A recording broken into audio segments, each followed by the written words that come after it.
Overnight success story, except it didn't happen overnight. I'm happy to be here. One of the key things about the Omniverse is that it's designed to go beyond an event and designed to be fully something that people can engage beyond the summit. The point being that Nigeria has so much to bring to the world in terms of these things, but we will be bringing fresh energy, fresh ideas, a fresh engagement, and we're obviously open to collaboration. But hip-hop, it never dies. What's the difference between Thor and Shango? Thor is approaching $50 billion in revenue. Shango's broke somewhere outside Lagos. And that's a lack of imagination on our part, Africa, and they're all Nigerian. So to be seen and to be noticed is very hard if you're not in the place where all the noise is being made.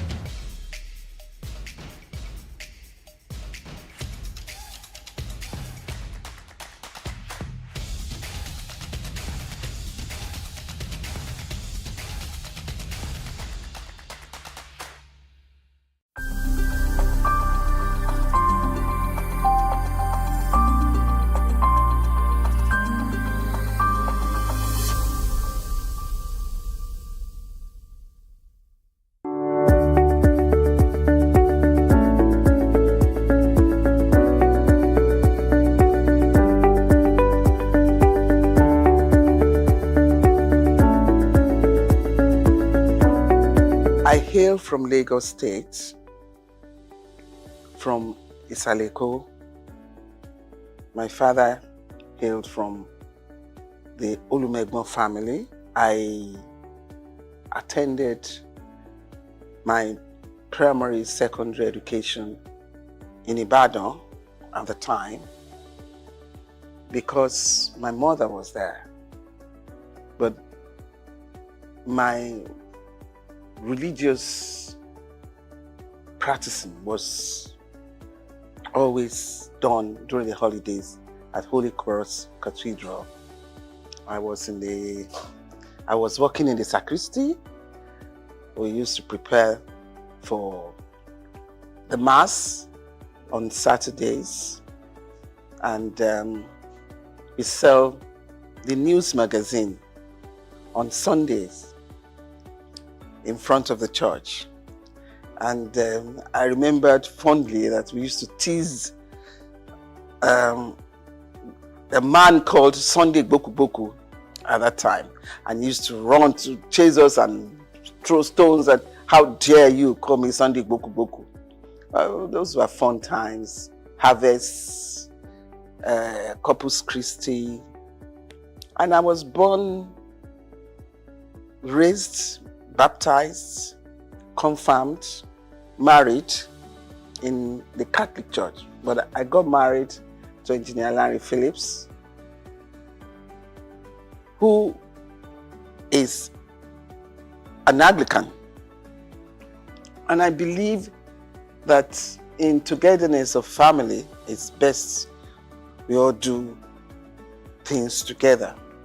So I moved over with him against the doctrine of Catholic Church to the Anglican Church at Marina, where his family belongs and worships. I attended St. Luke's Demonstration School.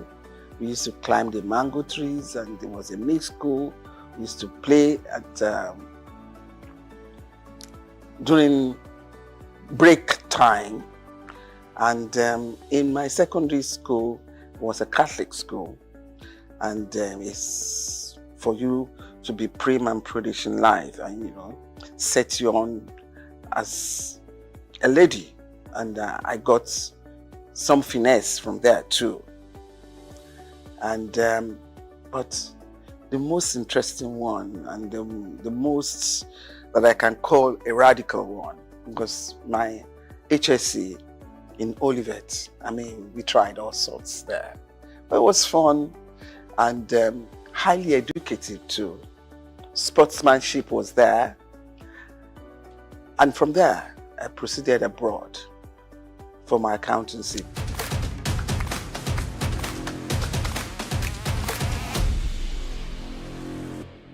And I was lucky to finish in a record time, and I came back. Did my articleship, but married in between. I met my husband abroad, and we came back home, got married in Nigeria. I worked as an accountant with UAC, very proud of the drill professionally that I got from UAC.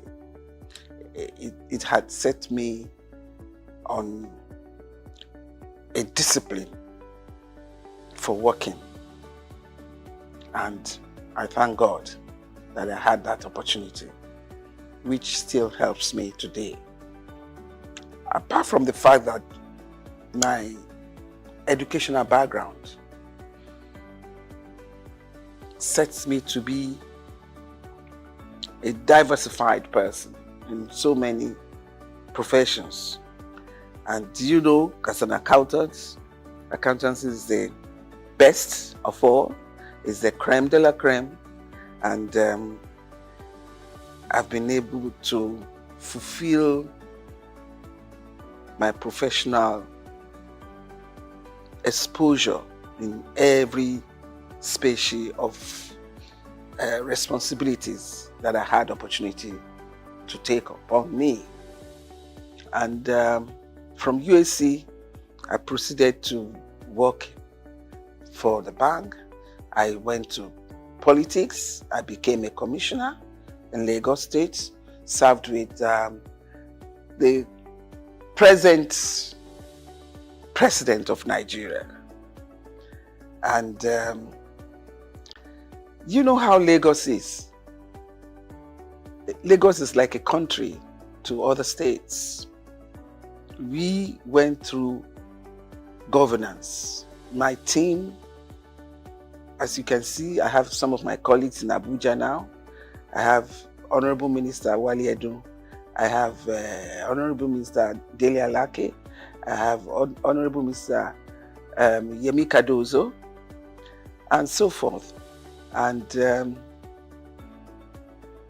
I served in the bank as a director in Keystone. I've been a chairman of so many committees. You can say that again. In different aspects of life. Professional, political, social. And currently, I'm now the chairman of Souq Insurance PLC.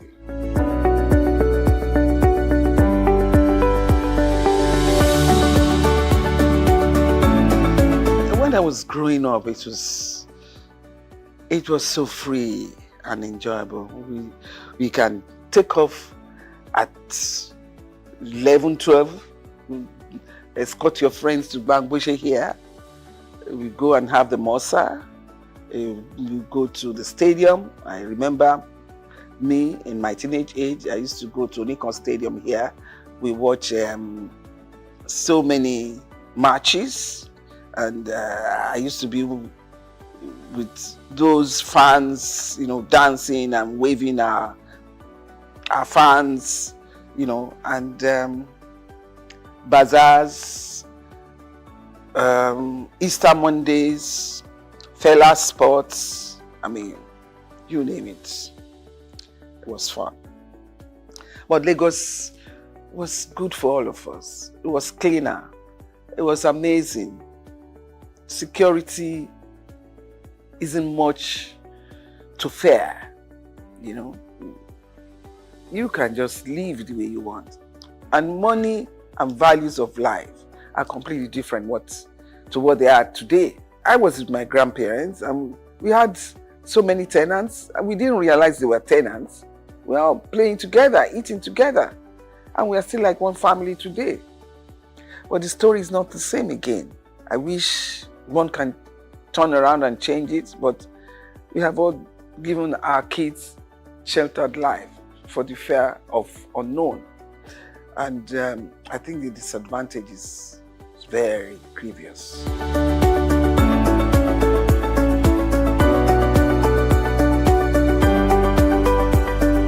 I think first and foremost, God gave me the chance, the opportunities to pass through that in the journey of life.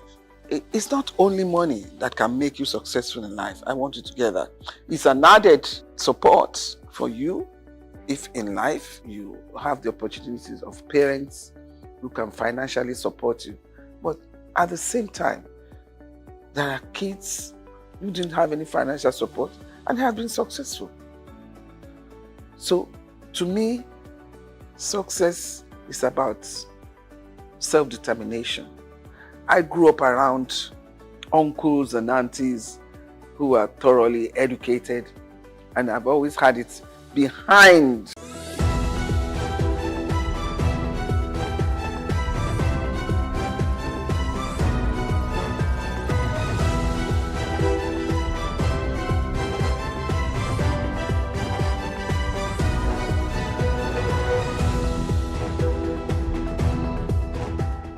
Afrobeat.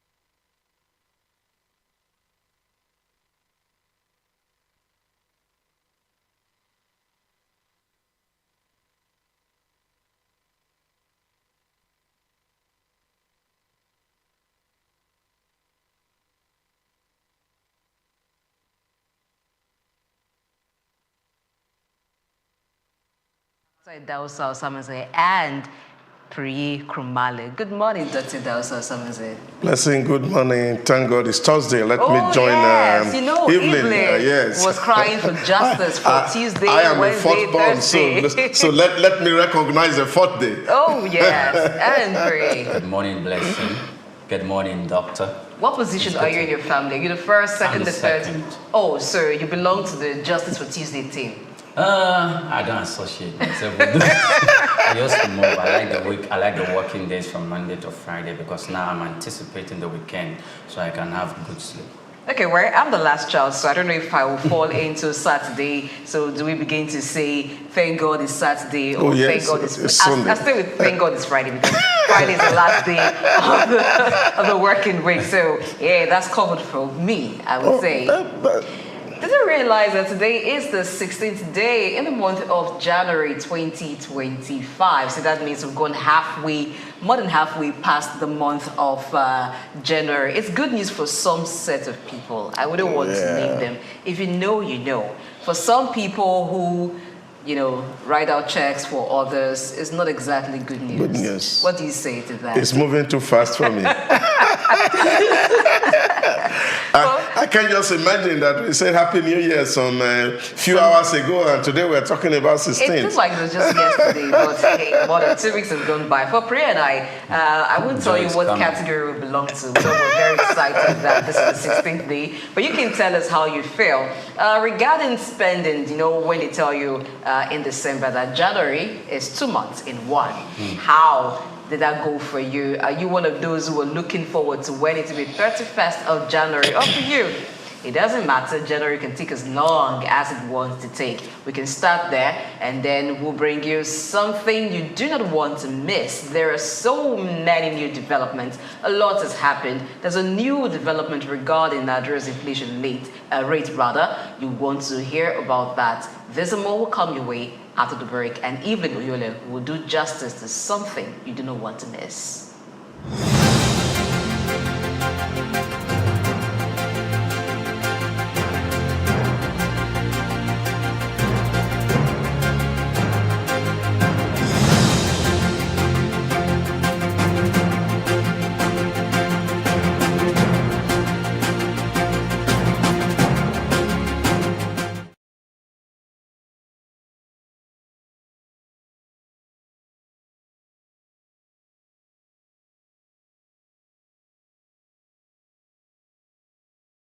We've got just what you need right here at Femi Wash Media. Call it the Midas Touch, and you wouldn't be wrong. Let us record, produce, mix, and master your audio like nobody does. Reach us on our contact today for the best quality job. My hello, your the Africa Development Studies Center, ADSC, we are committed to driving sustainable growth and development across Africa through innovative training and research. Our mission: empowering leaders, policymakers, and professionals with the tools they need to create lasting change. With customized training, dynamic research programs, and study exchanges on leadership, management, and other critical development topics, ADSC offers a platform for exchanging cutting-edge ideas and global best practices. We provide comprehensive services in research and consultancy, capacity building and training, education programs, publishing and knowledge sharing. Our esteemed faculty, composed of seasoned experts and researchers, ensures a learning experience that is insightful and practical. We specialize in policy development, implementation strategies, monitoring, and evaluation. At ADSC, learning is engaging and enjoyable. Our unique methodology includes talks, interactive exercises, games, video screenings, and lively seminar discussions, all in a comfortable and friendly environment. Ready to make an impact? For more information, email us at info@adstudycenter.com or call +234 912 439 2362. Visit us today at www.adstudycenter.com to explore our programs and upcoming events. Africa Development Studies Center, rethinking development for Africa.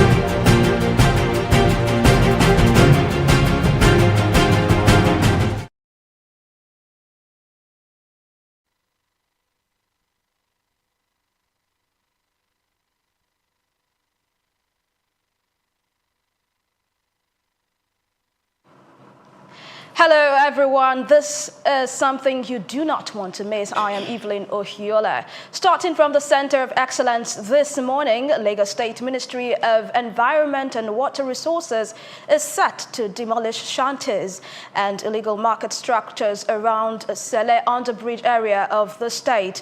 Commissioner for Environment Tokunbo Wahab revealed this while speaking with journalists after the inspection tour of drainage enforcement at the area on Lagos-Apapa-Oshodi Expressway yesterday.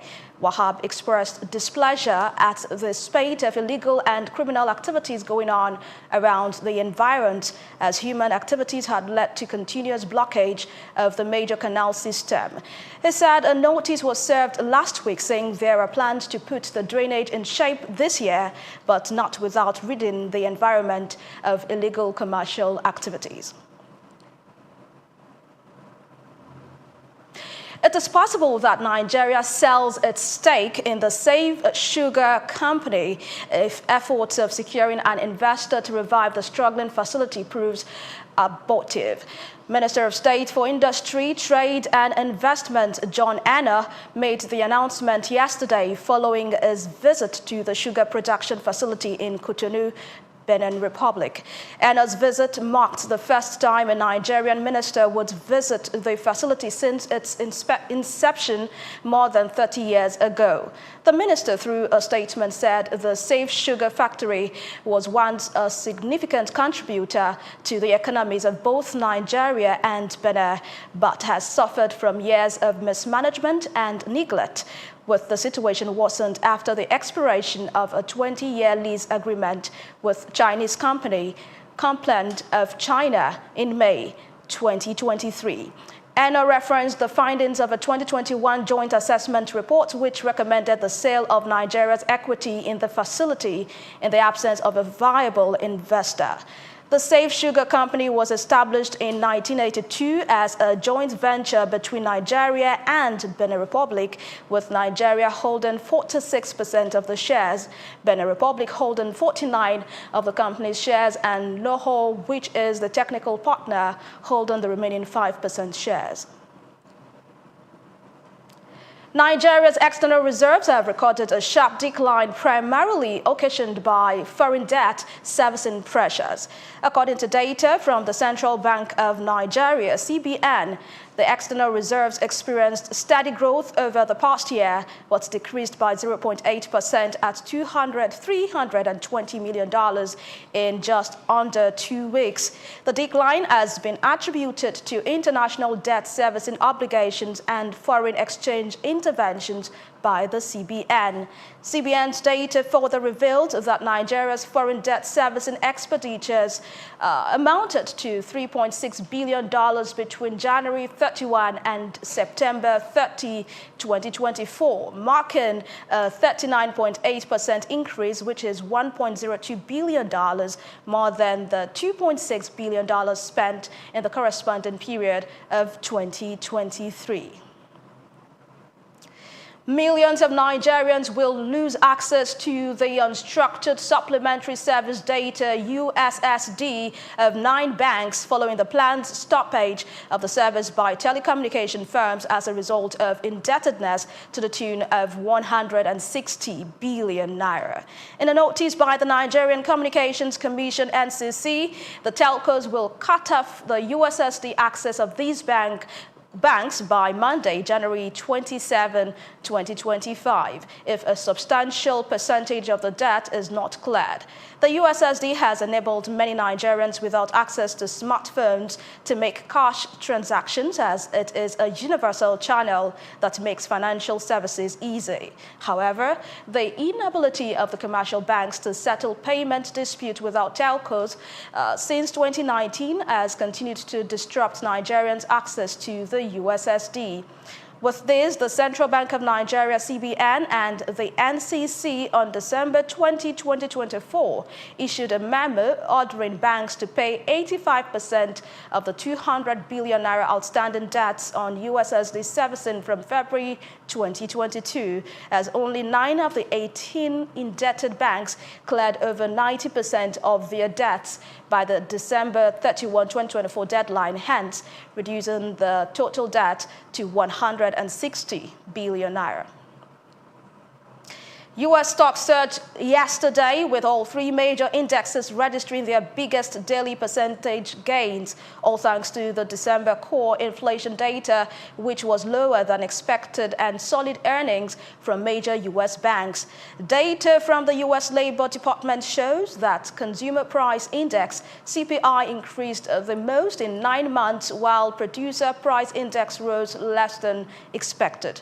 The Dow Jones Industrial Average, DJI, rose by 1.65% to 43,221.55. Standard & Poor's 500, S&P 500 gained 107 points, that is 1.83%, at 5,949.91, and the Nasdaq Composite IXIC gained 2.45% at 19,511.23.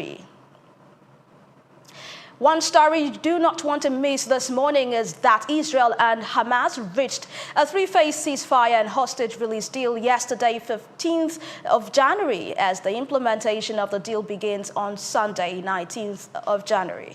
Qatar's Prime Minister Mohammed bin Abdulrahman Al Thani confirmed the deal at a World Press Conference in Doha, the capital of Qatar. The Prime Minister said the country will continue its joint efforts with Egypt and the U.S. to ensure all sides follow through with their commitments. Also, the United States President Joe Biden confirmed the ceasefire agreement, saying the deal will halt the fighting in Gaza, increase much-needed humanitarian assistance to Palestinian civilians, and reunite their hostages with their families after more than 15 months in captivity. The U.S., Qatar, and Egypt expressed confidence in the deal, while noting that such types of deals are complex. And that's all this morning. Back to Blessing, Dr. Idahosa, and Oyemprie.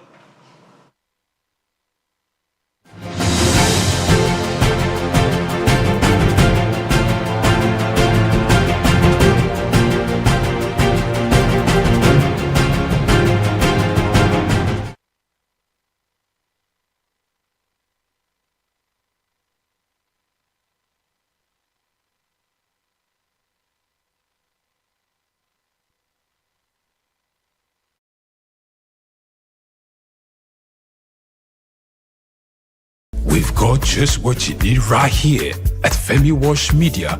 Call it the Midas Touch, and you wouldn't be wrong. Let us record, produce, mix, and master your audio like nobody does. Reach us on our contact today for the best quality job. Afrobeats is a classic overnight success story, except it didn't happen overnight. I'm happy to be here. One of the key things about the Omniverse is that it's designed to go beyond an event and designed to be fully something that people can engage beyond the summit. The point being that Nigeria has so much to bring to the world in terms of these things, but we will be bringing fresh energy, fresh ideas, a fresh engagement, and we're obviously open to collaboration. But hip-hop, this never dies. What's the difference between Thor and Shango? Thor is approaching $50 billion in revenue. Shango's broke somewhere outside Lagos. And that's a lack of imagination on our part, Africa, and they're all Nigerian. So to be seen and to be noticed is very hard if you're not in the place where all the noise is being made.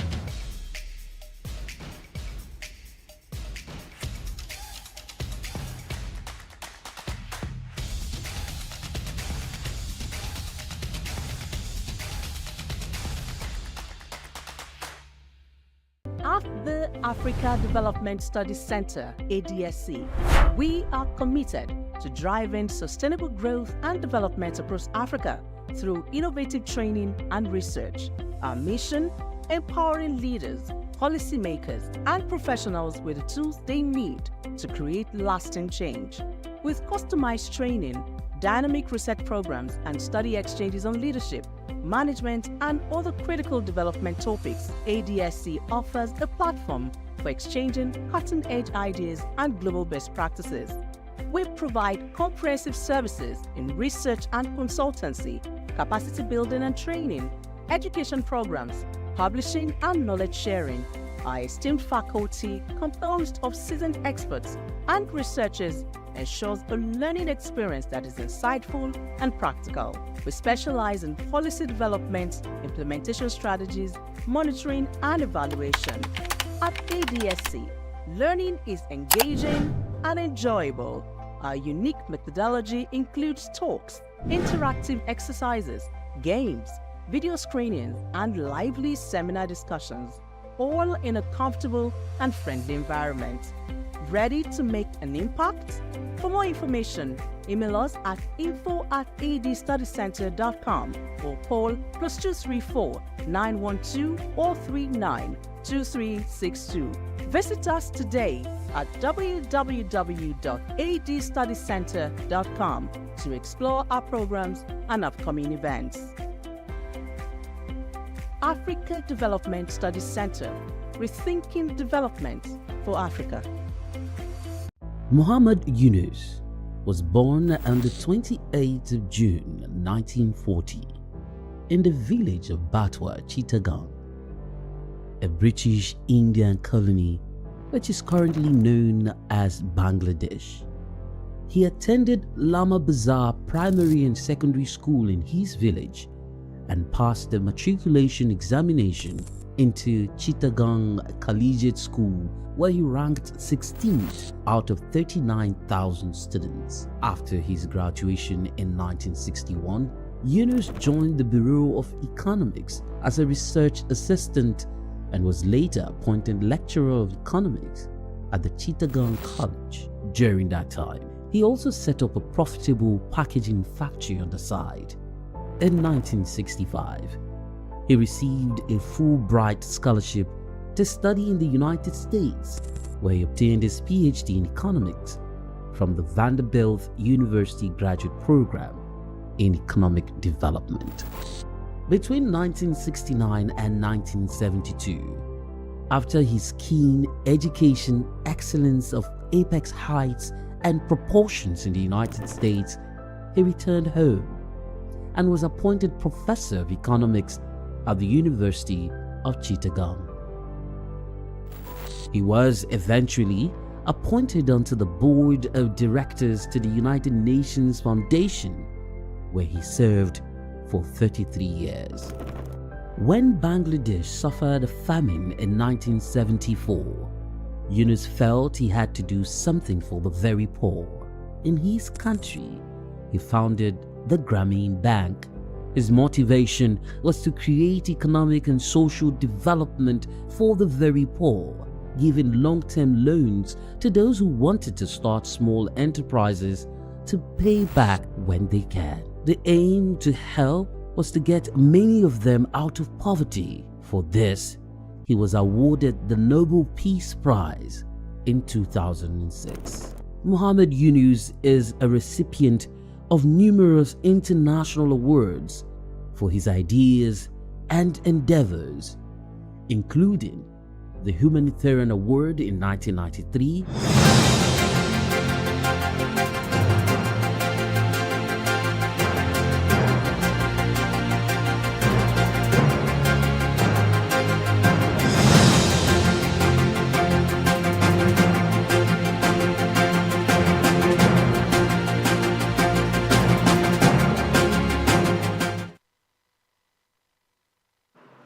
All right, it's time for stories and something you do not want to miss to make their way to the table where we dissect them. Let's start with the story that says Lagos to demolish shanties and illegal market structures at Sele Underbridge. Yes, it's not only Sele. We've seen that wherever there's an expanse of land undeveloped, not used, people just find their way there, and then before you know it, there's like an illegal market there. They begin to trade. But my worry, however, is that with the evacuation notice being issued, sometimes these places are cleared and nothing is being done with the land. It takes a while before those who trade there, those who have built illegal shanties, to return. An example is the expanse of land that's around the Butemeta axis. Sometime last year, it was cleared, and those who were taking the place for business and shelter were evacuated. But nothing has been done with that space for quite a while, and gradually, people are returning back there. I'm going to begin with Pri. Your thoughts on this? Okay, first of all, if you look very well, you'll notice that year in, year out, it's like the Lagos State government has a plan for this. We could see it has been on the front burner almost every time where the Lagos State government is giving notice to people who are occupying under the bridges to either leave, to leave because probably they've received reports of security and criminals hibernating in those areas. One I will refer to is that when you're coming to CMS, there's this bridge that when you're coming from Alaka, Ikorodu Road, and you're going to CMS, you've gone down and you're coming back up because you are entering into CMS. There's this underbridge where most of the time they sell wine, they sell drinks. And some of the reports coming from those places that most of those wines are not, products that are good for the health. Counterfeit products? Yes, they are counterfeit products. And the Lagos State government, I remember vividly last year, gave instructions that it's going to demolish that place and those who are hibernating in those areas should leave. They tested the words of the governor, they stayed, and after really waiting and taking its patience, some of them left, some of them didn't, and he went there to put things in order. So in order for us to prevent crime, late at night, or let's say, I wouldn't say late at night, 9 p.m., 10 o'clock, some people are still going home, coming back from work. All these are places hotspots where criminals hibernate to snatch valuables from people. So if the Lagos State government is taking that route to make sure it put the right things in place by making sure those places are cleared of some unscrupulous elements, then I think it's doing the right thing. The thing is, it should be very, very deliberate to make sure it covers every aspect of Lagos. Marine Beach, when you're going to Apapa, Ajegule, it was also a hot spot. Under the bridge is like a market on its own. Spare parts, people sleep there. You know, people just they come into Lagos, they don't go through the right stores to rent houses. They just went there and start sleeping, and they could become instruments of destruction overnight that cause harm to society. So it's a very good policy in the right direction. That's what I was saying.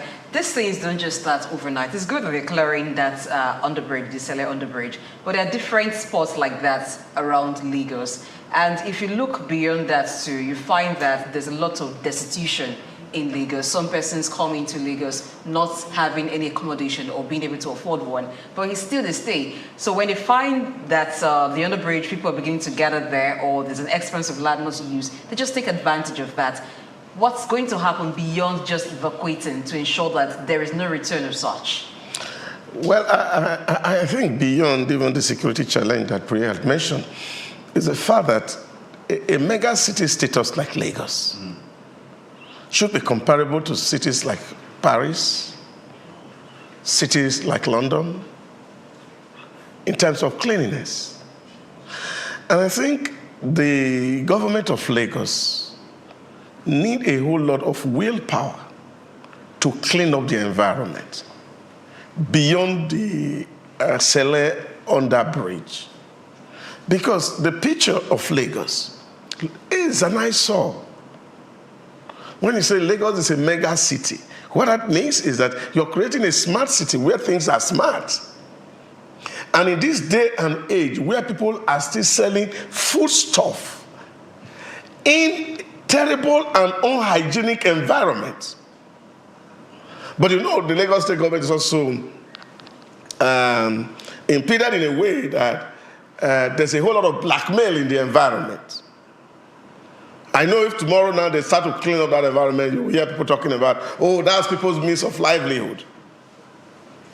But I think we can be much more decent as a people.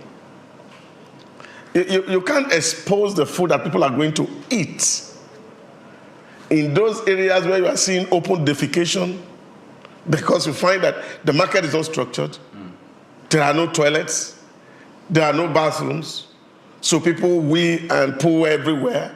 And then, of course, other people who are coming back from work are taking these foods and they are eating. There are health challenges for us as a people. And I think the right thing to do is actually to clean up the environment. But again, you go back to the problem of lack of continuity in terms of program. Fashola started this quite well. In his 8 years, he tried to clean up some certain spaces in Lagos. And what did he do? He had to beautify them. And I think that is where we need to go back to. You see, the old Oshodi and the new Oshodi. But you see, that's old thing is coming back again because there's no continuity in administration. And I think that the government of Sanwo-Olu must work hard to restore glory to Lagos by cleaning up those areas that are manned, those blind spots that become hideouts for criminals and terrible people, and then we clean them up. So people should do proper stores where we can have good food and we're not buying sickness with our money. When you talked about people lamenting or people would want to blackmail the government when this evacuation exercise starts, it's very true. Because you hear people say, these people don't have anywhere to go. If they've taken shelter there, where do you want them to go to? But the question is, I understand that Lagos is seen as a land of opportunities. Almost everybody or a lot of people want to come into Lagos and fight for their own portion or their own part of the opportunity. But the thing is this, do they even consider the hazard that they're exposed to? You're living in shanties. the health hazards that come along with it. Or maybe they've become so used to it that it becomes like a normal, what's wrong in that, or what harm could happen to them. A lot of them are exposed to, because you have stagnant water around there, you have piles of death around there.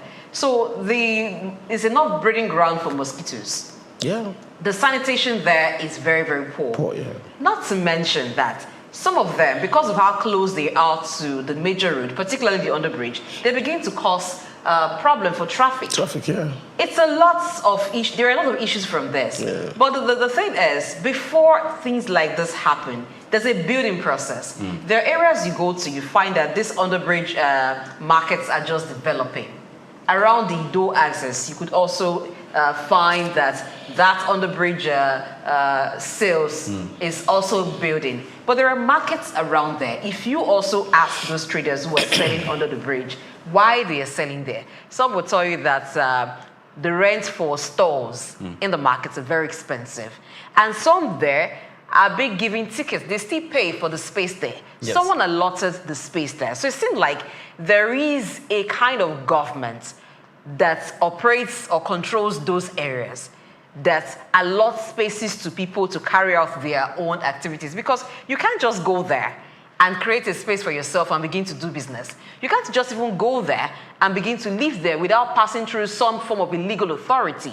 So these are some of the things that Lagos State government would have to checkmate to ensure that persons do not ascribe to themselves authority that belongs to the state government and begin to apportion areas to people to either live or begin to do business, and that area becomes a menace at the end of the day. I think the government only has authority to regulate where people set up shops and do businesses in a regularized area. You go to Mile 12 International Market, you could see the level of control, coordination. In fact, you even have Babajide Sanwo-Olu market somewhere around there where people buy foodstuff for a pegged price that is somewhat below where something that is very expensive. So the government has that authority. Now, if we're to go in that line, the same way there's young men stay at the bus stops to collect money from public transporters, is the same way the people who allot that spaces to other people to make business there occupy those places. The normal agberos who live there, probably by extension collect money from transporters, then they make that place, because there is no specified office, then they make such places where they stay to collect money. Then, whilst they are doing that, of course, people will come around and want to sell it, because most commuters will come there to wait for transportation, to wait for the buses to convey them home. Shouldn't they be under the purview of the local government? Of course, all these are under the they're under the local government. But the local government is not exercising authority to coordinate and regulate that. These people are taking these spaces for their inheritance. And so... From who did they inherit? This is it. So when you come to a space and nobody is there, you are the first to enter there, and you are attracting people to be there. You see, that was what Fashola was trying to do. A lot of people come into Lagos. If you stay around Baga area toward Kara, in the morning, you see truckload of cow with human being inside it. And then they are jumping down at every bus stop. And they are moving into Lagos on a daily basis. This needs to be controlled. So people just walk in, they have no home. They are not looking for any home. So they just drop on a bus stop, and then the bus stop becomes their home. And having stayed there for 2, 3 days, 4 days, they become the landlord in the area. So that's what I mean by they are taking some spaces as their inheritance. And so when other people come, they are also now allotting spaces to other people that are coming. And receiving rent. And receiving rent from it. And this is it. And this is because The local councils have failed to do the things that they should do. Lock-up shops is a constitutional duty of councils. And if people are not operating lock-up shops, it is the role of the head agencies in the local government to ensure that those things don't exist. But unfortunately, this is what democracy has afforded us in Africa. We need those people to complete our numbers. See, this is why saying you go to the US today, Donald Trump is talking about border closure, where illegal migrants are moved in and they are voting and giving support to people. And then, of course, criminalizing the entire environment. And I think that's a big problem. And the state must be up and doing to see who comes into the environment. And people who have no homes, Lagos must find a way to carry them and engage them. We're talking about, we don't have foods, things are expensive. Some sort of state farm? Yes, state farm. So we can build farmhouses and let these people work with their hand and earn a living for themselves rather than become nuisance to the city. All right, we're out of time on that story. Let's move on to this report that Nigeria's external reserve has decreased by $320 million in 11 days, and this is attributed to the servicing of debt. Yes, we know that Nigeria is heavily burdened with debt, but revenue is also short, and not much can be done about that because the major earner, even though we have other sectors that earn for Nigeria, the major earner still remains crude, and we're not producing enough to tap in from the gains of the market. I recall that some days ago, when the news of the increase in the price of crude in the global market came, there were hopes that, Nigeria would actually benefit from that. But that hope is not something that we can really be joyful about, because we're not even producing as up to the quota that OPEC has given to us. So we can't even get as much from the market when the increase has come. So we need to do a lot regarding our outputs so that we can also shore up, because one way that the National Reserve is also increased is from what we earn from crude. Else, with the little we have may just be depleted servicing debts. Well, I think it's just normal debt obligations, and what really make people credit worthy is the fact that if you owe and you are able to service your debt, and that really works. And we also must give kudos to the regime that they're trying as much as possible to ensure that all the obligations that they are owing to third parties are being, in a way, addressed. But that being said, it is to look at the entire productive environment in our space. How can we create more wealth as a country? We don't necessarily need to be relying too much on crude to make money. We talked about it yesterday. Even when the president was speaking to the Rwanda president, I said, there are potentials in Africa. There are a lot of potentials in Nigeria. Things that can actually become revenue earners. But creating the right ecosystem where things can begin to flourish are some of the things that we need to speak to. I was listening to Souq at the National Assembly yesterday, talking to honorable members, and said, we're needing your help. Because we cannot all be mounting that we want a society that works. And the things that will facilitate this work is lying on the table, and then people are deliberately, out of ego, resisting what needs to be done for every of us to be collectively happy. How do we create that ecosystem where businesses can flourish, where we can have a lot of inflow of foreign direct investment into our environment, The people are now able to earn a living. And then, of course, government will need to be resorting to borrowing at the slightest provocation. So these are the questions that need answering.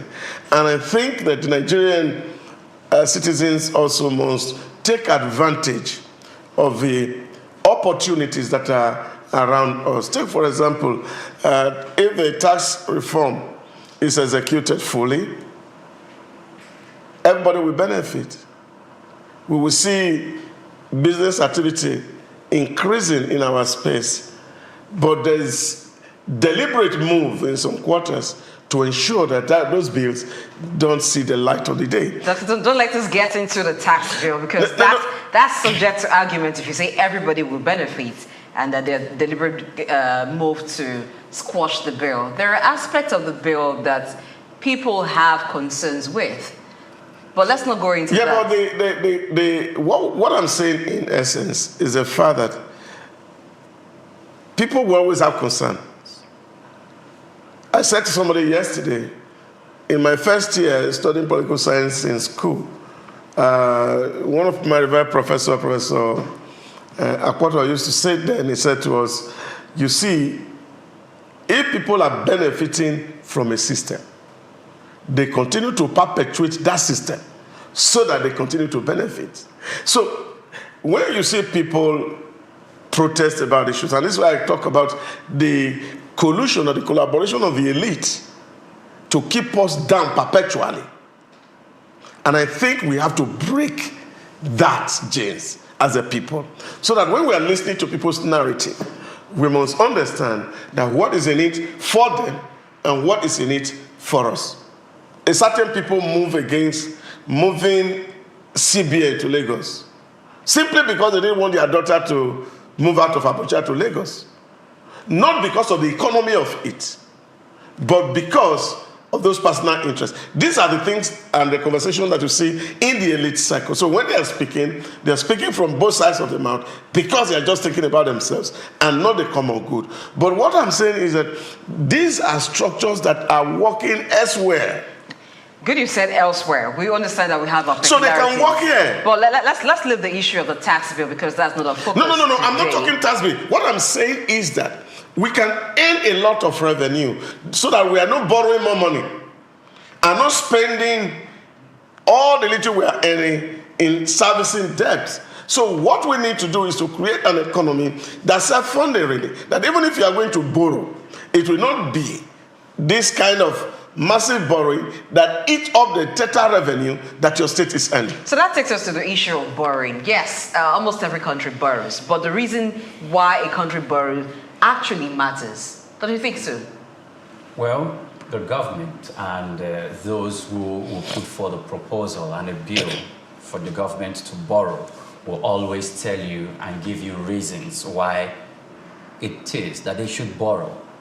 And those who are approving the budget or who are approving the request of the government to borrow, they have their role to play as well. That, okay, we are going to assent or give a go-ahead to the executive arm of government to borrow. However, you have stipulated certain projects. You have to stipulate certain kind of projects that you want to use that particular fund you're borrowing to execute. If those projects are well specified and the red chamber and the green chamber or the committee that will emerge from both chambers are aware of this, then the relevant committees are charged with the responsibility to make sure that they put their shoes on the ground to make sure those projects, are executed. If not, if that is not done, both the executive arm of government and the legislative arm of government are complicit in that case. Now, if we're talking about the National Reserve, $40 billion. We have been on the threshold of between $35 and $40 billion since 2019, coming down to 2024, now to 2025. Early 2025, we are seeing a decline of about over $300 billion. What's responsible for that? Debt servicing. Debt and servicing, CBN foreign exchange intervention. Oh, yes. One thing I want to give the Mr. President kudos for, during 2019 to about 2022, the foreign reserve was hovering around $35 billion to $38 billion, and we were complaining, Nigerians were complaining about the backlog of foreign exchange that we needed to pay, so the administration came into place. And I know after much upheavals in the polity, it settled it. The administration settled it. After it did that, it swayed up to $40 billion. But as we speak, when we lack a manufacturing capacity as a nation, our foreign reserve will continue to deplete. But are you not worried? Irrespective of the foreign direct investment we attract into the country. What the borrowings are channeled into? Sometimes we had the Souq fund, and a lot of it was channeled to infrastructure. If you go through some of the roads that were being rehabilitated at the time with the Souq fund, some of them are still in the state of disrepair. It seemed more like what happened at that time was just some maintenance or maybe some palliative measure that happened. So how do we now say that the Souq fund, borrowing that or taking that fund is justified? So also several other borrowings that have happened. We do not seem to be able to pinpoint and say, this is the reason this money was borrowed, and we can say it has made us better as a country in terms of development. But the burden still lies on the country to service such debts. There are two factors that we must consider this morning when we talk about why nations borrow. Yes, of course, we talked about the other side, and people say, if you want to borrow, borrow for the right reason. And again, I would say that's again the lies of the elites. Borrowing for the right reason. Right reason, that, we don't need to be borrowing for consumption. And this same set of people who are saying... How is that a lie? Let's understand why that is a lie. Yes, that's what I want to explain. This same set of people understand. Take, for example, we just talked about the post-COVID. Because people accuse Buhari for borrowing. When Buhari came into office in 2015, Nigeria had no savings. Almost all the state, except two, could not pay civil servant salary. That was the regime he inherited. And this man needed the state because the state has to function. Personnel, they have to go to work. Now, how will the state people be paid? With leaves? When you don't have fund? Maybe we can try cowries. Okay, maybe so. So this is a question. So civil servants had no salary. They can't go to work. Government cannot function. And somebody said to you, you have borrowed to build road. So what happened to the people who are going to supervise the road? How will they be paid? And some of them were owed 10 months, 18 months, 26 months in some cases. And I'm talking about 2015. And the man twice had to bail out state to be able to pay their people's salary so that at least those who are working have some succor. Nobody talked about it. Then COVID came in 2020. For 6 months, Nigeria was not producing anything. No vessel was moving. So we were not earning from oil. As a matter of fact, most of the vessels that were supposed to move were experiencing demurrage and were losing about $15 per barrel daily, which was in the minus. How government ran for 6 months without salary, without any sales of any sort? Nobody talked about it. And so these are the conversations that people are having, that when you are talking about what people are doing, you are not putting things into context. Yes, you go to other countries where people are borrowing for infrastructure development, but they don't have this backlog of problem which are having here.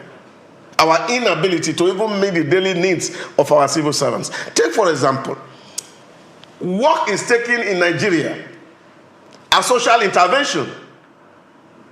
So when government say, do we really need this workforce? Labor say we are going on strike. even when you don't need them. Aside the borrowing for running the government for recurring expenditure, government have also borrowed for infrastructural purposes, but we have not seen that actually come to fruition. You need to let me land on this. So I'm taking the one leg of my argument, which is the fact that we have a lot because what we're earning even cannot take care of the people who work for us. That's one side of the conversation. So what is the primary intention of government is to ensure that those who work at the end of the month, whether they are making contribution or not, they are paid what is due them. That's one side. Then the second side is the fact that we also have a lot of wickedness in our space. You just talked about the Souq bond. Now you go to check the portion of the road between Ogun and Ore, where that Souq bond was expended. That project is not up to 5 years old. That road is already bad. So which also speaks to the corrupt nature of our contractors. You remember when the current Minister of Work came into office, the first thing he talked about is that you cannot continue to build road every other year. Let's use concrete to build our road, which lasts longer than asphalt and serve us better because of the environment. What did you see? You see a lot of protests, a lot of blackmail against him, so that we continue to feed on this. So you can imagine that you go to some space in the US, you will see in the last 30 years they have not maintained the road because it's built and it's working. So these are the things that we also speak to. That when you build road today, tomorrow is bad, then you have to go again, borrow money to build the same road. No. In that case, your infrastructure can't really work. But who's indulging the corrupt contractors? I think, first of all, any Mr. President, former President Muhammadu Buhari does not have an excuse when he came to power, what the financial state of the country was. Every government had the same problem. In fact, what are we going to talk about when we start talking about when governors or when presidents start giving excuses about when they came to power, they inherited debt? None of them inherited as much as Olusegun Obasanjo inherited when he came into the saddle. That is not true. No, just a moment. You have no figure. Wait. Hold on. Obasanjo didn't inherit the just wait. Let me talk. There are two different scenarios. Hold on. Let him prove his point. Obasanjo inherited something. He inherited the wind completely. Why do you say that? At that particular point in time, Nigeria was coming out of decades of military government where we have bad reputation. Foreign partners do not want to trade with us because of the escapades of former military president Abacha. Nobody wants to do business with Nigeria. In fact, all Nigerian diplomats and everyone in government were suspended from coming to the US. They were sanctioned. You can't go to the UK. The allies of the United States, they are not doing business with Nigeria. What were we working with? Which state was owing salary to President Goodluck Jonathan came in. He had his own story. He had his own story to tell. Land on this. Hold on. Just mention states that you need to give me time to prove this. Civil servant salary for 10 months under Obasanjo's regime. Let him land on this. Deal with all of those. And apart from dealing with all of those, Nigeria was in a debt with IMF and with the World Bank. It brought in brains like Okonjo-Iweala, Charles Chukwuma Soludo, Mr. El Rufai, the former governor of Kaduna State, and they put Nigeria on the right track. All the government, Mr. Buhari, Mr. Goodluck Jonathan, all of them, including Mr. President, the current president, they are all. That's the platform. That's the foundation. So nobody can complain about that. No. And the point I'm making is that you see, when we do comparison, it's good for us to put data on the ground so that I always like that we don't misinform the public, so that it don't become something like these sentiment. These are data-driven. You see, when Olusegun Obasanjo came into office in 1999, yes, it was put military. Now I can put it to you really, that we can talk about the pariah state of the nation, we can talk about it, but look at it. Between 1985 to 1999, look at the weight of infrastructure that was even built by the same military that we're talking about within the country. Things that Abacha did with Nigerian money, things that Babangida did with Nigerian money. Now, all the basic infrastructure we can point to today was done by those military people. So what I'm saying to you is that at the time that this Buhari was coming, I'm not excusing him. I'm not a Buharist, but what I'm saying to you, at the time it was coming into work, imagine that we have built a civil servant that was burgeoning because we take work for government as social service. Immediately, the oil boom came when we were hitting $100 per barrel, $110 per barrel, $130 per barrel. What happened? We were recruiting. We were making civil servants, even those we didn't need. So the size of the civil service became over-bloated. The civil service was not responsible for Nigeria's economy. The size of the civil service we have now is not even over-bloated. It's not even enough. No, it is over-bloated. It's not over-bloated. What's the number of civil servants we have in Nigeria? Leave the number and talk about what is the civil service doing? Everybody's talking about lean government. All right, everywhere in the world. So what you need to understand is that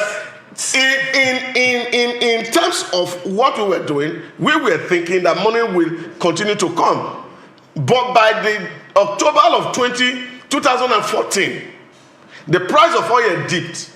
And our inability to meet the size of the obligation we set ourselves became the albatross for government. Very much, and Obasanjo didn't have that kind of a thing. We're out of time. No more, gentlemen. If I allow you, we will not leave here today. But the bottom line is this. Every government will always have one excuse or the other, but even though those excuses are not tenable, because if you follow the story, it's been from one administration to the other, they inherited debt. And if we look at the civil service, yes, that is overbloated. Notwithstanding, it doesn't mean that there have not been borrowings that have been like a wasteful venture in the country. What we're asking here on this table is that government can do better. If we're borrowing, then it should be for purposes that the citizens can say, whether it's to pay the civil service, but whatever borrowing that is being done, the citizens should not be shortchanged at the end of the day. We'll call it a wrap on this segment. When we return, it will be time to have policy discuss. This gentlemen are on fire here.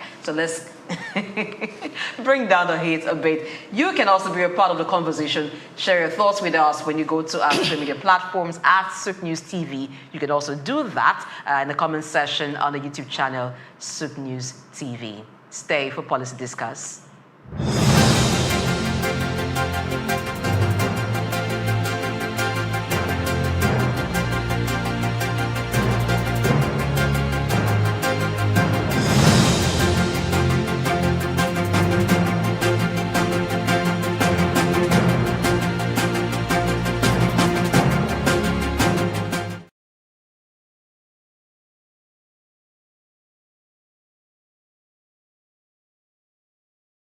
Tafawa Balewa Square, TBS.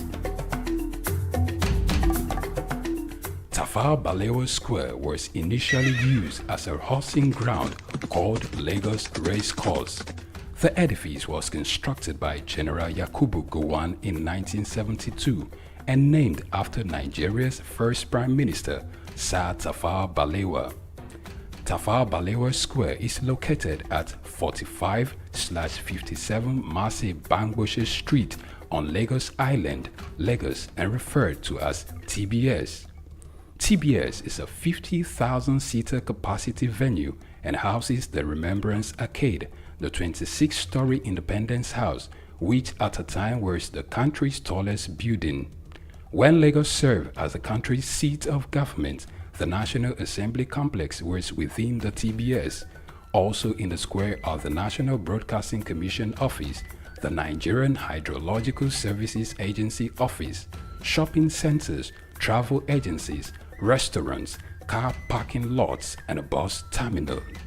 Tafawa Balewa Square is adorned with beautiful statues of white horses and red eagles, symbols of strength and dignity. Our historic neighbors include the King's College and the Holy Cross Cathedral. Tafawa Balewa Square hosted some of the country's memorable events, such as the Independence Day in 1960, when Nigeria gained independence from Britain, the Armed Forces Remembrance Day, which is celebrated annually on January 15. The edifice is a national cultural asset. Tafawa Balewa Square, Souq Enlightenment. Welcome to the Africa Development Studies Center, ADSC. ADSC is an organization focused on training and research to advance sustainable development and growth in Africa.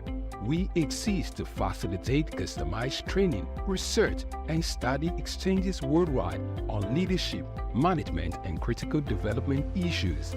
The center offers a platform for the exchange of ideas and best practices.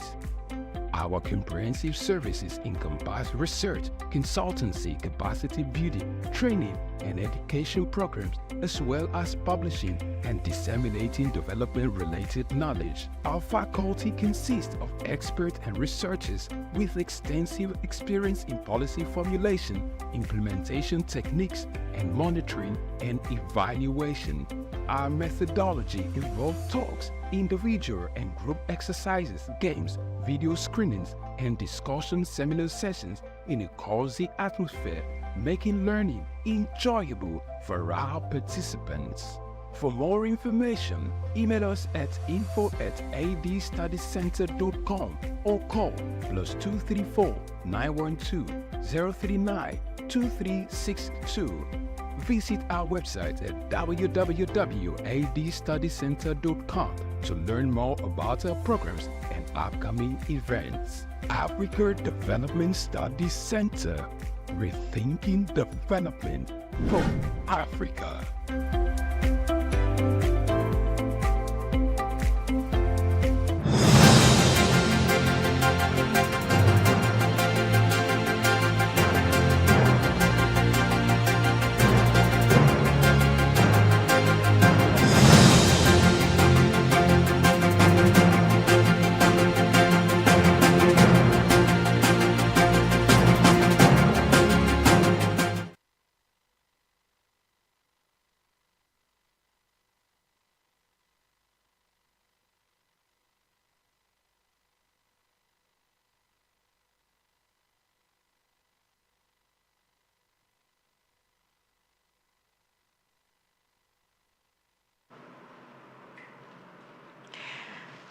Well, thank you for staying with us. On the front burners, it's time for policy discourse, and this is where we look into some government policies, the effects, and what can make it better for the people. It's not just about Nigeria, it's also about other parts of the world. All right, it's the Abu Dhabi Sustainability Week. It's been ongoing since the 12th of January, and it will end on the 18th of January. President Tinubu was invited by the president of the United Arab Emirates, UAE. He's been there, and he delivered an address talking about the climate change issues that Africa has. He was very optimistic that Africa is resilient and can tackle these challenges, but he also asked for collaboration, acknowledging that it takes all hands on deck for these challenges to be surmounted. If we look at the challenges of climate change that Africa is dealing with, there are quite a number of them, ranging from extreme weather events to decline in agricultural productivity occasioned by desertification in some areas for Nigeria and the northern part of Nigeria where there's been desertification, and even some land degradation owing to the activities of some industries operating in Nigeria. And that is the same story for some other African countries. But the question is, what have been the efforts of African countries towards sustainability? The President Tinubu highlighted 3 pillars that will be looked into. One of them is energy transition. If we're talking about energy transition, what are on the ground to ensure this transition? Largely, Nigeria is still dependent on fossil fuel. And for the foreign nations, for the West, there has been a mark which is the year 2030 for the world to do away with fossil fuel. And that's why there's been the shift. Talk about the move from fossil fuel to renewable energy. Do we have to do that? How much of pollution is Africa contributing to the climate? Well, it has been said that Africa doesn't even contribute as much as 3% or about 5% to the climate change problems that we have in Africa. Notwithstanding, what can be done to ensure sustainability in Africa? You do know that I have my fellow anchors here, Dr. Delsa Osamaze and Pri. I'm going to let them have your take rather, on this issue. Yeah, energy transition, start from there, the three pillars of Nigeria approach towards sustainability. Quite really ambitious, a plan developed in 2021 after the COP26 in collaboration with McKinsey, and we wrote a very beautiful document that says that by 2060, Nigerians will achieve a zero emission status in terms of making the environment clean. Or we would have built about 30,000 megawatts of electricity derivable from renewable source. By that time, we will be using, about 80% of Nigerians will be relying on electric vehicles. Clean cooking gas or cooking technology for over 80% of Nigerian households. Really quite ambitious. But one fundamental thing that, of course, has not been spoken to is the fact that we have not even done any reliable study of the effect of renewable energy on the environment itself. That question we need to answer. Is that to say Africa has been going with the proposal of renewable energy, hook, line, and sinker, or almost blindly without... Yes, and I think it's important that we have to look at some of these issues. Take, for example, lithium is dug from the ground. Not in Europe, but in Africa. Cobalt is dug from the ground. Not in Europe, but in Africa. And African countries also looking where they are going to source this thing without damaging their environment. So that we can prioritize agriculture, for example, because where you are doing those mining, agriculture cannot take place there. Because this balance, somebody needs to create it. Because if you look at the way the West evolved, they have always relied on us on, raw materials to grow their industries. China is relying on us. The West is relying on us. So we must also develop our plan so that we are not completely relying on ourselves. There is crude in American soil, but for a very long time they stopped exploring. Rather, they are buying from other places and they are storing up. Because they understand the implication of drilling on their environment. So I hope that we are also factoring this into the conversation. So that as Africans, we're also thinking beyond just getting pittance or peanuts from the West for mining our soil. That we're also hoping that we will have a good soil or a good land to hand over to our children's children. That's one side. The second side is, who is funding this? Very critical. Because we just finished talking about government and borrowing. Mm-hmm. And if we're talking about borrowing to even pay salaries, that's what we're talking about, not even building infrastructure. So how much more money are we going to borrow? Because if you look at it, at COP16, 26 and 27, a lot was talked about on how the West should fund green initiatives in Africa.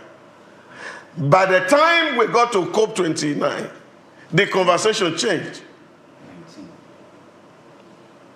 The conversation changed. COP28 in UAE emphasized on how to create new debt for Africa to be able to fund their green, instead of the West releasing money to Africa.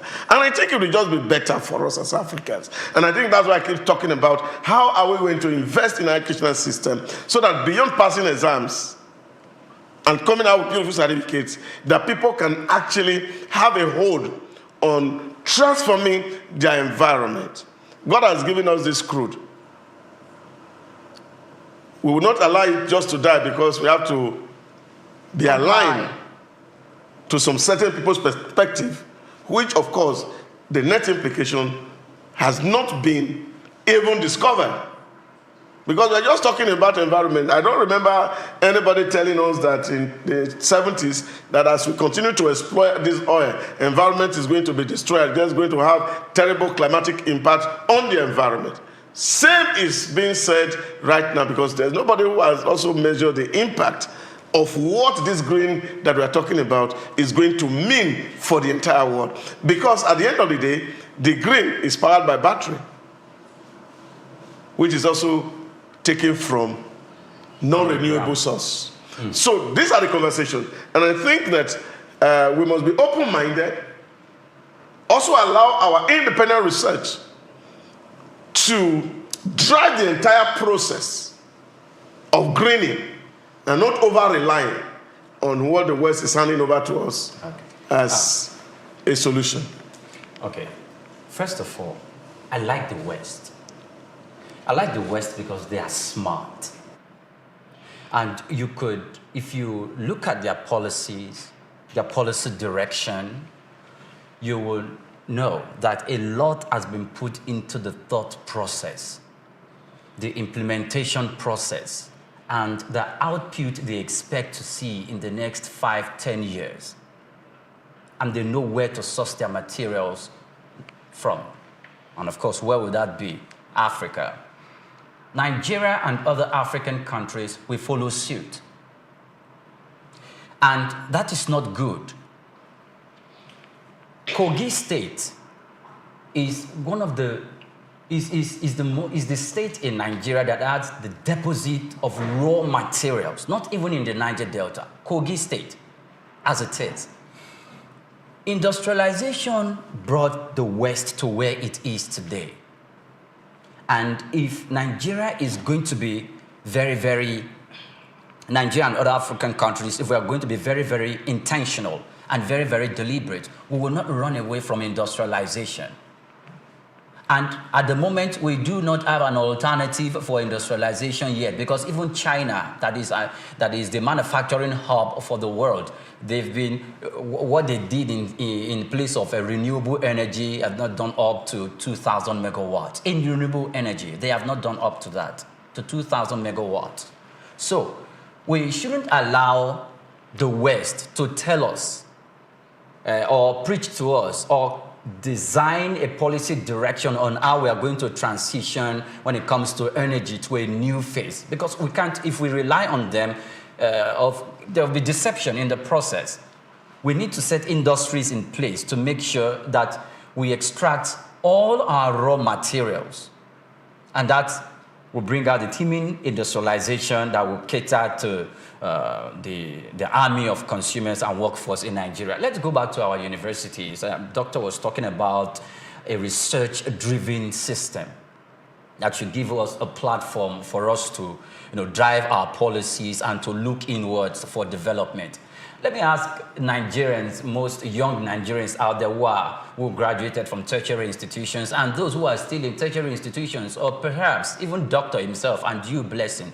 When you were leaving the higher institution, you were told to write a thesis, a project, for which you carried out analysis. You got your data, and when you were done doing those, you presented it to your faculty, and you were graded, and there you go. Those projects, what did we do with them? Okay, fine. If we're not going to consider the project that we wrote in school, I think the projects that the master students, the projects that the PhD students are writing in school, what are we doing with that? Where we put lots of effort into studying a territory. So your point is? So my point is, what are we doing with the research? We don't need to look very far away to get solution to our problem. And if the government is really going to invest in research and development, we hope that after it has done that, it make use of the result, and we see the reflection of that in our economic space. I like when the president or any African leader talks at global forums like this. I like how optimistic they are, and the things they say, the beautiful things that they say. But we do know that sometimes it's very easy to say things, but implementing what has been said, executing what has been said, is a different ball game. So Nigeria has the energy transition plan, which it targets at 2060. So 30 years beyond, 30 years after the West gets to their target mark, which is 2030, to move away from fossil fuel to renewable energy.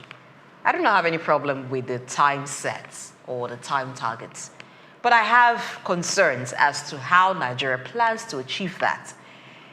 We're abundantly blessed, Nigeria is abundantly blessed with natural resources that can generate power for Nigeria. So even we should be naturally the trailblazers when it comes to renewable energy. We should be the ones who are even telling the West about this, because when it comes to the resources, we have it. But the reverse is the case. That's on one side. On the other side, countries like China, India, have huge solar farms. In fact, only one solar farm in China is producing up to 5,000 gigawatts. When in Nigeria, the national grid is struggling to even generate 5,000 megawatts. Do you know how many of that is in the 5,000 gigawatts? So that's like 1,000 times of what Nigeria is struggling to generate using the national grid. That is for one solar farm in China alone. And here we are talking about energy transition. We have about 2 large-scale solar farms in Nigeria, one in Katsina and the other one is in another state in the north. Together, they do not produce, they do not generate up to 20,000 megawatts. One is targeted to produce about 10,000 megawatts. The other one is just about 1,000 megawatts. And yet we're talking about energy transition. Good enough, we've given ourselves a long time, 2060. But until we begin to put down the framework, begin to do a lot, set out a roadmap to achieving that, 2060 will come catching us, and it might still be mere talk. So apart from talking good, talking beautiful, we should have a clear-cut plan that we're following. If we even want to increase the energy mix, let's say we're not planning on moving towards renewable energy totally, we still want to maintain fossil fuel. How many of the oil wells in Nigeria are producing? Together, what is the output? We depend more on crude. We're flaring gas. We're not even talking about harnessing the byproducts of what we get from fossil fuel to ensure that we are energy sufficient. And yet we're talking about energy transition. It looks to me like one beautiful story. Yeah, but another side to that conversation, which of course we must also not fail to pay attention to, was the issue of the climate. For example, in Nigeria, which of course is also a very burning issue. I remember in 2015 when President Buhari came, and that time having the delay in appointing his ministers, was having interactions with permanent secretaries of all government ministries, agencies, and departments. And when he was talking to the permanent secretary in the Ministry of Environment, he was doing a slide presentation on the challenge on the environment. At a certain point in that presentation, the president stopped him and said that when he was in Sandhurst in his military training in the 1970s, that he stumbled into a document which was a research done in Oxford about Lake Chad drying up. And he had to take that document and bring it to President Olusegun Obasanjo, who then was the military president. And that Obasanjo invested some money, and I think he had a figure for it at that time, about 55 million at that time, to go do a study on these things. And he said that study was gazetted, but somewhere in the seat of power. Transition. But it was not reflecting on the presentation of the PAMSEC. And he asked that the presentation should stop and be updated. Now the question is, he had 8 years of government. What was done without reports? Our current president during his campaign also mentioned recharging the Lake Chad to recover some of the land in the northeast of Nigeria, which of course we find that desertification has almost taken close to over 30 or 40% of those lands right now. Farming can't happen there, people can't live there, and that is putting pressure on the Middle Belt and the crisis that we're having in those areas because of migration that is resulting from the desertification in the north. Are there specific policy plan by the current regime to actually recharge that lake? Because it's also critical to the economic survival of Nigeria. So we have more land to farm and have more beans to eat from the northeast, more onions, and all these fishes that are coming in from that angle. But something had to be done. So it's not just enough. I remember that Buhari himself had made this presentation at the General Assembly of the United Nations.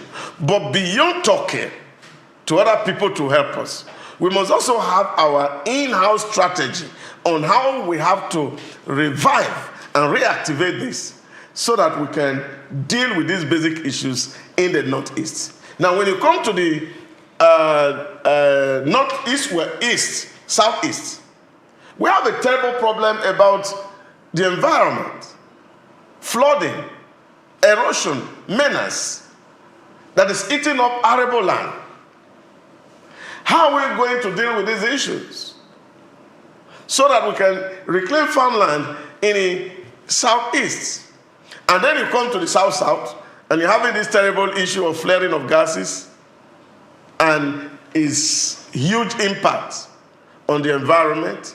I remember that there was a program of, 1 billion cleanup for the Niger Delta? By the Buhari administration. By the Buhari administration that was supervised by the then Vice President Osinbajo himself. We don't know where that cleanup is at the moment. Are we still cleaning the environment? Are the people having better life? I remember some years ago when I went to do some search in the Niger Delta, and this is one of the issues that people complain about. We used to be fishermen, but we can't fish anymore because the fishes in the waters are all dead. We used to be farmers, but we can't farm anymore. So these are issues that government must also outline very workable policies that will address these issues, and then, of course, we can also be guaranteed of a future for Nigeria. You know, another thing the president talked about that is part of the 3 pillars on which the efforts will be anchored is climate resilience. So that also encompasses being able to anticipate, prepare, and handle certain climate challenges as they come. We have areas where you can see that maybe it's a water body. The water body is reducing from the way it used to be. That should tell environmentalists that something is going on here. If we do not attend to it in time, we may lose that water body. And that's what happened to the lake Chad that you're talking about. We watch for things to happen. There is no anticipation. There is no preparation for what would happen. There is no attempt at resolving what had happened. If we even anticipate and prepare, it saves us the cost and the headache of having to deal with it when it has gotten to an advanced stage. Check some areas in which some industrial activities are happening. Yes, we're happy now that in some parts of the country there is mining of solid minerals. But who is looking at the way the mining is done? The blasting and all? Who is talking about how harmful some of those practices can be to the environment? What ministry is anticipating the climate effects of that on the environment? Are we waiting till when it happens before we begin to handle it? You've talked about flooding. We've seen that sea levels are rising. At certain times of the year, some rivers seem to overflow because they are now full and they begin to encroach into the shoreline. What is being done to ensure that instead of the water becoming a threat to those around it, it is being utilized for other purposes? We wait when our neighbors, Cameroon, open their dam and then it floods the River Niger and then it becomes a flood problem. Why wait? If we do not begin to practice or even use the approach of anticipating, preparing, so that we can tackle the hazards, the problem of climate change when they happen with small issues, with small challenges within the country, then how are we preparing? Because it's going to get worse. Temperatures will rise more as the year progresses. There will be more pollution, except we are checking the activities of certain industries and ensuring that while we are after the gains that come in form of revenue, we are not paying a higher cost with our environment. People will move when their environment, their local environment is being threatened. Are we also looking at what will happen in terms of migration, where they're moving to? Are we looking at land that we're using? We keep saying we are blessed with arable land. Are we looking at the fertile land that we still have? Are we looking at those things? Yeah, it's not really that people are not looking at it. What are we doing? It's just a fact that sometimes we are very good at talking. Very good. And a whole lot of speculations are done. But by the time you see a little relief, we seem to forget where we're coming from. You just mentioned the case of... What came to my mind now is that we have ministries. We even have ministries that are in charge of the water basins. Oh, yeah. So, you see, take, for example, you just mentioned the dam in Cameroon. The agreement entered by Nigeria and the Cameroon was actually to say that Cameroon build their dam, and then, of course, Nigeria built a dam in Benue to receive that water. So, beautiful work done. But where is the dam in Benue? I recall that sometime in 2013, when the flooding of 2012 just happened, President Goodluck Jonathan went to the construction site of that dam, and he asked the contractor, it was on national TV, when will this be completed? That was still in 2012. And the contractor said, in 2013. We are now in 2025. So where's the dam? Okay, so first of all, before I move on to what I want to correct an impression I made earlier on by saying China is the biggest market and the world's giant and leader in renewable energy. And at the moment, it has over 750,000 megawatts that it has developed through renewable energy. I didn't acknowledge that at first, so I wanted to make that correction. Now, moving away from that, excuse me, we just talked about the Cameroon opening up the dams and the water will come through the Benue exit where we are supposed to build a dam. I think the previous plan is for us to receive that water and also, to transform it to some form of hydraulic power for us to as another source of generating power for the country. And that has been on ground for decades back. but we are not giving attention to making it a reality.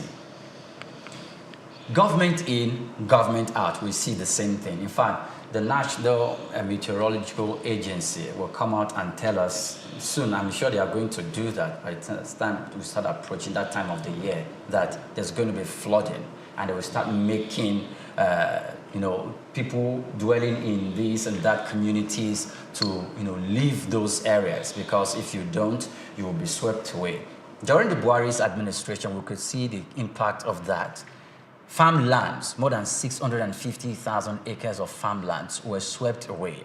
Farm produce was swept away. Not just that, projects that the government has concluded, most especially infrastructure that was on their 90% stage of completion, was equally swept away by the flood. So, and those are monies that will run into hundreds of billions of naira for building those road infrastructure, swept away because the government did not put proactive plans in place to mitigate this effect or to transform the use of the water that we are receiving from Cameroon. And I don't think this current administration have any of such in place. If you look at Dele Alake, I think President Tinubu was the one that formalized the mining sector, because when he got into seat, he saw the prospect of it and realized the fact that it needs to be regulated, given the fact that it's one of that ministry that breeds insecurity and terrorism in the country. So Dele Alake needs to be someone that should be appearing before members of parliament to brief them on how activities are going on in that place. If not, it might just boil back to ground zero, where we are coming from. Now, we've also looked at the promise or what the West has said they would do in terms of funding as some form of compensation to Africa for some climate issues that Africa is dealing with. They haven't kept their promise. And part of the reason I think they are also reneging on that is because they too are waiting to see what Africa will do. I don't think so, Blessing. We can hold them accountable. No. If we are not doing enough, how then can we be asking that? I don't think so. The promise was just a bit to drag Africa into the reasonableness of the whole green energy conversation. You see, because there would have been a pushback in Africa to say, oh, are we going to fund this? So we don't have the money to do it. And we are not going to sign this treaty. So, see, just understand this little way of the West manipulating the psyche of African leaders. And that's why I'm really quite worried about all the whole entire conversation about what we're calling greening and all of that. What is the West really after is how to cut down the cost of energy. And this conversation didn't start today. It started since the 1970s after the petrodollar crisis. So what was it? Was to find alternative to fossil fuel. That's where the conversation started from. So we're just using the changes in the environment to justify that this is the reason why we need to do this. So for me, is that we are not going to follow, or we should not, as Africans, follow the West hook, line, and sinker, and then make ourselves a dumping ground and sufferers for their well-being. Because they are looking back again to us at the end of the day. So you're saying that, oh, we have not even been able to finish all we have. What happened during COVID? When the energy crisis started, Germany went back to their coal mill to generate. There was no conversation around energy at that spot because it was necessary for their survival. And I think that Africans should struggle first for their survival. And I remember the president mentioning this during his campaigns. that he will always succumb if the West will bring money for us to do the renewable. Otherwise, we have to make use of what we have, at least to get to where they are. And then we cannot have a level playing field for a clear conversation. And 2060 is definitely not the time for us. Well, I don't think we would have gotten there in 2060. I think what we should even be thinking about in 2060, if we're talking about energy transition, first the goal would be to achieve energy sufficiency. Let's be sufficient first, having the energy. And then we can now decide whether or not we want to transit from fossil fuel to renewable energy. Because there's some hypocrisy in this. You can't be saying, let's move away from renewable energy, while you are thinking of fossil fuel. Fossil fuel yourself. The West, they're burning coal, and more of them are looking into generating power using coal. So how can you in one breath be saying, let's all move away from fossil fuel to renewable energy, but you were also doing the same thing? But for Africa, we've neglected some of those resources that could help us generate energy. So I think it's for us to tell ourselves what we want.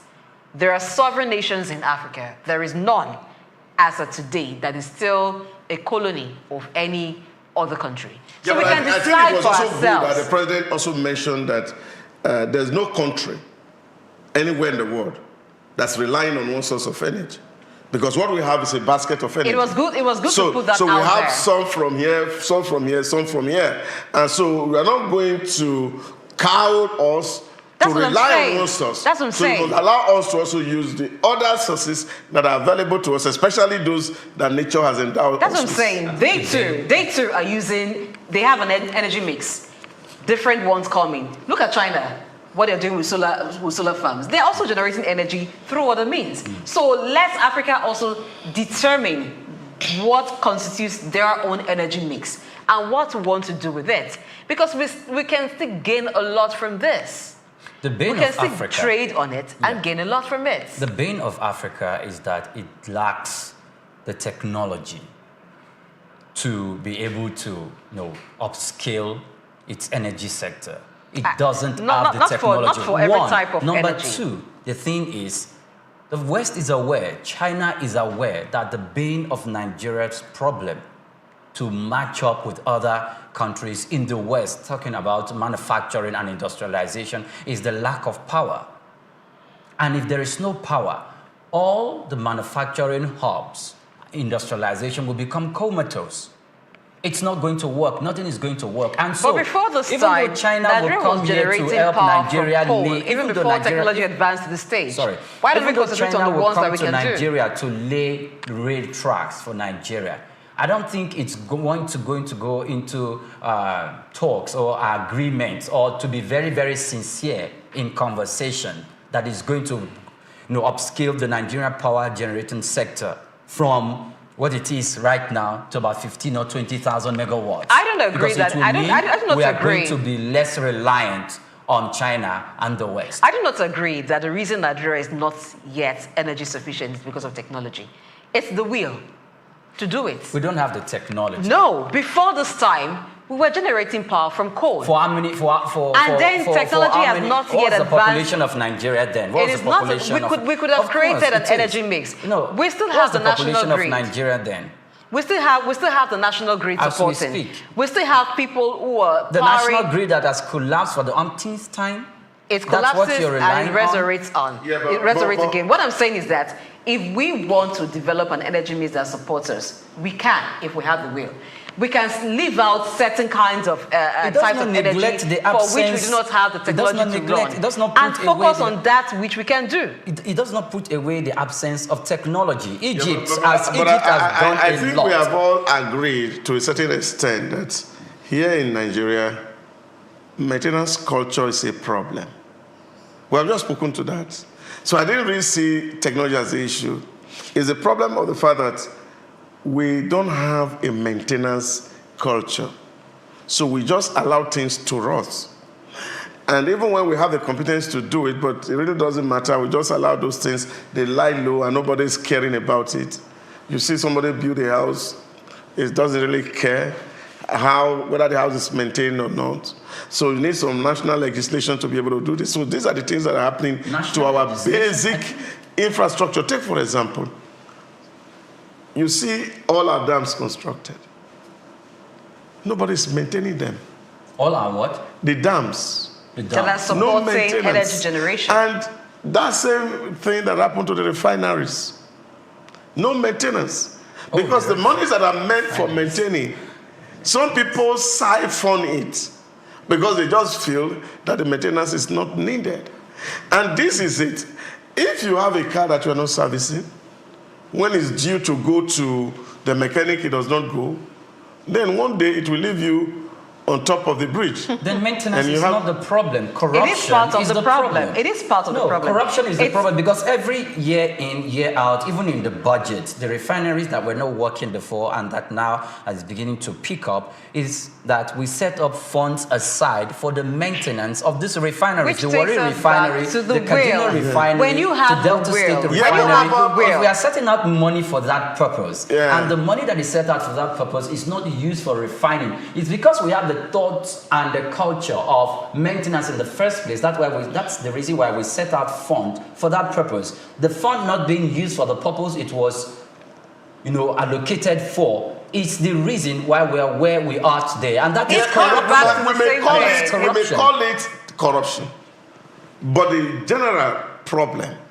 is the fact that you see, American says if it ain't broken, don't fix it. And somebody say this money that you are going to put in here, but this thing no spoil now. We can manage it. We can still manage it.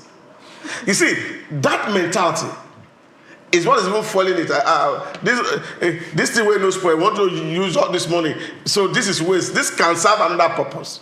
And this is what is leading to the corruption. But you see, generally, even outside of government level, at individual micro level, the maintenance culture is missing and is lacking. Doctor, I'm sorry.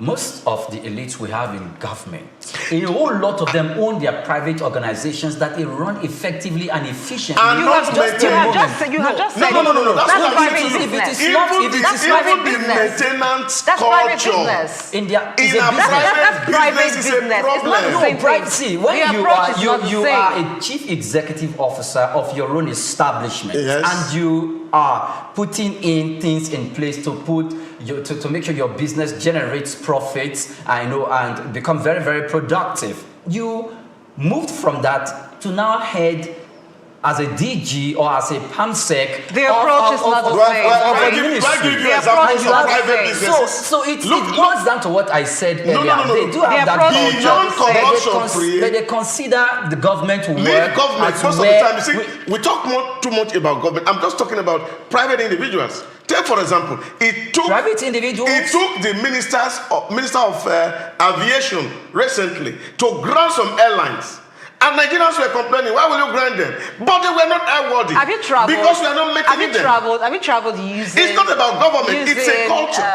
It's not a culture. Have you traveled? It's a culture. I'm going to ask you a question, Priya. We're going to wrap It's up a with culture. that. Have you traveled using a public bus?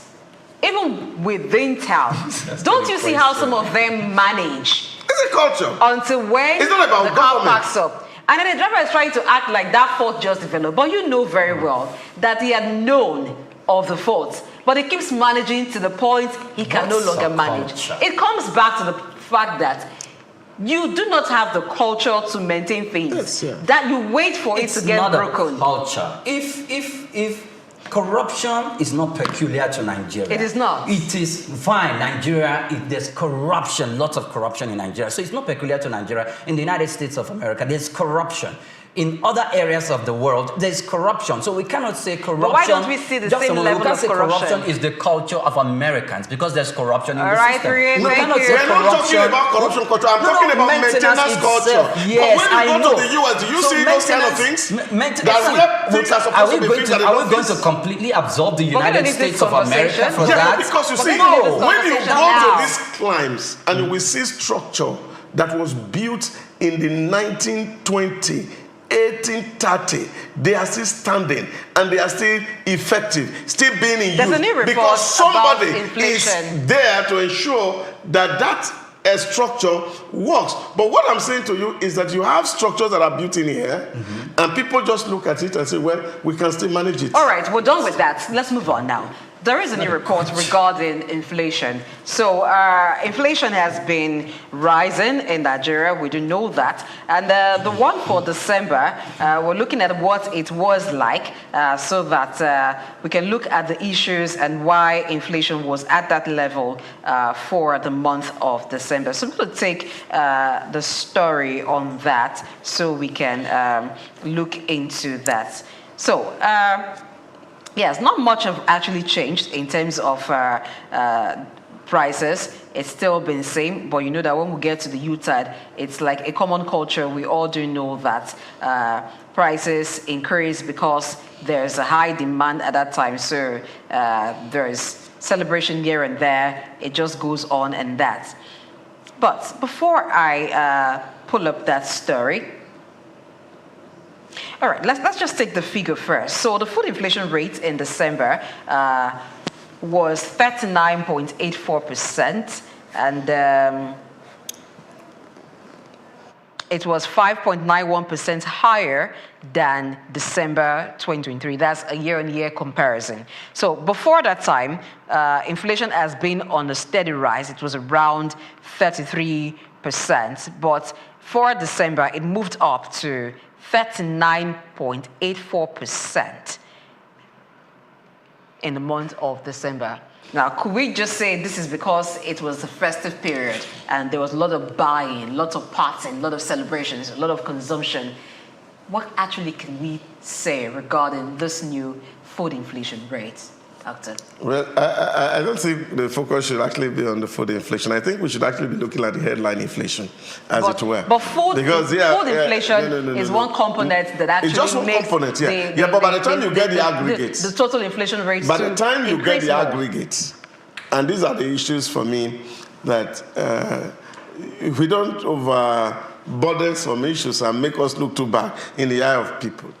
What's the headline numbers? It's 34.80 if we're looking from at November figure of 34.60.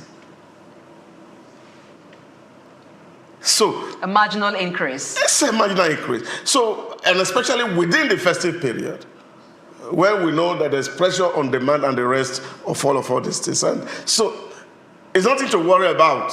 Really? Yes, it's nothing to worry about. Yeah, because you look at the marginal increase from 34.60 to 34.80, 0.20% increase. That's what we saw between November and December period. Because naturally, you have said that even in your commentary, that usually during the festive period, people are pushing to get things done. But I think there's even more to this. Okay, before you continue, but you have also said on this table at other times that we haven't seen the NBS on the field actually doing their job, getting data. So if the NBS says that the inflation rate for December is 34.80, just a marginal increase of about 0.20 because it was 34.60 for the month of November. Going by what you've often said, don't you think that the actual inflation rate is higher than what is being stated by the NBS? Well, I'm not even talking about the authenticity of the figure, but what I'm talking about is isolating food inflation as basis for analysis. That's what I'm saying. See, because what makes up the entire ecosystem or the economic ecosystem is what is happening at different sectors. Between me and you, even without going to the fit to measure, we know that once it comes to Christmas season, because of the way we prepare for Christmas and the New Year in this environment, naturally put pressure on the market forces. Where you have so much demand and supply remain basically almost the same. If you were last month in Balogun market here, you see the volume of human beings who want to buy clothes. But this thing could have been bought some 2 2-3 months back. The latest design won't have been out there. Oh my God. So we have reasons for all of this. So the point I'm making is the fact that there's a way we live as people that actually drives some of all these processes. Some people call it the fire brigade way of preparing for things. And there are things that we can actually prepare for a long run. Can we also begin to tell Nigerians that Christmas is about 11 months away? We can start to rear our chicken at our backyard. Even the turkeys. And the turkeys. And rear it for 11 months. And we'll have so many turkeys to even give away during Christmas. And we are not going to be waiting for Christmas season to come. And then we are saying the price of turkey is 45,000. It's 100,000. 120. Some sold for as high as 120,000. So there are these stopgap measures that we can actually put in place, that people can actually save up to a point, and they see that there are things that are not perishable that we can actually have. And then, of course, we are not really putting pressure on the indices within the market environment. Pray. Well, I read a doctor wants to make every one of us farmers. He said we should rear our turkey. Would it be a bad idea at this time? I am very certain you don't have that time.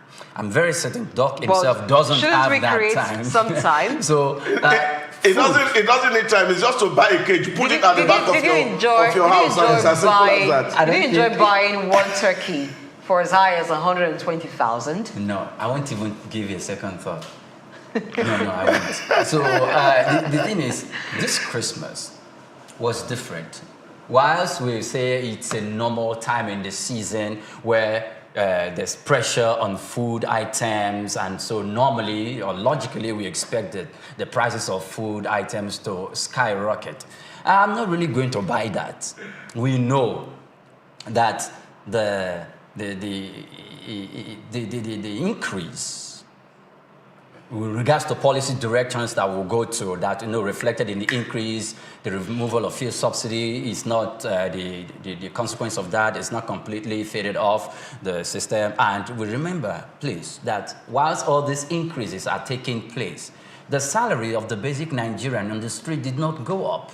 It did a bit. For some people, it went up. The 70,000 naira for the minimum wage. Elites, minimum wage. Civil servants, How 70,000. much was labor demanding? Some increase did happen. You can't take away the fact that some increase happened. Calm down. Oh my God. Some increase happened. Labor. I know Nigerians don't say that it's so elusive. Were you actually expecting that the government would have given labor exactly the amount they asked for? Labor, as Nigerian Labour Congress, the Trade Union Congress, have professionals in the economic space, and they've sat down, they've calculated the purchasing power of the Nigerian for years back and how this has been mounted without the increase of salaries. They will tell the government we need 250,000 naira for increase coming from then the government will be like, okay, they will bring it down to 18,000, from 18 to 30,000. Some states can't even pay from 18 to 30,000. Now we got to this, and Labour said, okay, I think, Mr. President, what we need is 200. How much was Labour asking for initially? And the government will be like, how much was Labour asking for?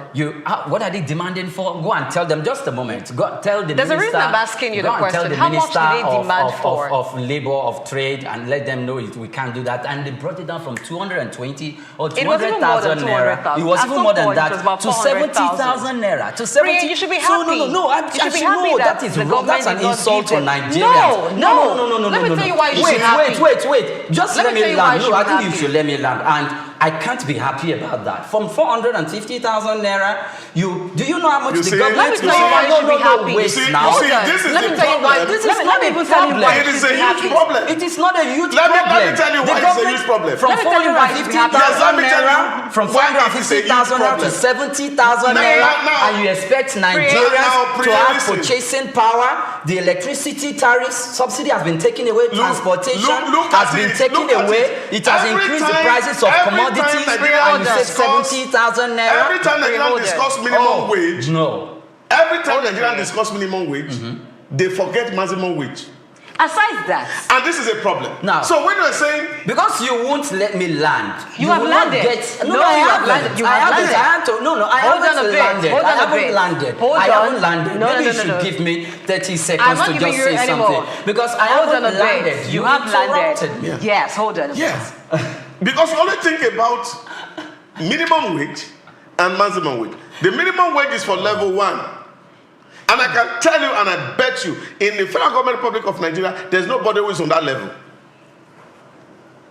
Now, but when you are saying government increase salary by 400,000 for level 1. Minimum wage. Now, what that means is that the level 17 officer, Let me land. You have the landed. level Hold on a 17 bit. officer You can take the who flight used again. to earn 250,000 in a month will be any lower than, you are expecting him to be any lower than the minimum wage. So what do? You have to increase the minimum, the wage of those across board. Now, if you are going to use the same percentage to increase that wage across board, you can put your calculator and calculate it. 400,000. Nigeria make 1.7 barrel. Let's even put it at 2.1 barrel. Petrol. Selling at 100 naira. $100 per barrel. And multiply it and you will check that even if we are producing 10,000 barrels, we will not be able to pay the civil servant salary. That is on one end. The reason I said you should be happy that the federal government didn't pay that 400,000 be happy. because you forget that there is also the market implication when wage goes up. The price of goods and services increase because the market people assume that wage has increased, so they too should increase the price at which they sell things. Unfortunately for you, you are not under the government employee, so you don't get that minimum wage increase. So the market people cannot distinguish between who works for the government and who works for the private sector, because the private sector will only pay as much as they can afford. So you get to pay more for goods and services, but you don't get to receive that commensurate increase in your wage. Great. Now I'm going to land. Please land. Now, doctor. I hope you are not landing on the water. So now, Labour was asking for 450,000, and the government insulted Nigerians and brought them down to 70,000. I shouldn't be happy about that. I wasn't asking for minimum wage, doc. I was asking for a commensurate wage. Living wage? No. For a commensurate wage. Of course, you can give it the synonym, living wage. In Lagos, Nigeria, in fact, I don't think anybody should be earning, who is under the employ, should be earning less than 150,000 naira, 100,000, at least between the scale of, with regards to the scale of people we're having working from janitors and all of that, from less than 150,000 naira. Lagos can handle that. I'm bet sure Lagos can handle 250,000 naira for their staff. Lagos State. I'm sure of that. We cannot use the same thing to measure. We cannot use the same thing to measure maybe a Gombe State, that they should apply the same thing. No. The government refused because it considers sitting with labor demeaning, and that, oh, these rascals. Any government you can't say that the government considers sitting with labor demeaning. There was some negotiation happening. The government several times were defiant and would not sit down to think in the same frequency with labor was thinking. Okay. What is that frequency? If we are going to can you give us the frequency? We cannot do what doctor said, like, okay, let's look at the level 17 officer. If we increase it about 450,000, probably we'll be earning millions, and the government cannot really afford that. Great. Then can we just put it at a reasonable level for 17 officers? But the thing is, the least worker in the federal ministry, and probably in some states, ministry will not go beyond a level whereby we see that their purchasing power is augmented.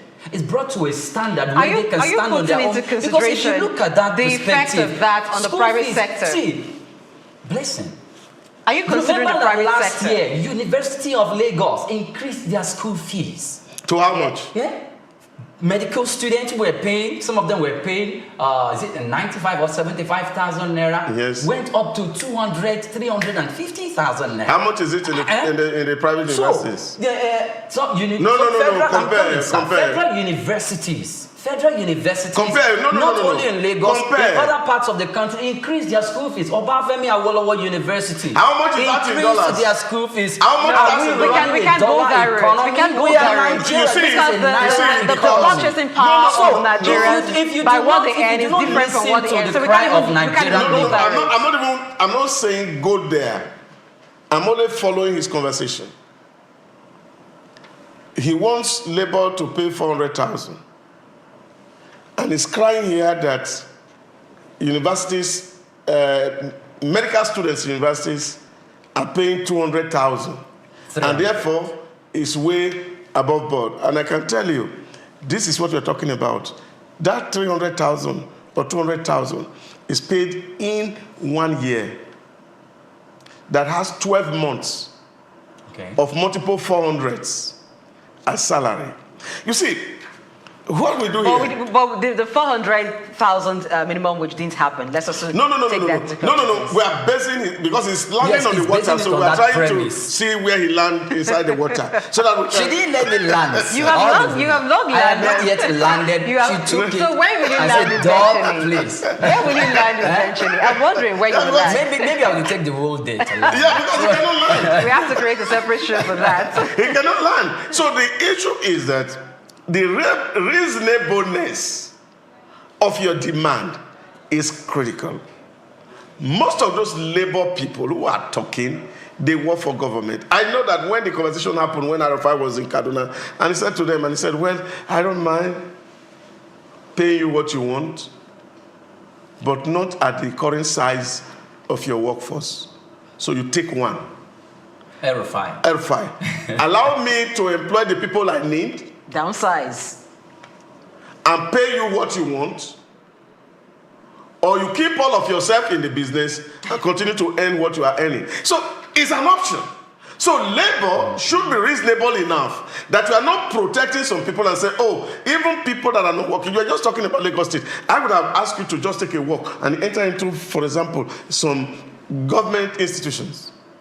And you see people who are paid on a monthly basis who really never have anything to do. Sleeping. They are sitting down Some under don't the even tree. come There's to the no office. work. Because work is taken here as social service.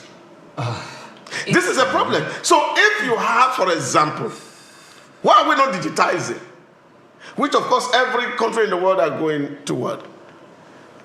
Nigerian workers are still afraid that if government go full scale, digitized, which of course will save us currency, enhance our transparency and accountability, and save so much money to build the infrastructure that does not exist. People are afraid that if you go that route, people will not have work. This is a conversation. So we have to either eat our cake or have it in our hand. But expecting that we can eat our cake and still have it in our hand is a dream that can never come true. Haven't gone round looking at the purchasing power of Nigerians. Let's also talk about the attitudes of some business people.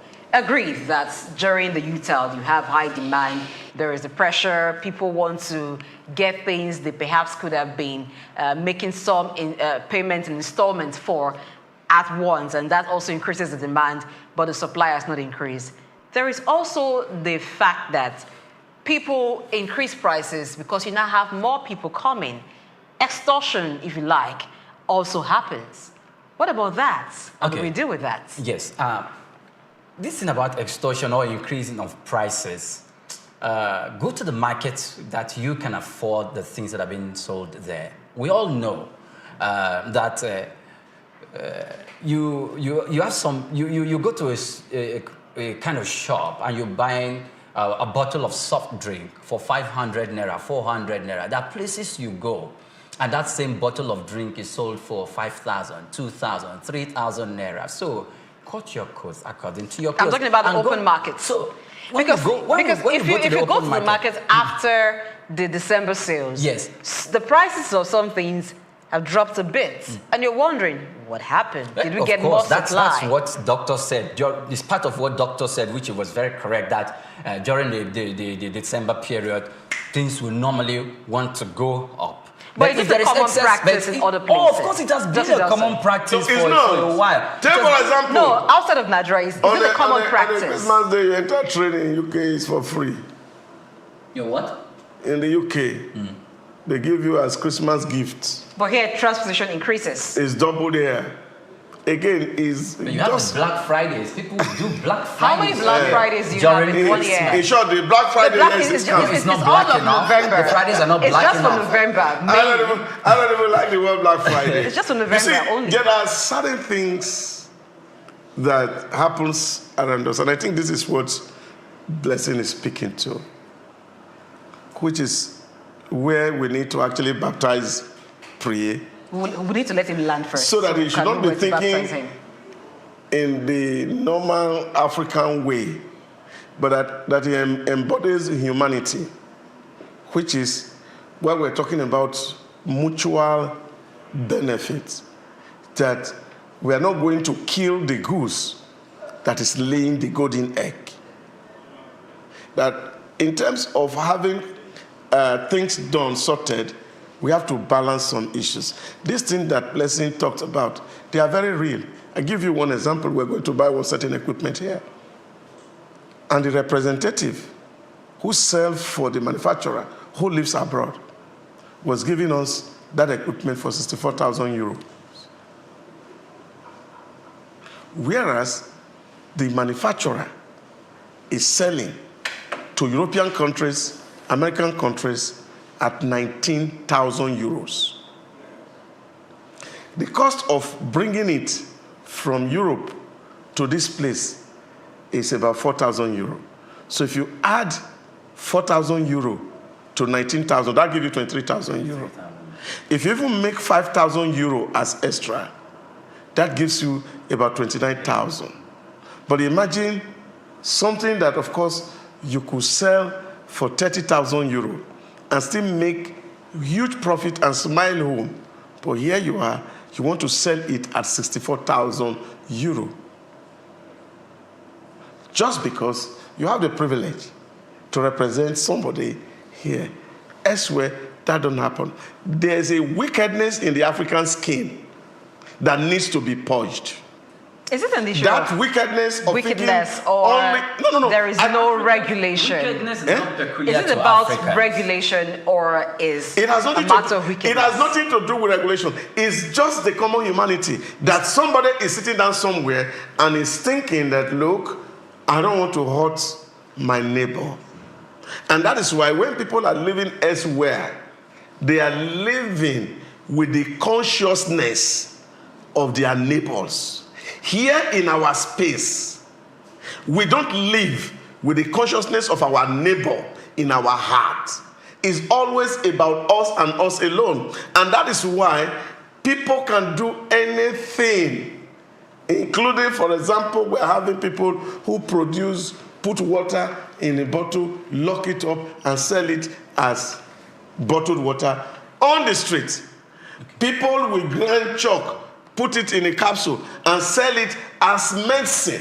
Just because I need money, and therefore I don't mind destroying the life of the other neighbor just for me to be well. That's why people can do anything in the street just for themselves and not considering the common good of others. Now, where you see development happen, people think about the common good of others. Because if we have that at the back of our mind, that this person who is coming to buy chicken, for example, which last month, November, was selling at 30 naira, and we didn't increase the price of it, nothing has happened, and all of a sudden, because he's going to have his family enjoy Christmas, rather than even say Happy Christmas and take a benefit of 2 naira off it, rather you will multiply it by 10 so that you can create pain in the life of other people. This is what she is speaking to. Because we must look at that side of the conversation where people are deliberately, okay, doctor, I think for the purpose of their gain, yes, and they are inflicting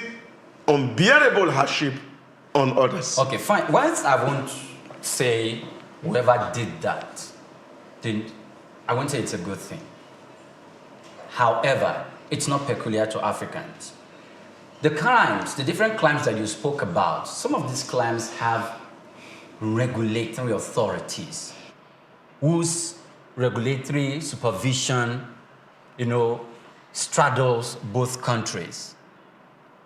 In the case of the African Free Trade Area that Nigeria became a part of, or Nigeria was, will I say, coerced or forced to become a part of, there are going to be regulations there in prices and in the currency that will be used as the medium for exchange of goods and services within the African space. So the Naira can be used in Ghana, in Benin Republic, probably their currencies too can be used, or there will be a transaction in the border area that will facilitate that. Maybe the manufacturer had that set in place within those claims, but they left Africa out of it. And of course, the capitalist tendencies show forth in that young man who quite went overboard. But it's not peculiar to Africa. So what we need to do in this particular case is to have regulatory authorities. It is a system. But what about the effectiveness of the regulatory authorities? Because in markets, these are still human beings. I also worry about the extent to which people can regulate. In the markets, we have unions. To work. What happened to the unions acting as regulatory bodies? Yeah. You see, this is an issue. I'm coming to work, you have a traffic light, red on you, and you stop, and somebody is hooting at your back. Move on. Because you should move, and they are moving by the side,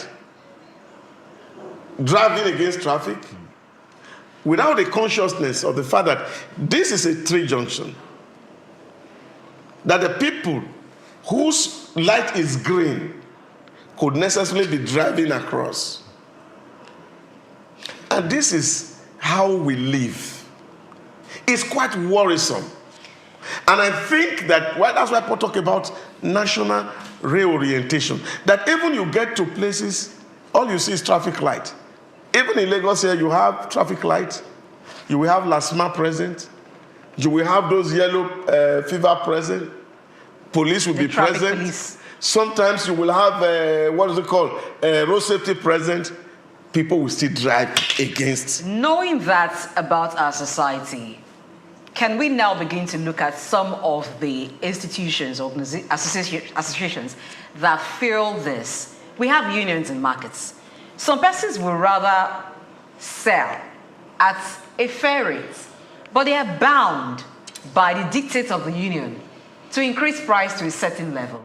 We've seen some cases where even the sellers themselves cry out against the overbearing attitude of unions. They sometimes have come up to say unions are the reasons why we have goods and sometimes services very expensive. You want to become or start practicing as a hairdresser, you must belong to the unions of hairdressers.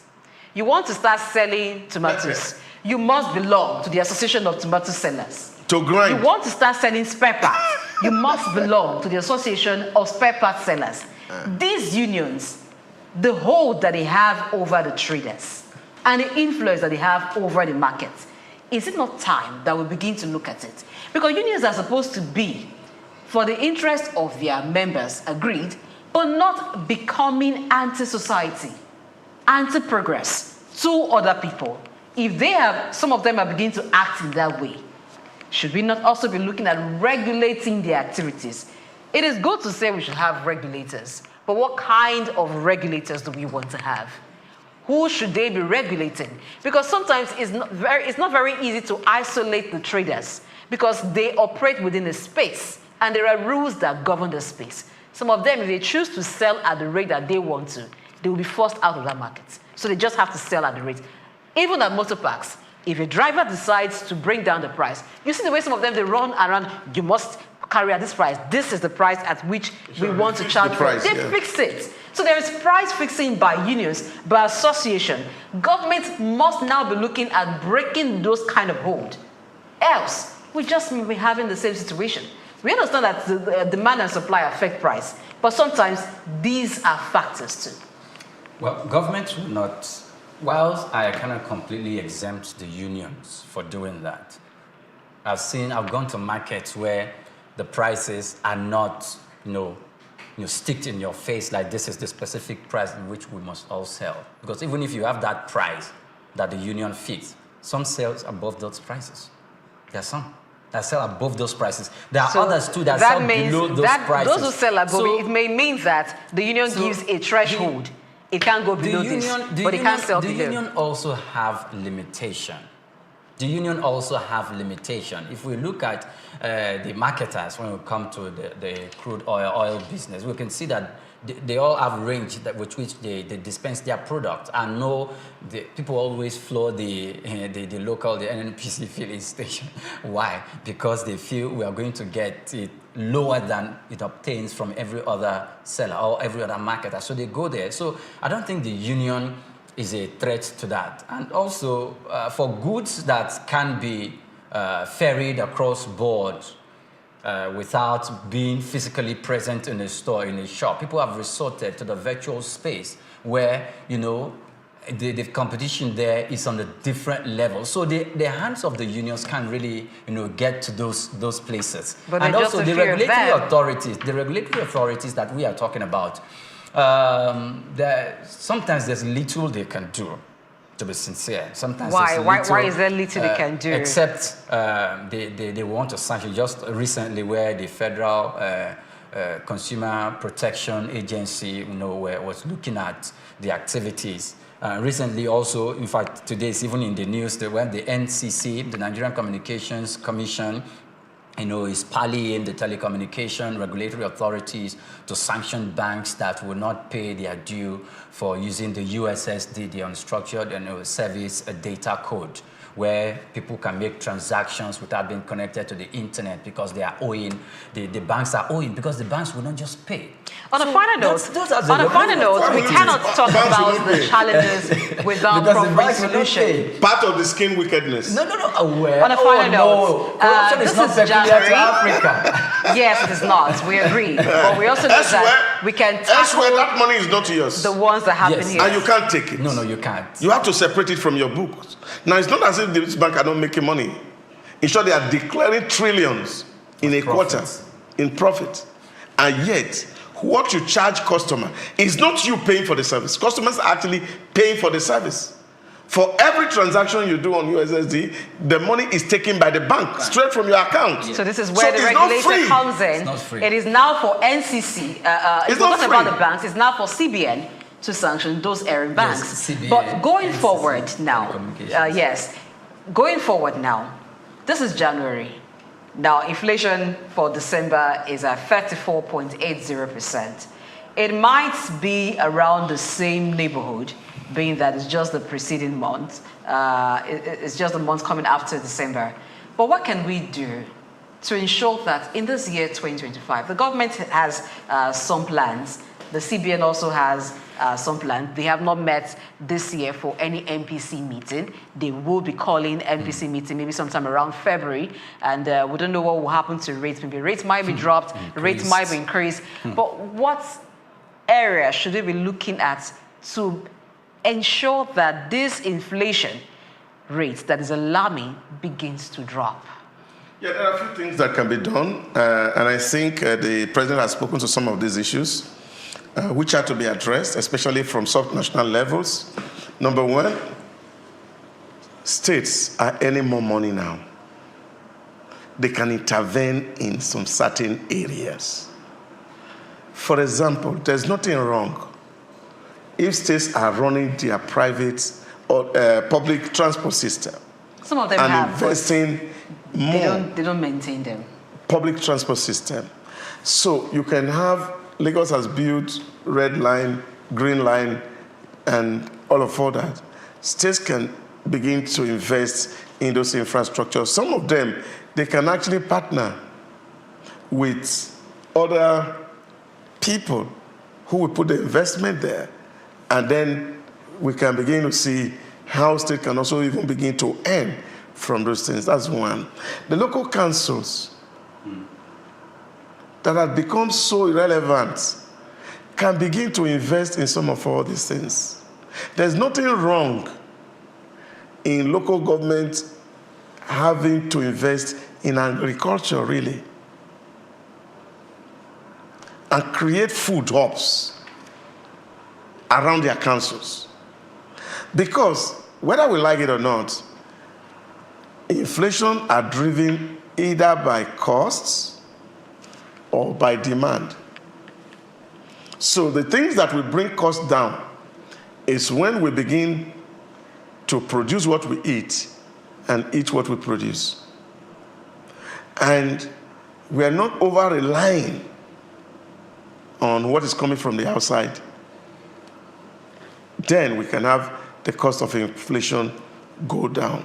So if we have surplus in the market, a lot can happen.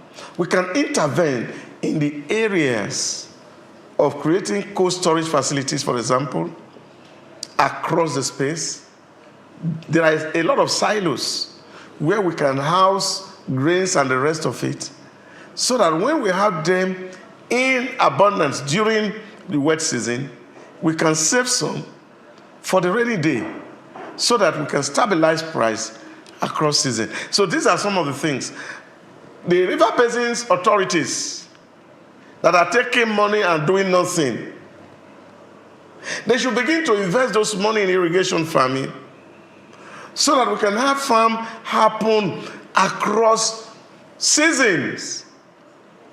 And so we are no longer victim of crops is out of season and therefore price is on the rooftop. So these are some of the things that can be done really to really stabilize inflation as it affects the common man on the street. I will start by speaking on food inflation, because that's one component that is very key to what the overall inflation or the headline inflation becomes at the end of the day.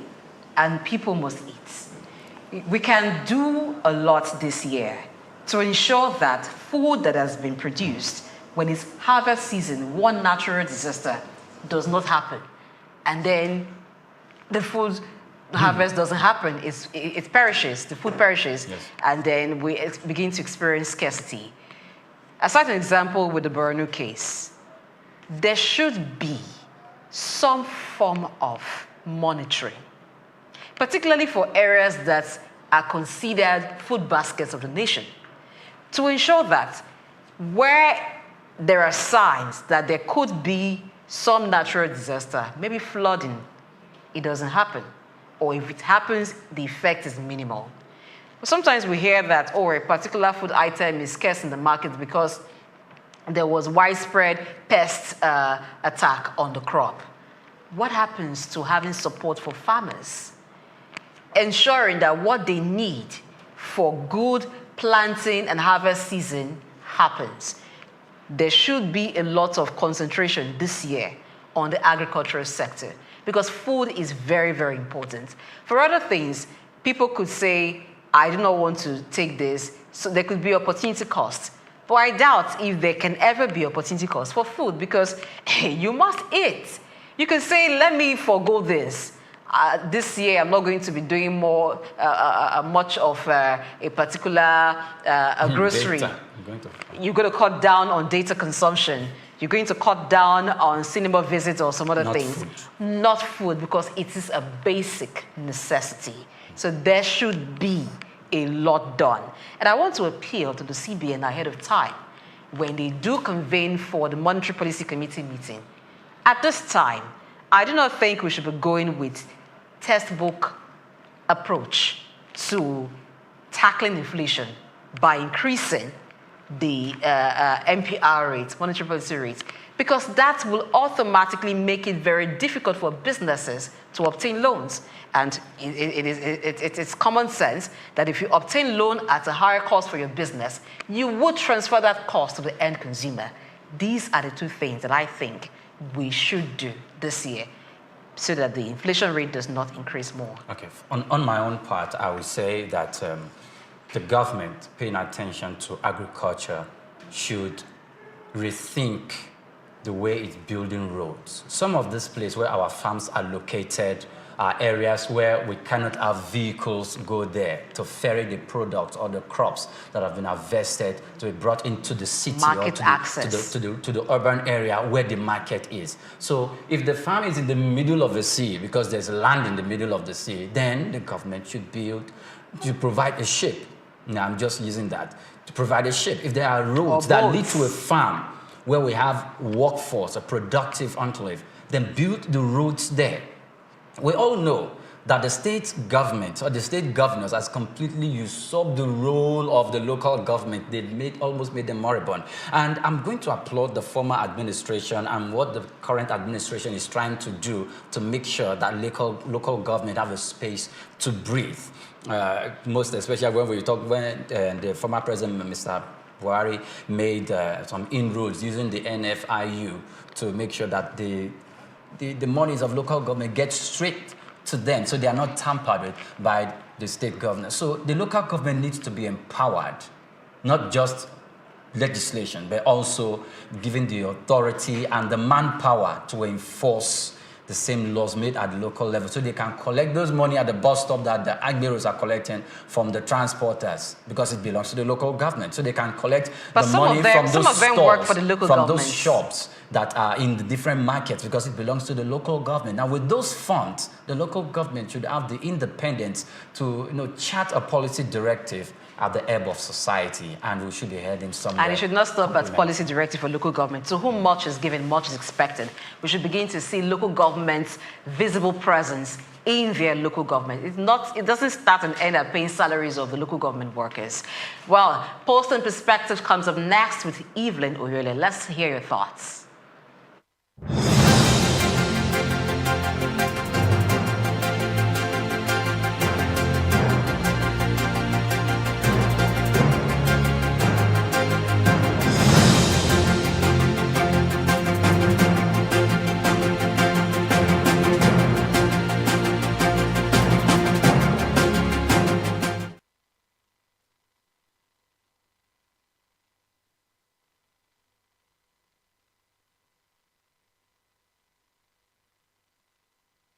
At the Africa Development Studies Center, ADSC, we are committed to driving sustainable growth and development across Africa through innovative training and research. Our mission: empowering leaders, policymakers, and professionals with the tools they need to create lasting change. With customized training, dynamic research programs, and study exchanges on leadership, management, and other critical development topics, ADSC offers a platform for exchanging cutting-edge ideas and global best practices. We provide comprehensive services in research and consultancy, capacity building and training, education programs, publishing, and knowledge sharing. Our esteemed faculty, composed of seasoned experts and researchers, ensures a learning experience that is insightful and practical. We specialize in policy development, implementation strategies, monitoring, and evaluation. At ADSC, learning is engaging and enjoyable. Our unique methodology includes talks, interactive exercises, games, video screenings, and lively seminar discussions, all in a comfortable and friendly environment. Ready to make an impact?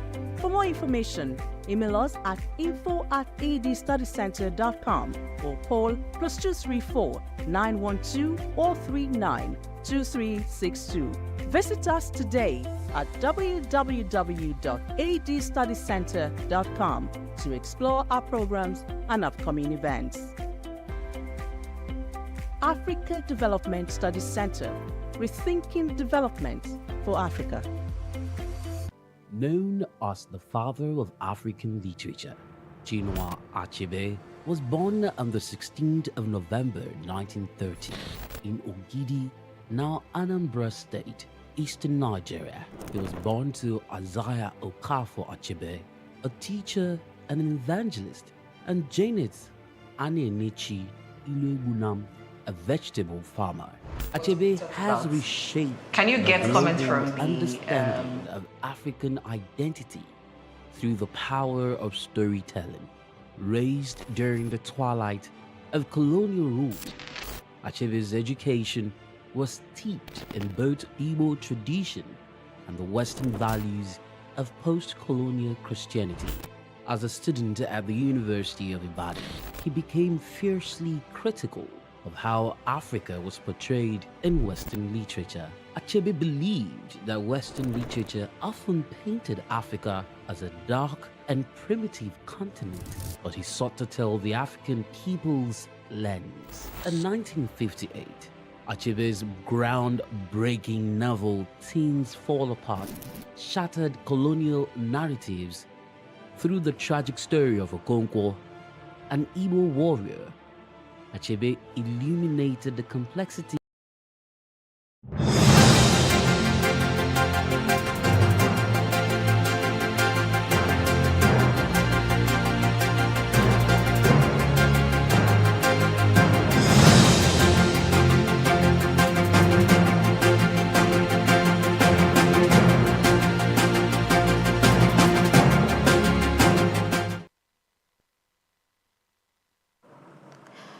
All right, welcome people. It's another edition of Posts and Perspectives. My name is Evelyn Ohiola. It's TBT Throwback Thursday. And you know what they say, thank God we do not look like what we have been through. Because if you look at your picture from 10 years ago, I bet you would be confused. Who is this person in this picture? All right, of course, I have beautiful people and handsome, beautiful lady and handsome guys on the set. I love the yellow blessing, by the way. Thank you so much. Looking so good. And Doctor is being patriotic today. I love the green tie on the white shirt. Let's get right into it this morning. And my very first story is on President Bola Ahmed Tinubu's speech at the Abu Dhabi Sustainability Week Summit. Yesterday, we took, something is said about the time for Africa being now. And at the summit, in a speech, he talked about the climate change and also energy transition. Let's see what some Nigerians make of his speech. This one is from official MK Clone, who says, our president sabi speak English, but the English is not taking us anywhere. Things are really bad here. I must say, I loved the president's presentation. I mean, I was so proud of that particular presentation. Ibrahim Musa says, anyway, I'm impressed with your presentation. Again, it says you did make a meaningful conversation. I urge you to use the same energy to sustain our economy. Tinubu, Nigerians are hungry. There's hyperinflation in town. Naira does not have value.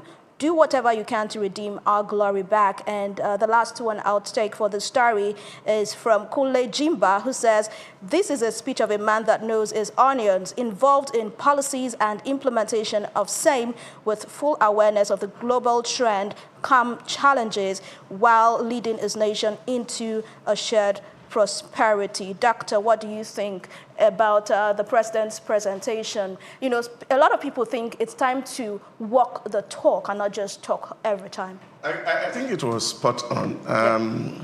The journey to build a nation is not something that is done in 1 or 2 years. What is critical is that the basics are laid, and then, of course, successive regimes are to build on all of all this. I think people should celebrate their own when they do well. The president was on spot yesterday and speaking Esther Paul for over 30 minutes to drive down an argument, of course, which, of course, he has been championing for me, was quite very, very instructive. Speaking to Nigeria Energy Transition Program since 2021, he delved into it and said, we are on course. Yes, you are 2030, but we are 2060.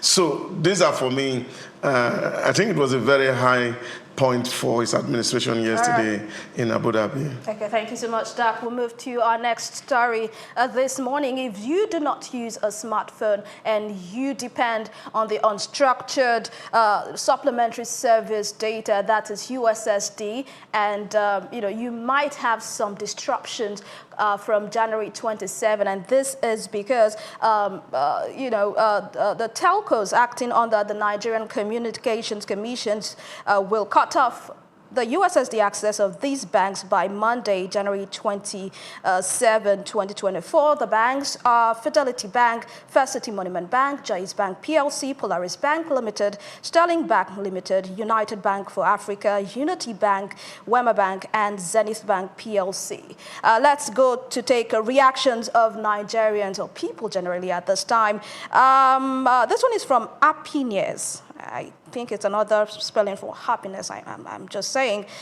She says, or he says, they always deduct my money without delivering the message, yet they are owing. NCC dragged them very well, okay?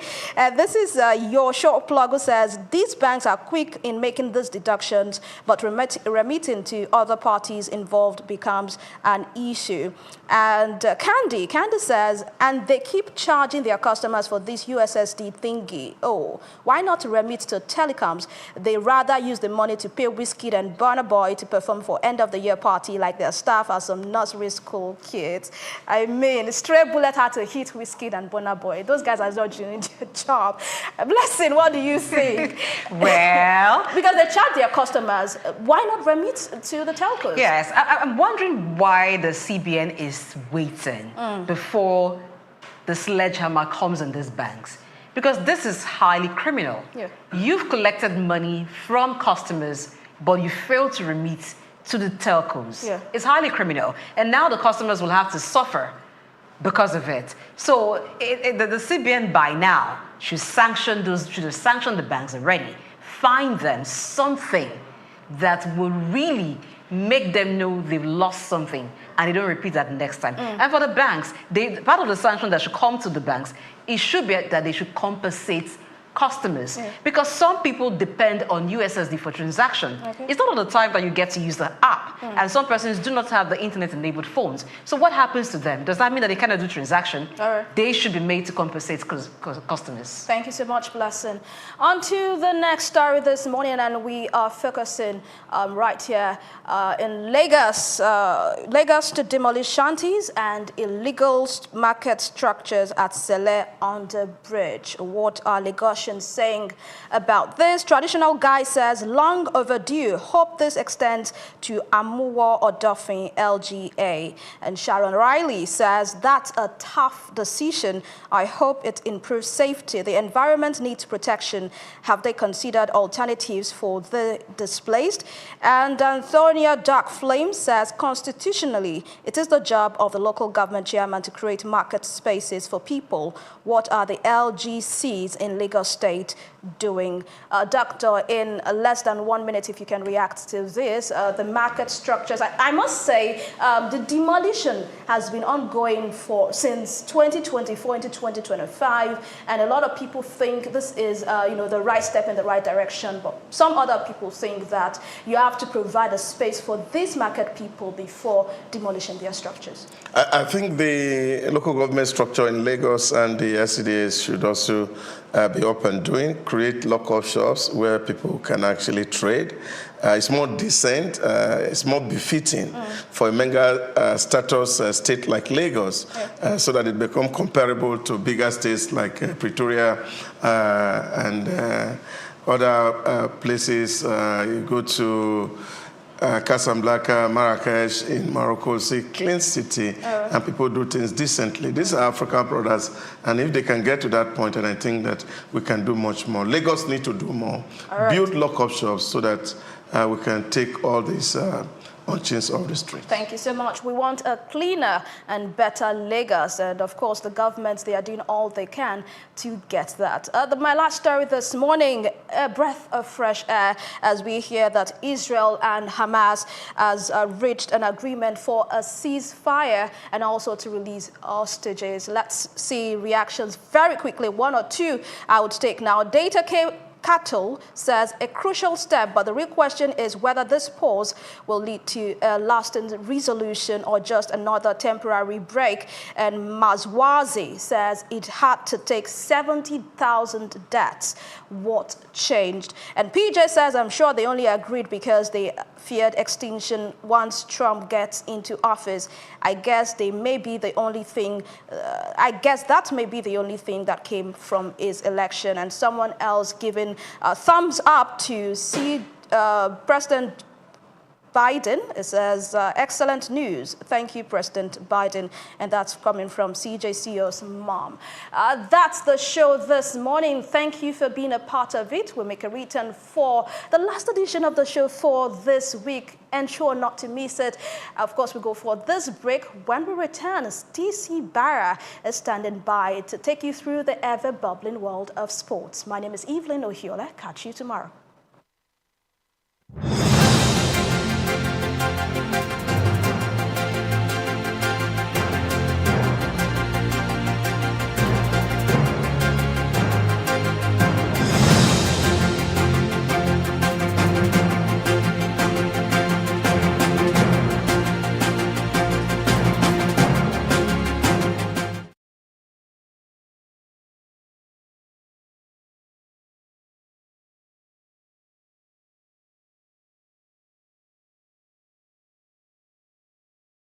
At the Africa Development Studies Center, ADSC, we are committed to driving sustainable growth and development across Africa through innovative training and research. Our mission: empowering leaders, policymakers, and professionals with the tools they need to create lasting change. With customized training, dynamic research programs, and study exchanges on leadership, management, and other critical development topics, ADSC offers a platform for exchanging cutting-edge ideas and global best practices. We provide comprehensive services in research and consultancy, capacity building and training, education programs, publishing, and knowledge sharing. Our esteemed faculty, composed of seasoned experts and researchers, ensures a learning experience that is insightful and practical. We specialize in policy development, implementation strategies, monitoring, and evaluation. At ADSC, learning is engaging and enjoyable. Our unique methodology includes talks, interactive exercises, games, video screenings, and lively seminar discussions, all in a comfortable and friendly environment. Ready to make an impact? For more information, email us at info@adstudycenter.com or call +234 912 439 2362.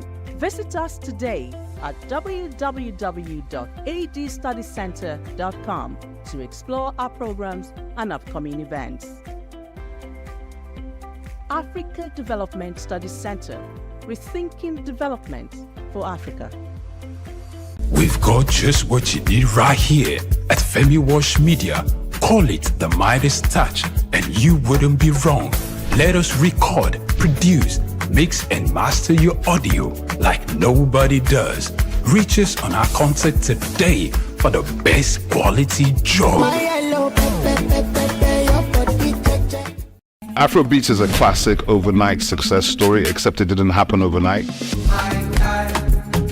I'm happy to be here. One of the key things about the Omniverse is that it's designed to go beyond an event and designed to be fully something that people can engage beyond the summit. The point being that Nigeria has so much to bring to the world in terms of these things, but we will be bringing fresh energy, fresh ideas, a fresh engagement, and we're obviously open to collaboration. But hip-hop, this never dies. What's the difference between Thor and Shango? Thor.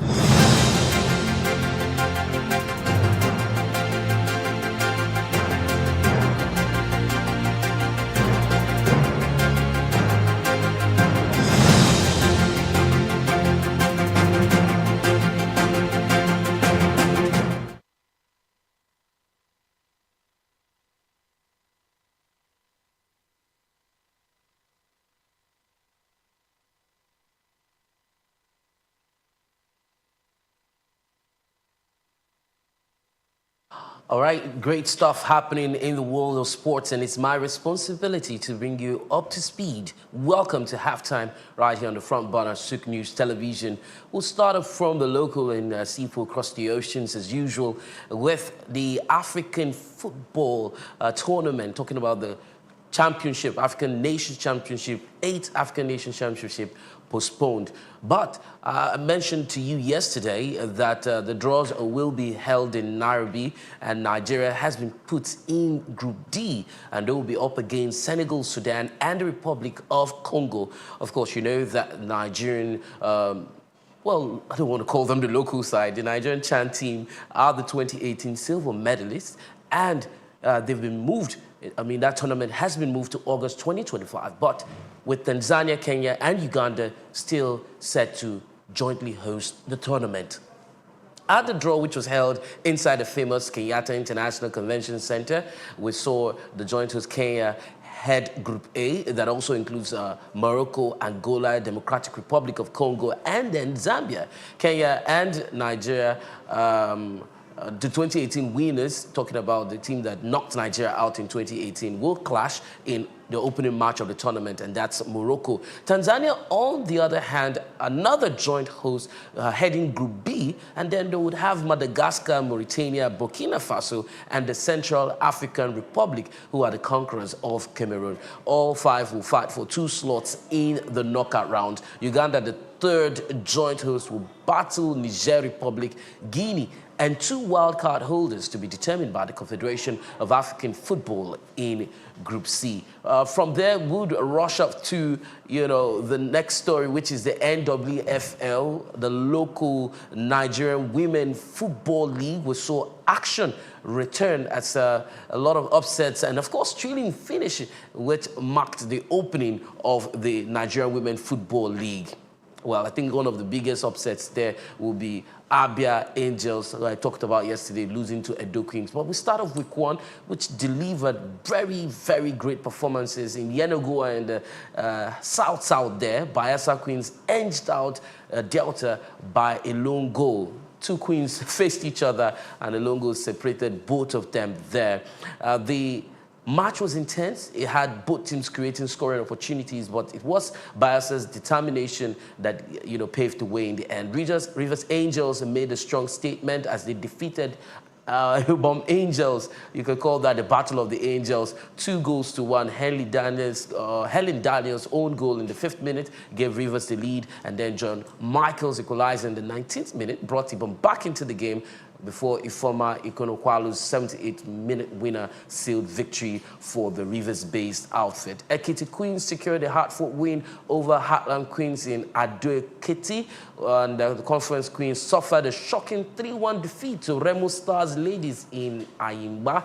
Idayat Olanewaju opened the scoring for Conference, but Remo Stars fought back with goals from Olasubomi Ogundele, Oluwaseyi Arubo, and Olamide Bolaji. Nasarawa Amazons narrowly beat Danaz Ladies 1-0 in Lafia, and Shola Shobowale scoring the winner in the 90th minute. And the game I talked about in the beginning, Edo Queens made the dominant statement in Benin. They trashed Abia Angels 5-0.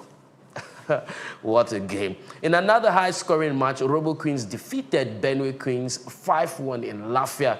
And some of those games, formed a very thrilling opening week in the Nigerian Women Football League. That has set the tone for an exciting season. Rest assured, right here, and of course on Inside Sports, we would update you as this league unfolds. The EPL had some games yesterday, and Arsenal, the Gunners, firing on all cylinders.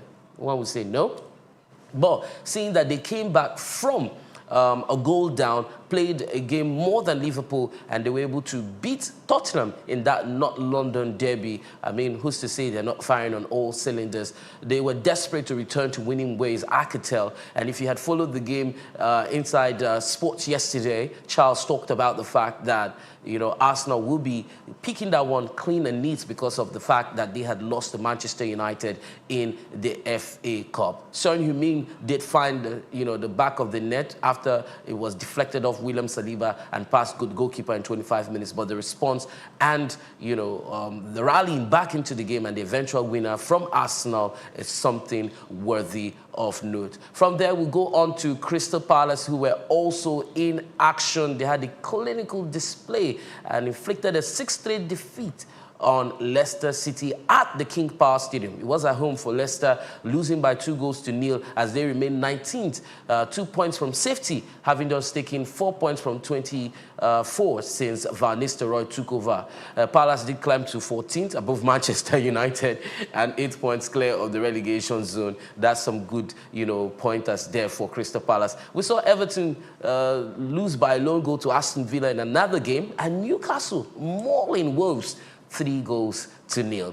Quickly to the Spanish Copa del Rey, Barca are in cruise control. You can say that again, cruise control, as they, give somewhat of a backup to their Spanish Super Cup as they triumph, trashing Real Betis and cruise into the quarterfinal of the Copa del Rey. And one guy who everybody's talking about now is a sensational teenager, Lamine Yamal. Scored one, assisted another, as Barca netted 5 goals for the second consecutive game, beating Real Betis 5-1. I mean, it's almost the same scoreline when they beat Real Madrid 5-2 in Saudi Arabia on Sunday. In the Bundesliga, Harry Kane scored 1 and also provided an assist as Bayern trashed Hoffenheim in front of over 75,000 spectators, and that restored 4-point lead at the top of the table. Bayern were awarded a 26th-minute penalty. We saw a Kane header that was blocked by the arm of the defender, and then he buried his spot kick, sending the keeper the other way. Some of the other games, we saw Bochum beat St. Pauli by a lone goal, Leipzig losing 2-1 to Stuttgart, Union Berlin losing by the same scoreline to Augsburg, and Werder Bremen and Heidenheim settling for a draw in a 6-goal thriller, sharing that one 3 apiece. From football to tennis, the Australian Open is on, and Emma Raducanu has reached the Australian Open third round for the first time in her career, and that was a dogged victory over an American opponent, Amanda Anisimova. The 22-year-old Briton won 6-3, 7-5 and set up a meeting with Polish second seed Iga Swiatek, who has never gone past the Melbourne semi-finals. Well, Swiatek trashed Slovakia's Rebeka Sramakova 6-love, 6-1 in an hour earlier, today. Australian Open still continues. Of course, let me let you know that former world number 2 Ons Jabeur was in tears on court. She struggled with a breathing difficulty during her second round Australian Open victory. The Tunisian later said she had an asthma flare-up, but then recovered to beat Colombian Camila. What a way to say, fight your difficulties or fight your pain to win. Well, that particular match entered 7-5, 6-3 at the Melbourne Park, and Jabeur, who of course is a 3-time Grand Slam finalist, appeared to be coughing and tapping her chest just before leaving the court. I might be leaving the court very soon, but let me let you know that Alina Rybakina beat 17-year-old American wildcard Eva Jovic 6-love, 6-3, and that sealed her 50th Grand Slam match win. Jovic was the youngest woman in the second round of the draw, but struggled against 2023 Australian Open finalist Rybakina, who is, of course, ranked 184 places above Jovic.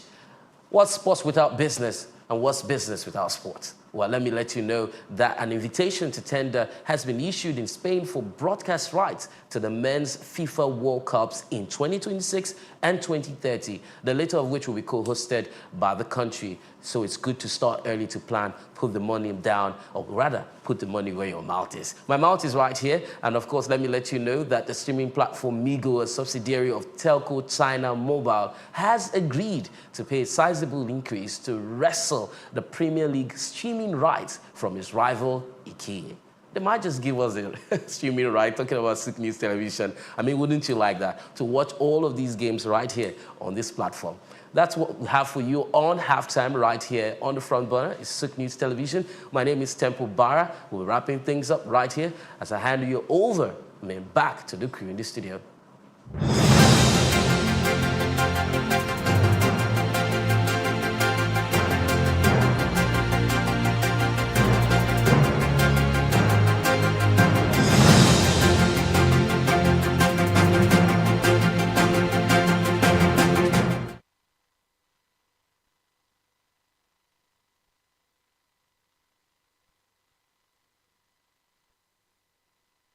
Guys, my name is Anna Maria Orlu. I am Miss Nigeria United Nations.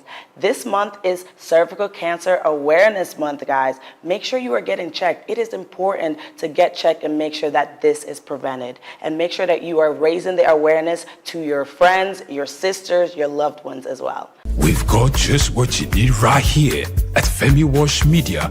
Call it the Midas Touch, and you wouldn't be wrong.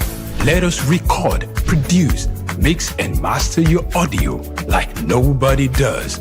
Reach us on our contact today for the best quality job.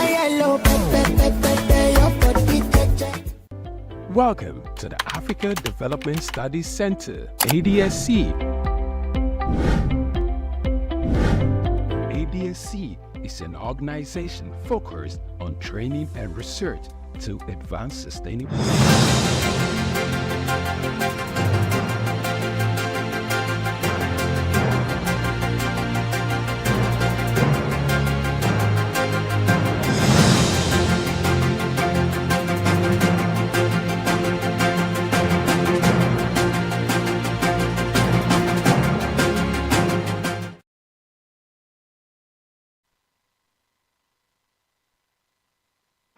And for sports, we conclude today's show on the front burners on Souq News TV. I am Blessing Aichi. We thank you for watching. We ask that you follow us on our social media platforms at Souq News TV on Facebook, Instagram, and X. And you can leave us a comment. Tomorrow will be another day when we light up the front burners. We ask that you join us again. From my fellow anchors. Yeah, Idahosa Osamaza, it's been a great day. Tomorrow is another day. Just here we put the issues of development on the front burners, and they matter to you as they matter to us. And Oyin Priye Krumale, I will say many thanks for watching. Stay with Souq News TV. There are other programs coming your way.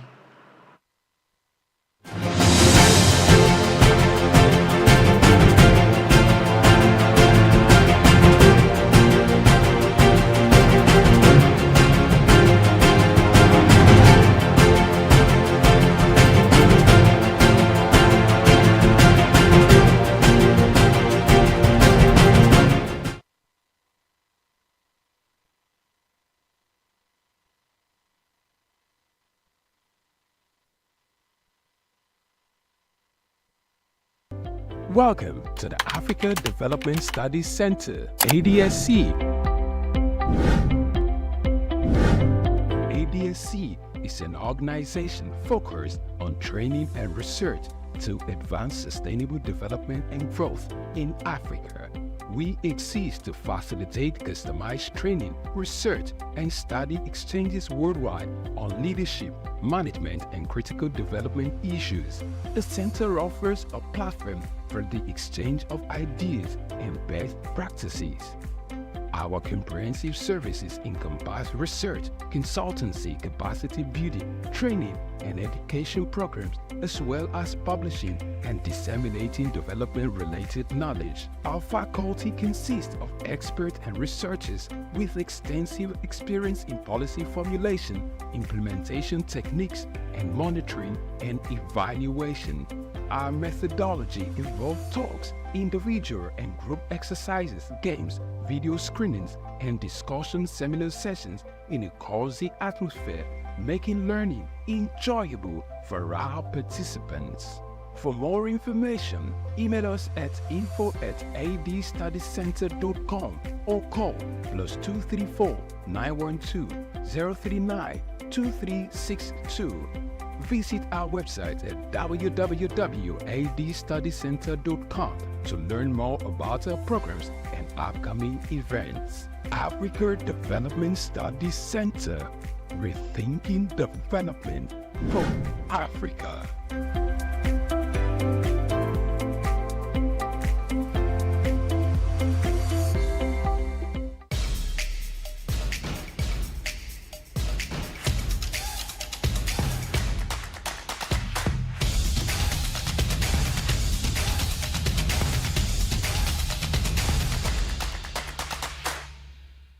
Congratulations on the new channel, and I'm happy to be here. The Omniverse is imagined as a collaboration platform. So it's a platform that, as the name suggests, is bringing together ecosystems. So it's like an ecosystem of ecosystems, aggregating aggregators and community leaders who are able to bring together their communities together to a platform. So the summit in itself was, while it was a big event and a heavy lift for us and the team, and I have to thank our team of volunteers. We had a team of about 40 full-time core volunteers that delivered the Omniverse. So one of the key things about the Omniverse is that it's designed to go beyond an event and designed to be fully something that people can engage beyond the summit. So we will be launching our digital platform. We have about 70 community partners already, including a number of government institutions. So to answer the question, there's public-private partnership within the Omniverse. There's regulators, there's government departments and agencies, there's ministries. But more importantly, there's diverse sectors across the economy coming together with the understanding that tech is the biggest enabler for development across all sectors, and that if we can drive collaboration, we can scale. So that's the ethos of the Omniverse. Collaboration is the superpower that we're trying to bring to the fore.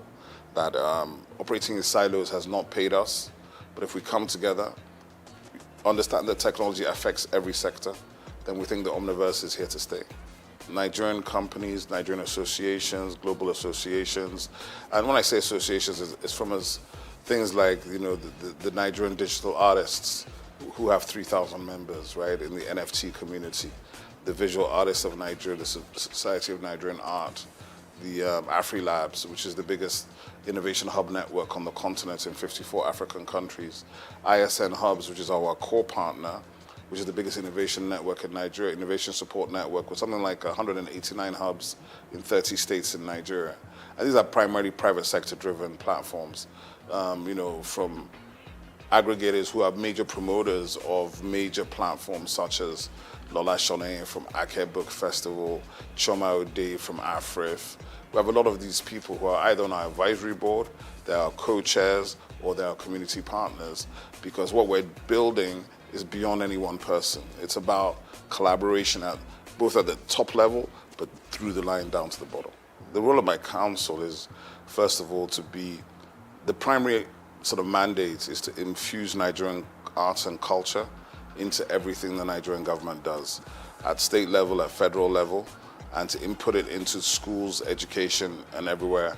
So in that sense, to make arts and culture functional and front line everywhere. This will involve the foreign minister, making sure it's embedded in our foreign policy, in our embassies, in the government policy, in every sector. So we're literally going to be reaching out to collaborate to all government at all levels, all other agencies, MDAs, ministries, federal government and state government institutions, to see how we can find common ground.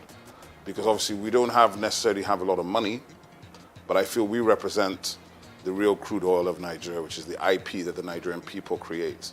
That IP they create, even if you valued it at $100 per Nigerian, that'd be something like $20 billion. And I believe each Nigerian is worth more than $100. So my own estimation, it's limitless, right? So what we have to do is we have to rethink how we imagine ourselves, rethink our own possibilities, and therefore from there, take off by pushing that agenda. But it's not an agenda for me alone. It's actually an agenda for all of Nigeria. Because when we put it front and center, it means we're putting the Nigerians front and center. And we put the Nigerians front and center, I think we win. I think historically you will find that the federal government and the governments of Nigeria have not funded heavily these sectors. They funded the heavy industries, the military industrial complex, heavy infrastructure.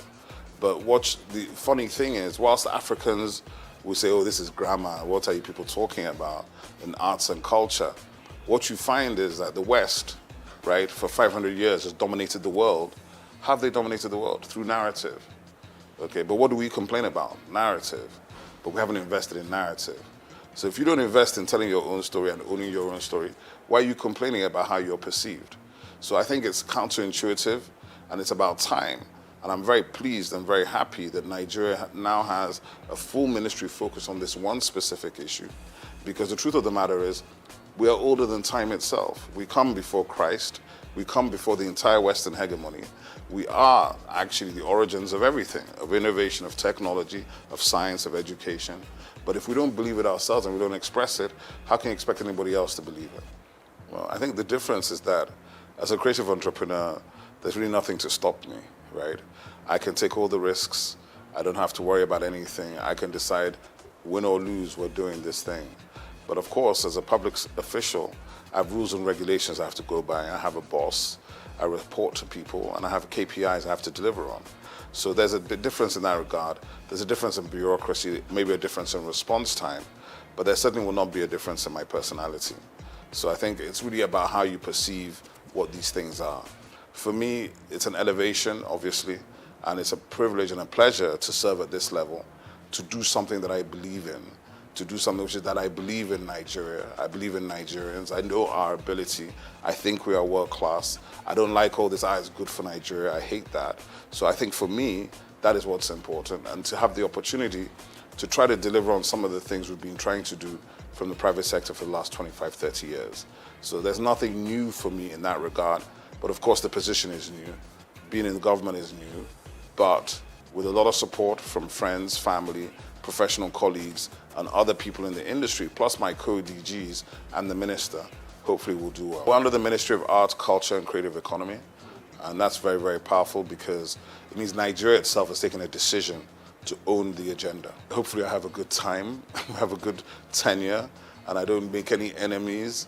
And well, for me, if you leave a place and the people that worked with you have good things to say, if they feel better about their work and about themselves, and if the brand that you're now leading is now appreciated by the people for what it does and how it brings it to the table, then I've done my job. I think Afrobeats has already established the fact that we are originally Nigerian. Or some people say arrogantly Nigerian. And it was intentional. We built this thing, and it was intentional because we're not going to ever apologize for being Nigerian. We're not going to apologize for being black. We're not going to apologize for being African. And that's front of mind. Because, you know, when you do show business, you have to validate it. So we validated the show maybe at least 10 years ago. So now we're in the business phase. So when you see the exit of Maven Records with UMG, you see Iwaju coming, Comic Republic with Universal Studios, you begin to understand where we're building to. And when you think about where we're coming from, where there was no infrastructure, no funding, no support, and I think part of what we hope to do with government at this time is, because we come from the sector, we can collaborate with everybody in the sector. We don't have to talk at them, we talk with them, we build with them. And together, I think it's limitless. You know, Nigerians like to say the sky is your limit. I think it's limitless. There's no limit to the whole situation. I mean, one of the things I talk about all the time is what's the difference between Thor and Shango? Thor is approaching $50 billion in revenue. Shango's broke somewhere outside Lagos.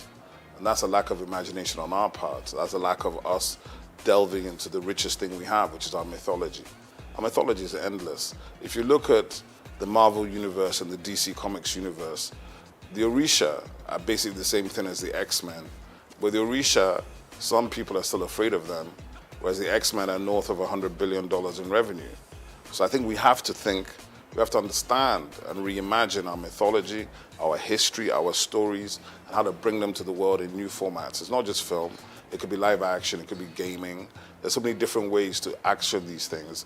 And when you do them, and you do them right at the right level, as Iwaju is beginning to show you, our stories have always been world-class. Our characters are world-class. What we have not had is the resolve and the confidence to finish. I think that is coming now. For me, I think it's still the fact there's more to do.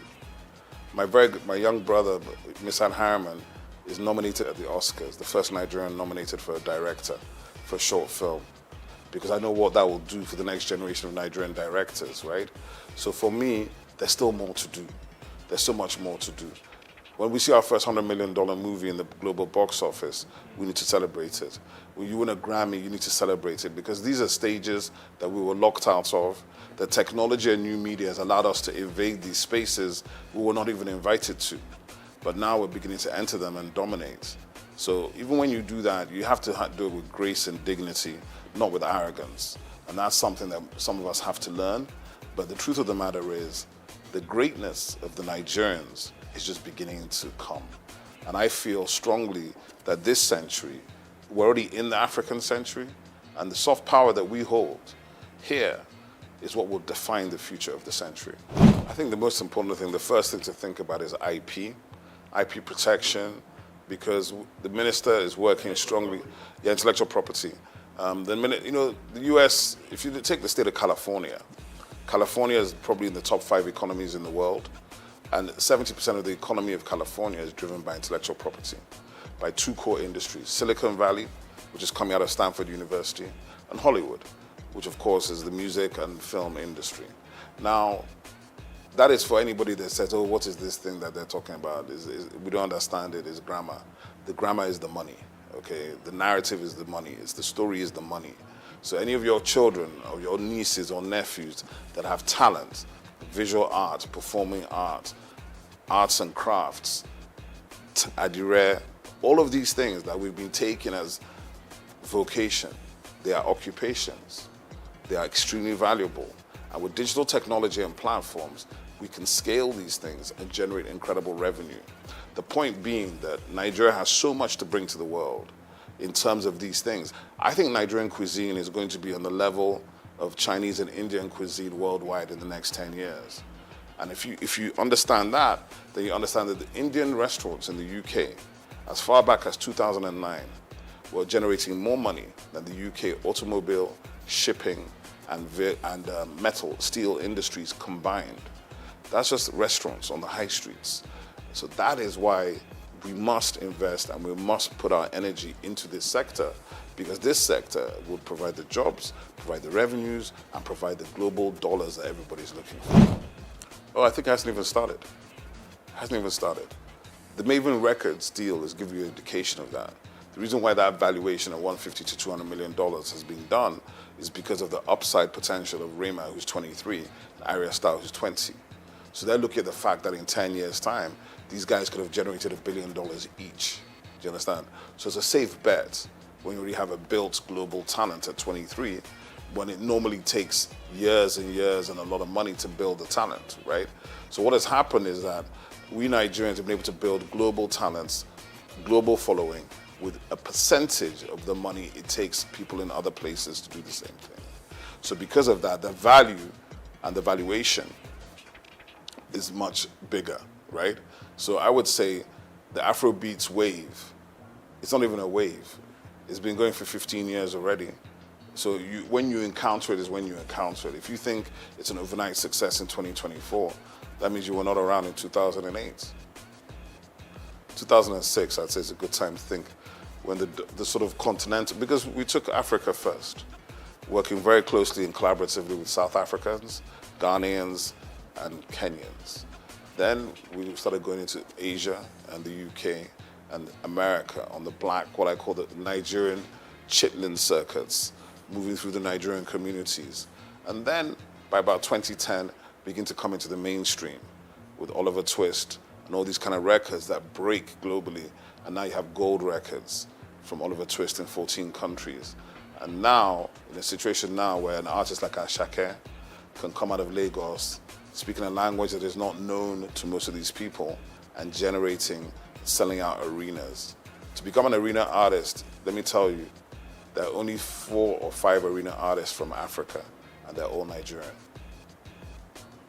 Don't take it for granted.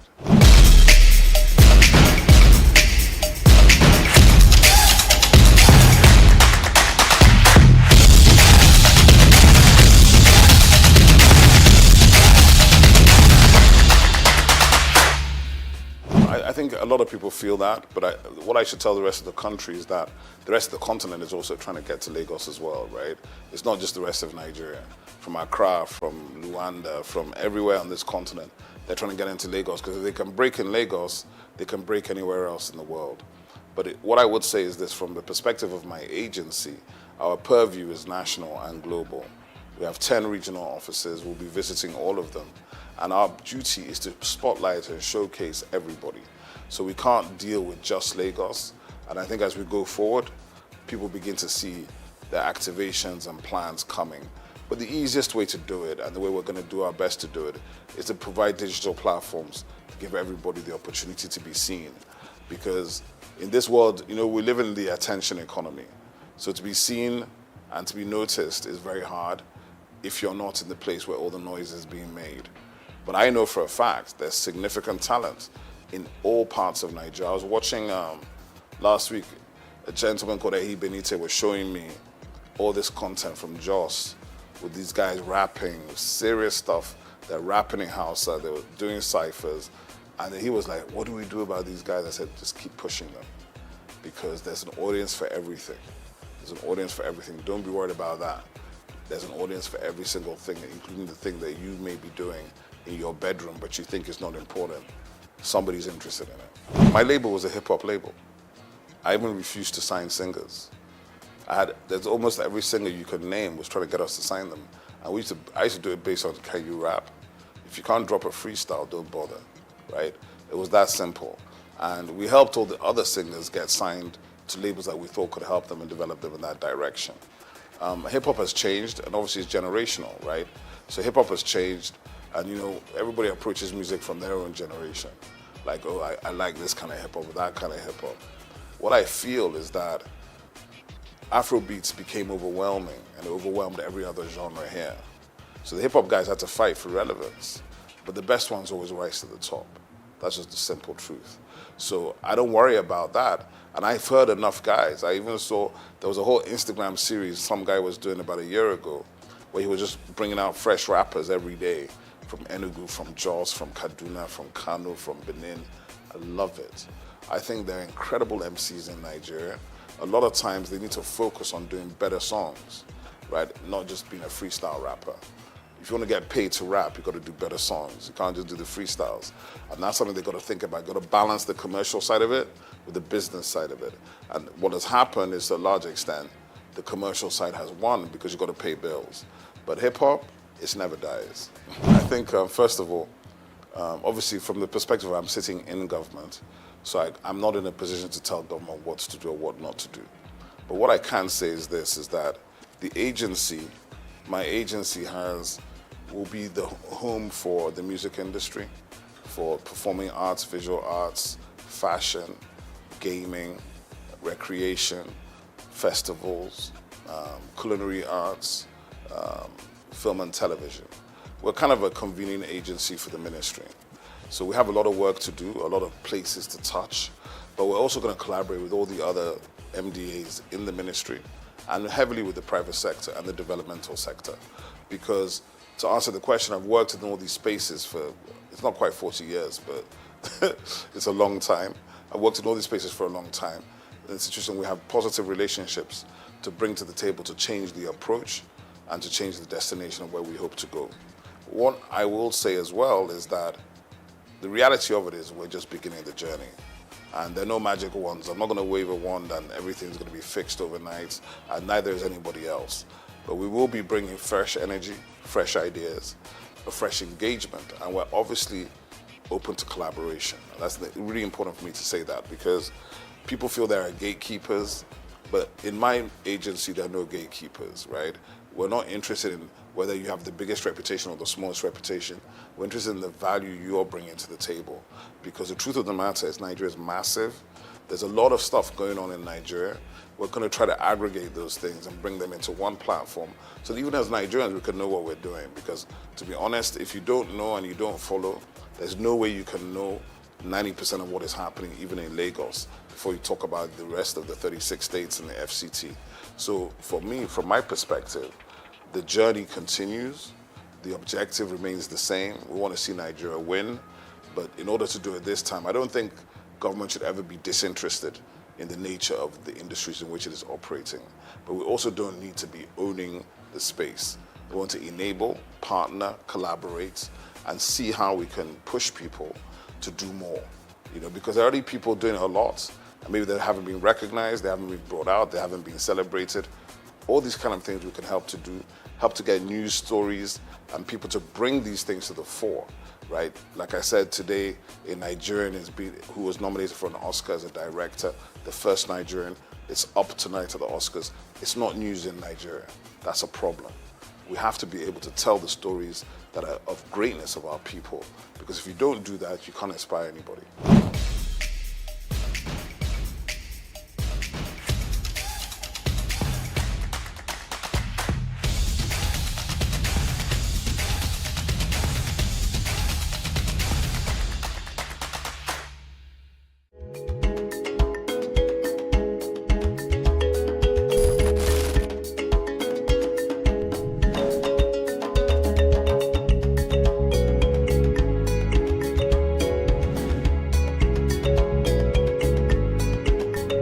From the early days of humanity when people roamed the earth unclothed, to the Stone Age when leaves and natural materials were used for modesty, clothing has undergone a remarkable transformation. As we progress to the weaving of fabrics and the art of textile printing, Ankara emerged as one of the earliest and most distinctive forms of attire. Today, Ankara has evolved beyond its origins, becoming a significant cultural symbol for various ethnic groups, states, and nations. Ankara, more than just a fabric, it's a symbol of pride and culture for millions across West Africa, deeply embedded in their identity and heritage. I bet you've been in touch with this fabric one way or the other, but have you ever asked where and how it all began? The journey and history of Ankara is what we are about to uncover, and how it became a powerful emblem of African heritage.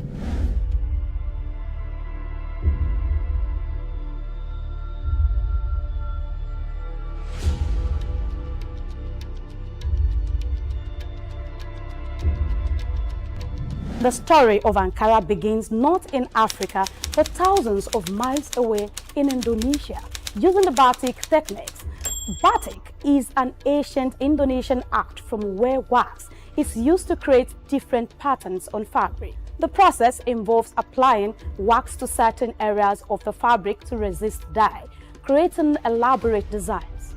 In the 19th century, Dutch colonizers who controlled Indonesia recognized the appeal of batik and then sought to replicate it.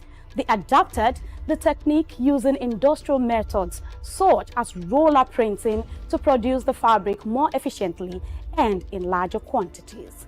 Talking about its transition to West Africa, Dutch manufacturers initially aimed to sell the printed batik fabric in Indonesia and Europe. However, fabric found a more enthusiastic market in West Africa, where it was embraced for its vibrant colors and patterns. The Dutch prints, while not initially popular in Europe, became highly prized in West African countries, evolving into what is now known as Ankara. How about its cultural integration?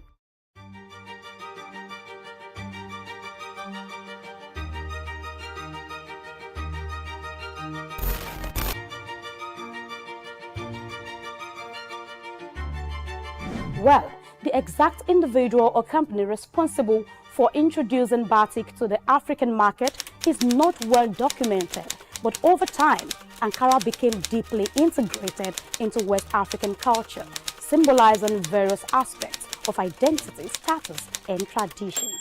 Despite its Indonesian origins, it is now predominantly recognized as a quintessential element of African fashion. It is clear that the adaptation and adoption of batik by Dutch traders played a crucial role in the fabric's journey to West Africa.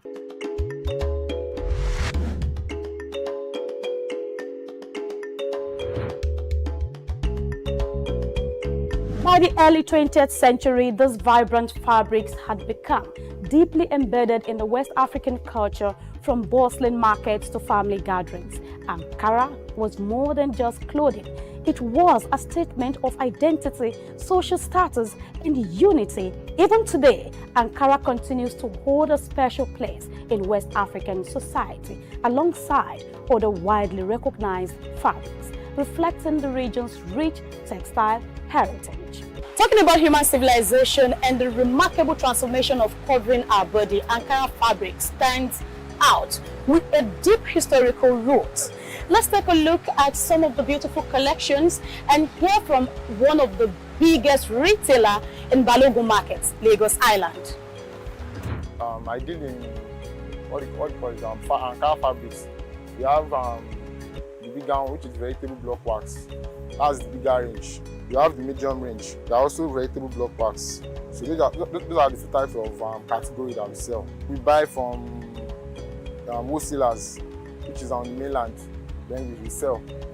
Like people use it for ashwebi. Some people use it for ready to wear, like tailors. They use it for ready to wear. And some people just buy it for maybe like a mini celebration, or in short, all celebration, all ceremony and celebration. So this one now, this is a medium high target, vegetable block wax. This is a medium one. If you touch it, you will see the texture. It's not that 100% cotton. So compared to this one is a big one. Yeah. So when you touch it, you see the difference. This big one, this medium. This is big, this is medium. Yes. That's the difference. This has more quality than this. So that's just the difference. And it's not that this one is bad. It's just that some people's pockets that will determine if you can go for big. Some don't like the medium one, so they go for this. They based on this. Why some that can't afford this, they just buy this. So the rest is just about design. Yes. The two types that you have here. Yes. The rest is just about design, different designs. It's not.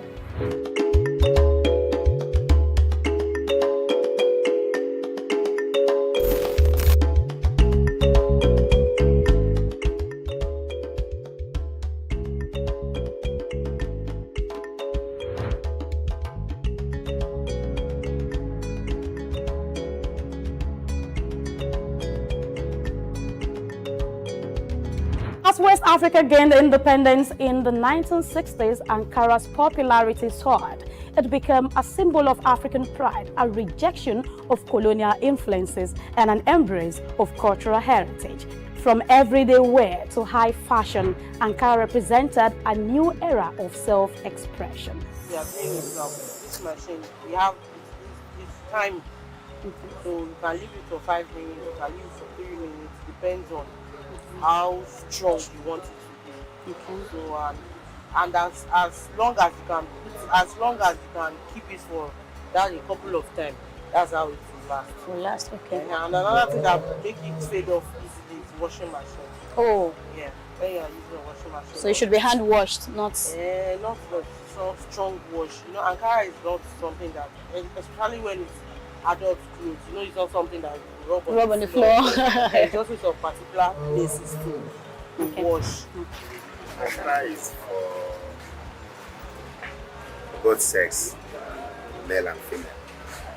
And we have adopted it as an African one. Even some of our brothers have brought this ethnic outside to show as an African way. A lot of people see it as the easiest fabric that you can take and make anything that you want out of it. That's why no matter how dog the market is, there are influx of it's going out. And you know it's not only in Lagos, when you bring it out, other people will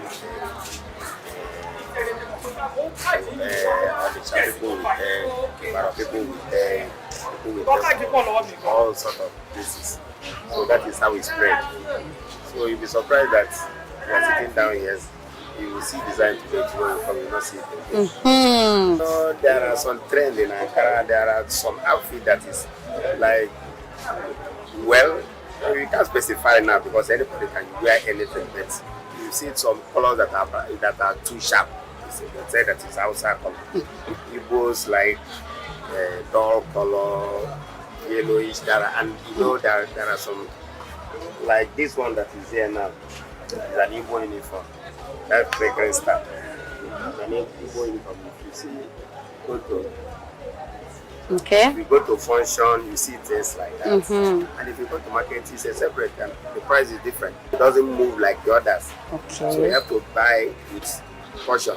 Today, Ankara is not just a fabric, it's a global phenomenon, worn by millions. It graces runways from Lagos to Paris, New York to Tokyo. As a symbol of African pride and identity, Ankara continues to evolve, influencing fashion, art, and culture worldwide.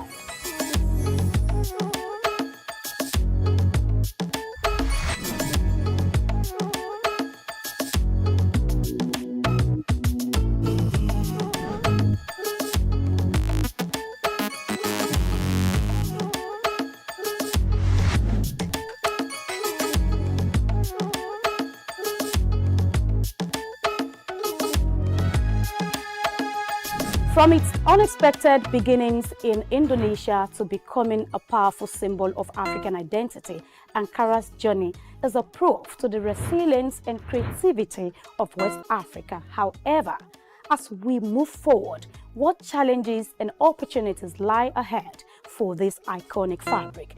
Join us in the next episode as we explore the current state of Ankara production and the hurdles it faces into this global market. I am Grace Komalafe. See you again.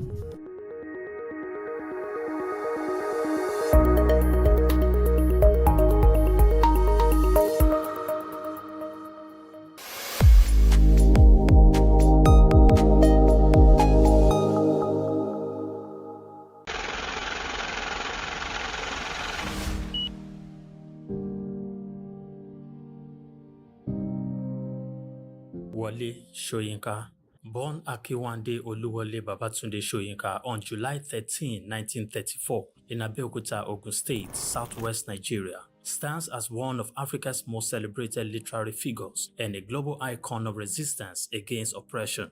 His life and works reflect an unwavering commitment to justice, culture, and the transformative power of arts. Soyinka was born into a Yoruba family in colonial Nigeria, an environment that exposed him to both traditional African culture and Western education. His father, Samuel Ayodele Soyinka, was a school headmaster, while his mother, Grace Eniola Soyinka, was a devoted Anglican. This blend of indigenous and colonial influences deeply shaped Soyinka's world. Soyinka attended Government College Ibadan and later proceeded to the University College Ibadan, where he studied English and literature. Soyinka completed his education at the University of Leeds in England, earning a degree in English and later a doctorate degree.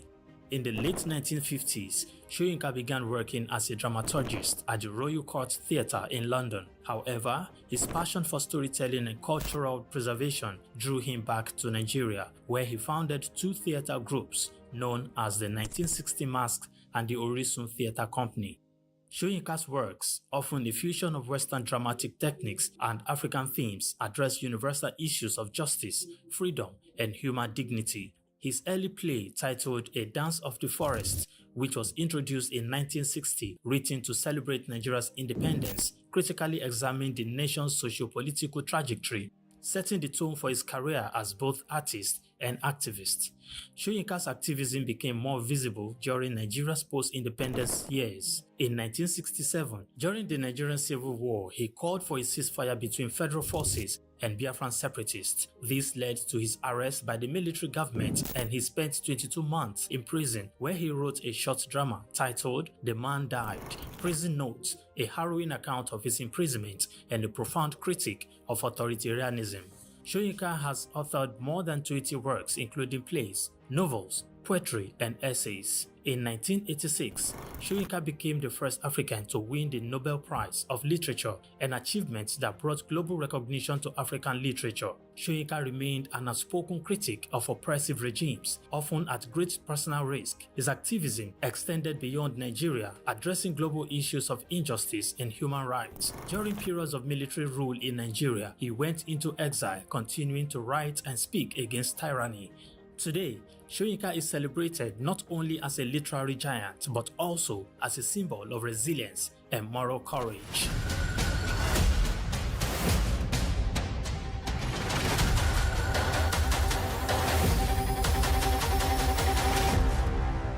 We've got just what you need right here at Femi Wash Media. Call it the Midas Touch, and you wouldn't be wrong. Let us record, produce, mix and master your audio like nobody does. Reach us on our contact today for the best quality job.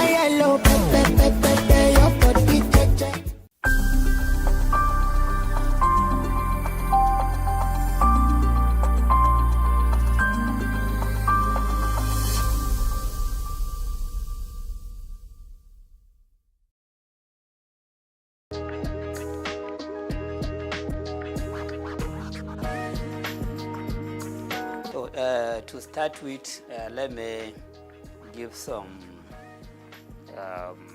introduction to myself.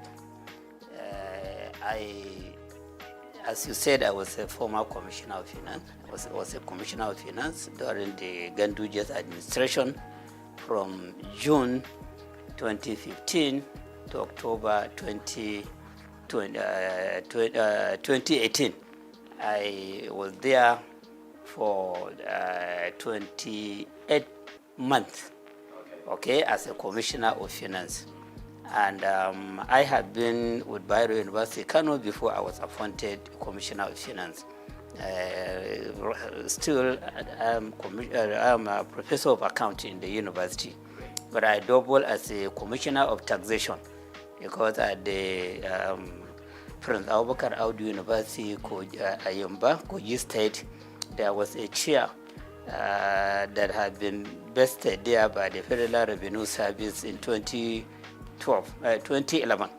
And they invited applicant for that chair, and I was the successful person, successful applicant. So I still occupy that chair, even though the chair is not functioning. But I got the privilege of serving as the elected or selected professor of taxation in that university. So I am in the area of taxation. I've done a lot of researches in that. And then I serve as the Federal Commissioner of the Tax Appeal Tribunal.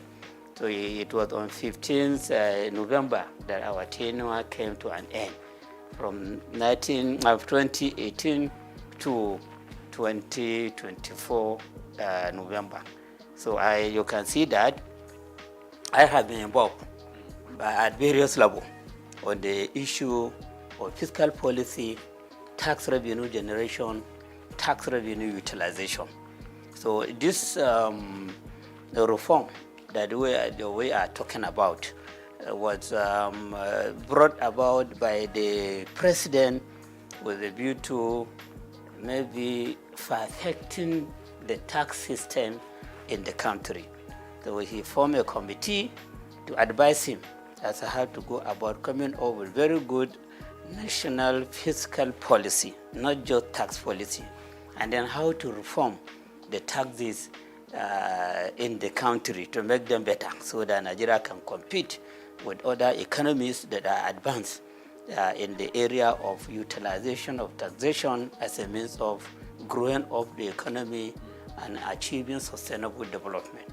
So this I know, the process and all that have gone into this project of reform. So bills were developed out of the report of that committee appointed by the president under the chairmanship of Mr. Tayo Oyedele. And for the first time in the history of forming a committee in Nigeria, we had a committee that the president has given the power of implementation. So it's not just about recommending something to him. It is about coming up with a report which will be convincing to him, and if he's convinced, he will ask then to be involved in the implementation of the recommendation of the report. So I think that is why the committee just presented the proposed bill to him without taking this bill to the public domain. Because of the trust that he has on the committee, he just sent the bill to the National Assembly for consideration, for passage into law. And in the bill, they even gave deadline as to when the bill to be passed into law. They expected that the National Assembly would deliberate on this committee, on this bill, to the extent that the bill will be passed into law before 1st January 2025, so that by 1st January 2025, the content or the provision in these bills will begin to be implemented by the government. 4 bills were developed and proposed. And then, unlike the expectation, the comment you made that people are more concerned about the administrative, tax administrative bill. What the bill that is generating the highest controversy is the Nigerian tax bill. That is the bill that has made provision for repealing about 11 taxes that are currently existing, including the VAT itself, including petroleum profit tax, including personal income tax, including companies income tax, and other taxes like capital gain tax, casino tax, etc., etc. And then about 14 laws that are related to taxation, including laws that are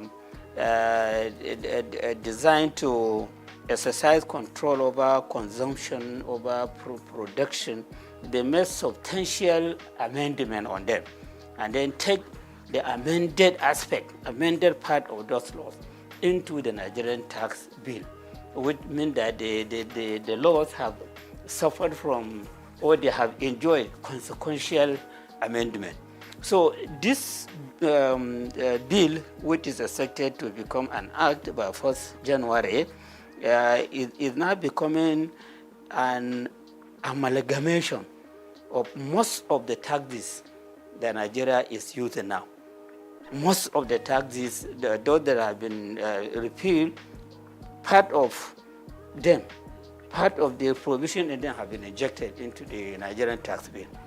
Those that have been considered for consequential amendment, they are also captured in the Nigerian tax bill. And then they made a lot of paragraphing, creating part, creating section, etc., etc., to the extent that the content of that bill is about 220 pages. So you have to develop the stamina, you have to be used to reading before you read everything from the beginning to the end. And if you don't do that, you may miss a lot of things. And you may be talking ignorantly about the content of the bill. And unfortunately, that is what is happening in the public domain. You hear people talking ignorantly about the content of the bill. They just listen to news, radio, television. When they hear the comment of somebody, then they will amplify that comment ignorantly without reading the bill and understanding the content of the bill. So that is the one that is enjoying the greatest controversy. Of course, others too are enjoying some controversy. The Nigerian Tax Administration Bill, because it is in that bill that the new sharing formula for VAT was stated. VAT have been extensively explained or described in the Nigerian tax bill, but how to share the proceeds of VAT have not been captured there. That provision could only be seen when you go to Nigerian Tax Administration Bill, which is the bill that has been designed to show how the tax authorities in the country at the federal level, state level, and local government should be relating with one another so as to avoid conflict, so as to avoid a situation whereby all of them may go to a taxpayer with different dimension of claim. The bill was designed to achieve this main objective, to resolve the conflict that has been happening between tax authorities or even revenue generating agencies. Because when you talk about the revenue, we shouldn't be talking just about the tax revenue. You have revenue that custom is collecting. That bill, second bill, is saying that custom should no longer be involved in collecting revenue. It is the Nigerian Revenue Service that should be collecting. Custom, let them take care of their responsibility of checking item coming in, item going out, which is another area of clash. These custom people, they are used to collecting money. Okay, and they are used to, many of them, a lot of allegations are there as to how they are collecting this money, how they are not remitting the correct amount. So now, collection of custom duty will no longer be the responsibility of custom official, custom service. It's the Nigerian Revenue Service that should be collecting. The same thing with all other agencies of government that are considered as revenue centers. So that bill has made adequate provision to show that they know the moment this bill is passed into law, they don't have any power to collect revenue. It's the Nigerian Revenue Service that should collect. Let them deal with their own responsibilities of stabilizing the economy, ensuring control over consumption, over production, over whatever. But then collection of revenue is not their own. And then between the State Internal Revenue Service and the Nigerian Revenue Service, there should be harmony. If there are revenue sources that are difficult for the state revenue service to utilize in generating revenue. They can bring in, they can collaborate, or they can reach agreement with the Nigerian Revenue Service to do the collection and then share the amount collected as per the agreement, or take cost of collection as per the agreement and then give the state internal revenue service or even local government revenue committee what they deserve. So the expectation of the Nigerian Revenue Administration, Nigerian Tax Administration Bill is to bring about harmony and understanding. So how that could be brought about is a question to be answered because of the nature of Nigerian, the nature of official, and the way the people put their eyes on money. They want to be the one collecting money or keeping money or doing something with money. And now you are saying that all those that are used to that, they have to, they will be suspended from doing that, or they will be banned from doing that. It is only that agency, the Nigerian Revenue Service, that will be doing it. So there are some issues there that are calling for a question, okay, understanding among the agencies involved or the tier of government involved, and then of course patriotism to ensure that whatever we do as revenue collectors, as treasury managers, as revenue utilizers for the execution of various projects, we demonstrate ethics, we demonstrate honesty and integrity. The revenue agency itself, before now, the revenue agency is behaving as if it is for the federal government. And this bill that has been sent to the National Assembly is encouraging the Nigerian Revenue Service, which will now replace the Federal Revenue Service and the law that established it. It's encouraging it to consider itself as a federation agency, not federal government agency. It is to be serving the interests of the federation. And so the concern of the state should be addressed by that agency. The concern of local government should also be addressed. It should be an agency that should be mentoring local government revenue agencies or tax authorities and state government revenue authorities or tax authority, so that they carry themselves together as a team, then ensuring that we have very good tax system in the country, that we have adequate revenue generation on taxation, which should be put to use for executing various projects that will bring about sustainable development in the country. So when you look at all the provision made in the Nigeria Revenue Service Bill, they are talking about the need for harmonious working relationship. They're talking about the federal Nigeria Revenue Service to serve as the model to state revenue service and local government revenue committee, so that they have very good understanding in implementing the provision in the Nigerian tax bill and the Nigerian tax administration bill. So all the provisions are like that. And then provision have been made adequately as to the position of the executive chairman of the State Internal Revenue Service, the need for governing board, which will have that chairman as the chairman, the need to have the technical committee at the state level, and who are to be members of that committee, the whole and representation to be drawn from various MDAs and other agencies of government and federal government into the committee, and many other issues. And even at the local government level, there is a need for revenue.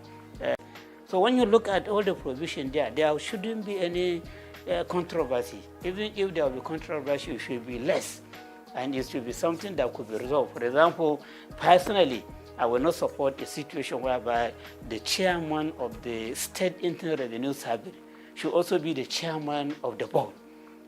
This is against corporate governance system. And then the same person will be the chairman of the technical committee. The same person will be the chairman of the revenue joint committee. where all the representatives for local government will be members and other agencies. So it will be as if the chairman of the Internal Revenue Service at the state level will become the alpha and omega on all revenue issues in the state. And that person may even be seen himself to be more powerful than Commissioner of Finance. When I was Commissioner of Finance, I was serving as the supervisory person on all the activity in the Internal Revenue Service. The chairman of Internal Revenue Service should be reporting to me, should be taking orders to me. He shouldn't be going directly to the governor. But the provision is showing that the chairman of Internal Revenue Service is equal to the commissioner. And in fact, they were even saying that governor is just to nominate him and has to go to the House of Assembly for clearance. Just as commissioner will go to House of Assembly for clearance. And there is no provision to show that this person should be answerable to the Commissioner of Finance. So something like this, I think many people may not see it, but with my own experience as a Commissioner of Finance, who have been intimately related to the Minister of Finance that time, I know the problem many states were facing as they empower the chairman of the Internal Revenue Service, they empower too much the Accountant General against the Commissioner of Finance, who should be the supervisor to all these agencies of government. So issues like this are there, and appropriate action need to be taken by the National Assembly in correcting the lapses in the bill. Then the last one, which is about institutionalizing revenue board. Okay, a revenue board. Before we have joint revenue board. Before we have joint tax board. So now that joint tax board is an appendix of the personal income tax. It's just under personal income tax. So now the drafters of the bill, they will want joint revenue board to be on its own. Have a law supporting it, so that at the federal level, where we have the chairman of the Federal Revenue Service, he will now serve as the chairman of the Joint Revenue Board. Then all the chairmen of the Internal Revenue Service at the state level will be members. Ministry of Finance will have a representative. Ministry of Budget and Planning will have a representative. And you have some other agencies of federal government that may send representatives into that board. So that board will be taking decision on monthly basis on where improvement should be made, how to solve problems between one tier of government and another, and many other things, which will be very, very beneficial to the president or the Federal Executive Council, and then beneficial to governors and the various state executive council on fiscal policy and on utilization of taxation to generate revenue and on utilization of the revenue being generated by these agencies. Because many people are having the feeling that the agency, they collect this money and they spend the money. But in real sense, they only collect. But they remit to the government, into the treasury of government. So while they collect, they have the responsibility of collection, they don't have the power to spend a kobo from the amount generated. It is the government that takes care of that. So the Joint Revenue Board has been given a lot of responsibilities in that bill. So when it becomes act, become a law of itself, so the Joint Revenue Board will now be more powerful than what we know before as Joint Tax Board. So this is just the summary of the bill that have been sent to the National Assembly for passage into law.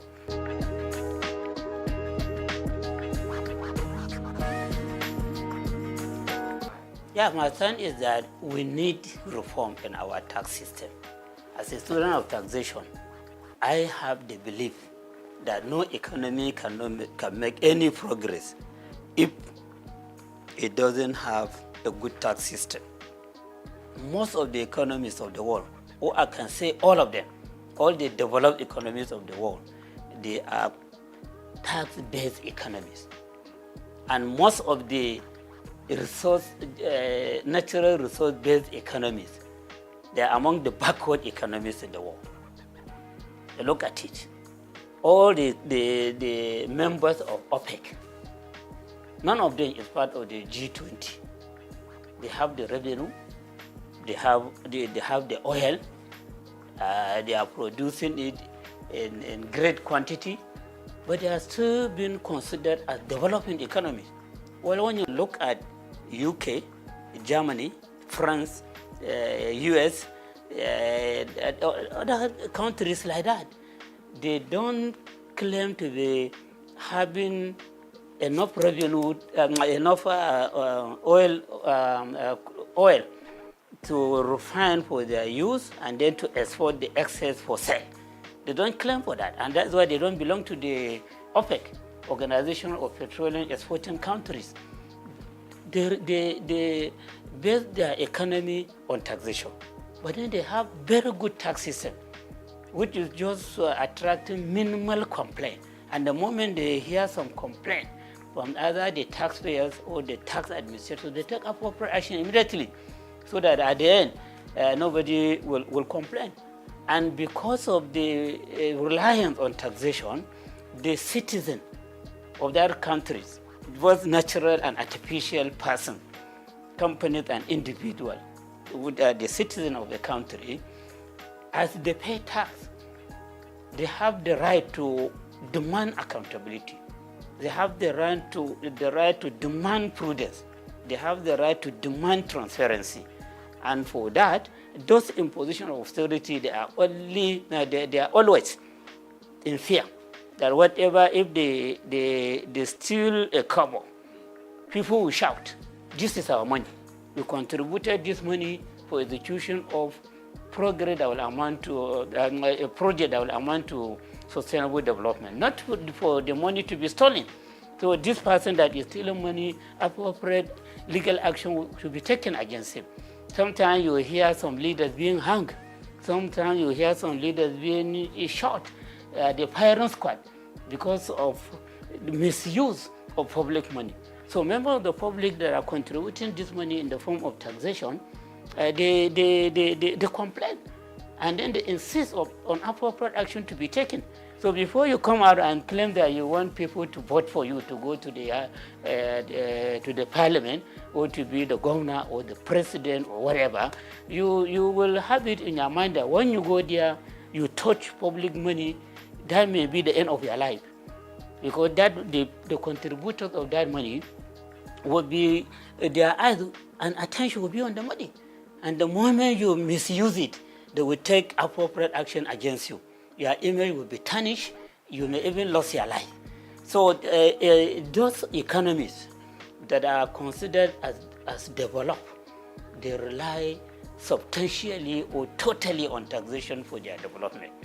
And then those economies that are relying on natural resources, oil, cocoa, solid mineral, whatever, as they use the money from this to execute projects, the members of the citizens of that country, both natural and artificial, they don't care if they see them stealing the money and abusing the money, because it's not their money.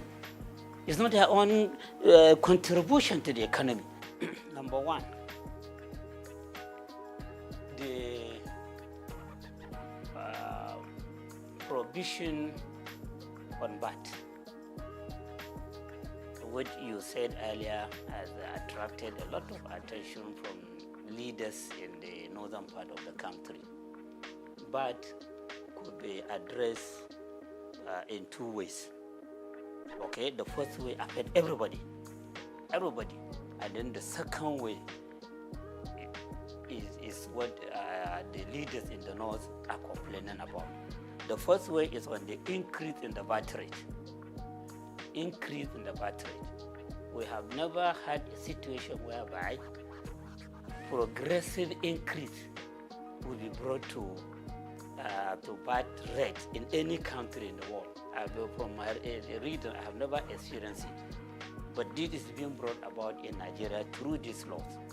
They said VAT rate now, which is 7.5%, as per the Content of Finance Act 2020, will be increased to 10% from January 2025. just about a month away. If the bills are passing to law, VAT will be increased to 10% of all VATable goods and services. And then just 1 year after, 2026, it will be increased to 12.5%. Then you have a small raise for 3 years. By 2030, the rate will be increased to 15%.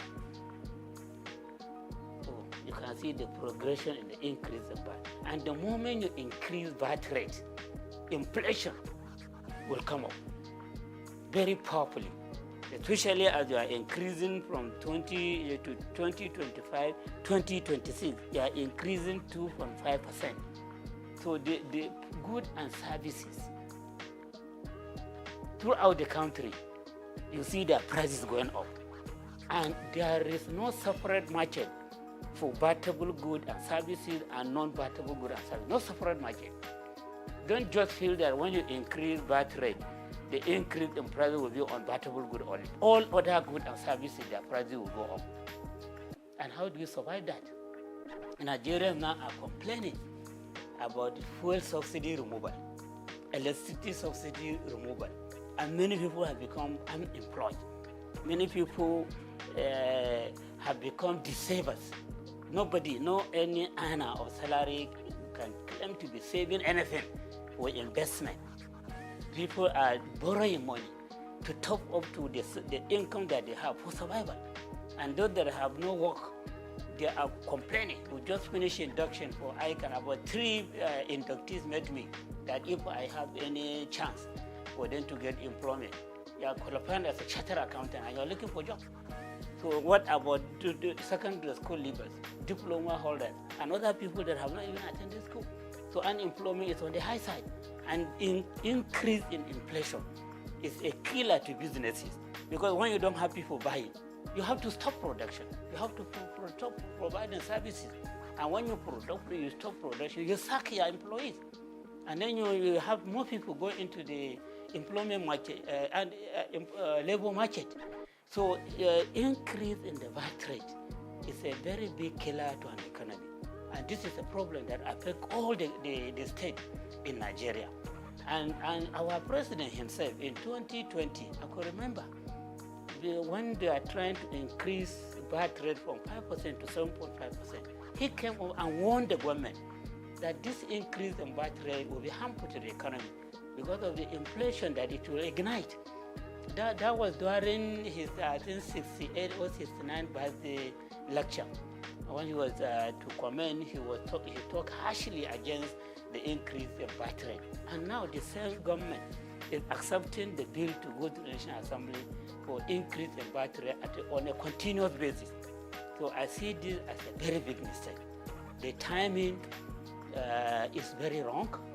And then the policy, the idea of progressively increasing VAT rate, especially as Nigerians are complaining about the subsidy, fuel subsidy removal, electricity subsidy removal. So this is one thing that need to be looked into. And as we are interested in generating more revenue through taxes, particularly consumption tax, we have to be very careful about the consequences of the increase. And this is for the whole country. So that is one part. The second part is about the sharing of the amount that will be generated. Yes, right now, when VAT is generated internally, and of course the one for custom, they put it together and share it using vertical formula and horizontal formula. Vertical formula between federal government, state government, and local government. So federal government takes 15%, state government 50%, local government 35%. That's how they share it vertically. And then for local government and state, since they are not at the same level in terms of population, in terms of level of economic development, in terms of weight for industrial development, so they have to use the separate formula. And they agreed that 50% of whatever belongs to state government should be shared equally.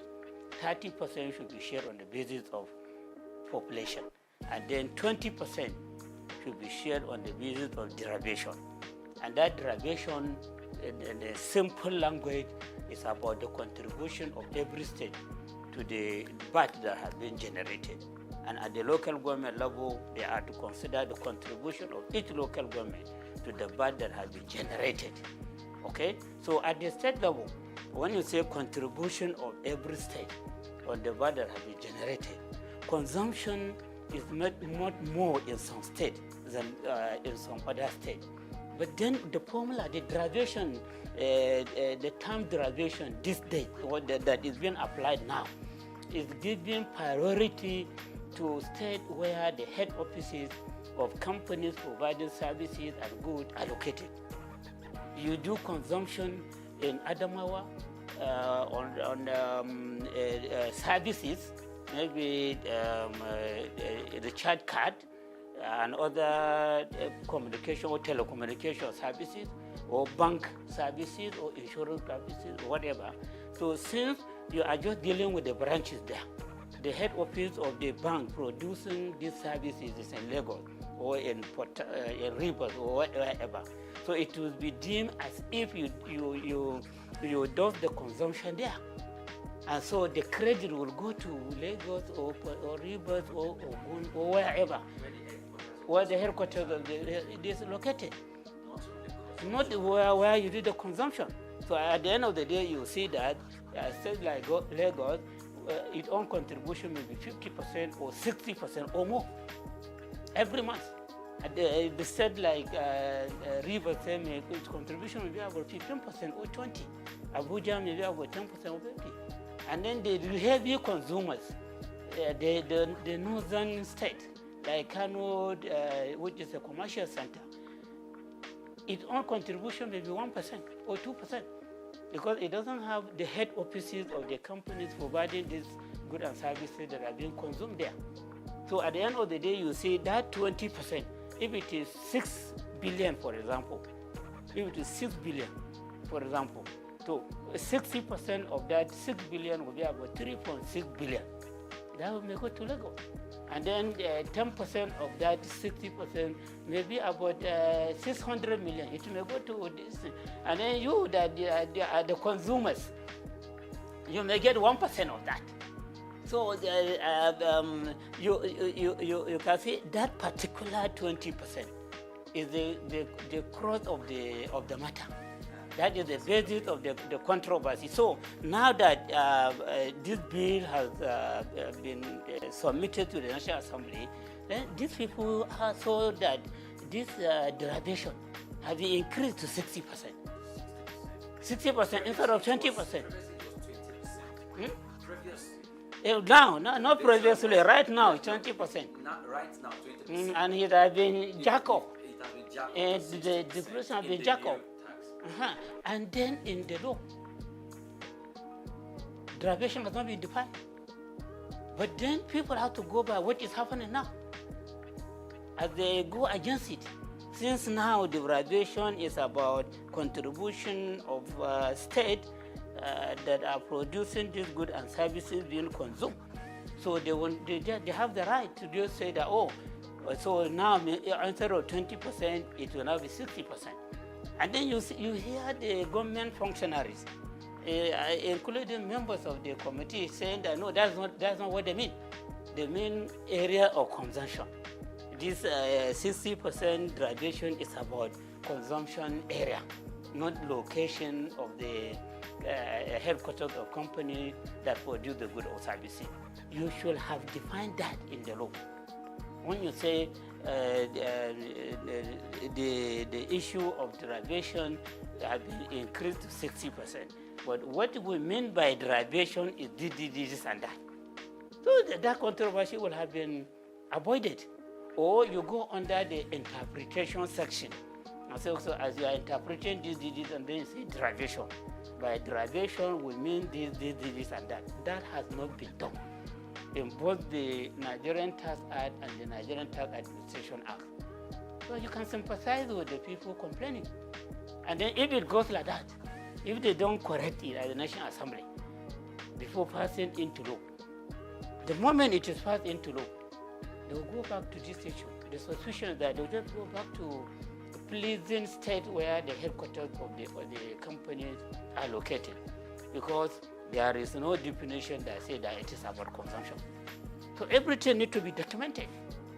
Yeah, in a society that is well informed, you should always talk on the basis of evidence. And evidence in accounting, we said you prioritize when you are to prioritize between two evidence, verbal and written. Written is more important than verbal evidence. Okay, and that is why in court, even if you say you give verbal evidence, they want to write it down and read it for you. Then you sign or you put your thumbprint that yes, this is your comment. Because written evidence will continue to remain. Verbal evidence could be denied in a later date. So these are two issues, all based on that. And then you can appreciate why people are talking too much on this matter, to the extent that they don't even care to notice other lapses that in the act. But they, as student of taxation, I have to read and try to pinpoint lapses that need to be corrected so that we have a perfect reform on taxation or on revenue generation in our dear country.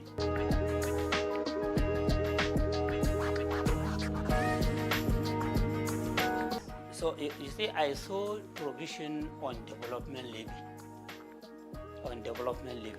That there will be development levy. And that development levy will be 4% of accessible profit of companies whose turnover is more than 50 million per annum. So their accessible profit, 4% will be charged as development levy from 2025 to 2026. From 2027 to 2029, development levy will be reduced to 3%. From 2030 and up thereafter, development levy will go down to 2%. So that development levy will be the reason for wiping out other development levies that is used by some government agencies that are providing vital services for this country. You have TED Fund, Tertiary Education Trust Fund. Now they are relying on 3% of accessible profit of companies for all the projects that they are executing across the country. TED Fund, as I hope you know it very well. So it's the one that is most of the infrastructure development in federal university, federal polytechnic, federal college education have been executed by TED Fund. They sponsor lecturers of various institutions to go for further study, to attend conferences. And they have what they call National Research Fund. They take care of all the researches that are being conducted by all these tertiary education institutions using that money. So TED Fund will now get some share from this new development levy. And then you have NIDA, Nigerian Information Technology Development Agency, which is given the mandate of making Nigeria to become an ICT economy. And that agency is relying on 1%. 1% of the profit before tax of GSM companies, banks, insurance companies, etc. These are companies that are pushing for ICT technology development.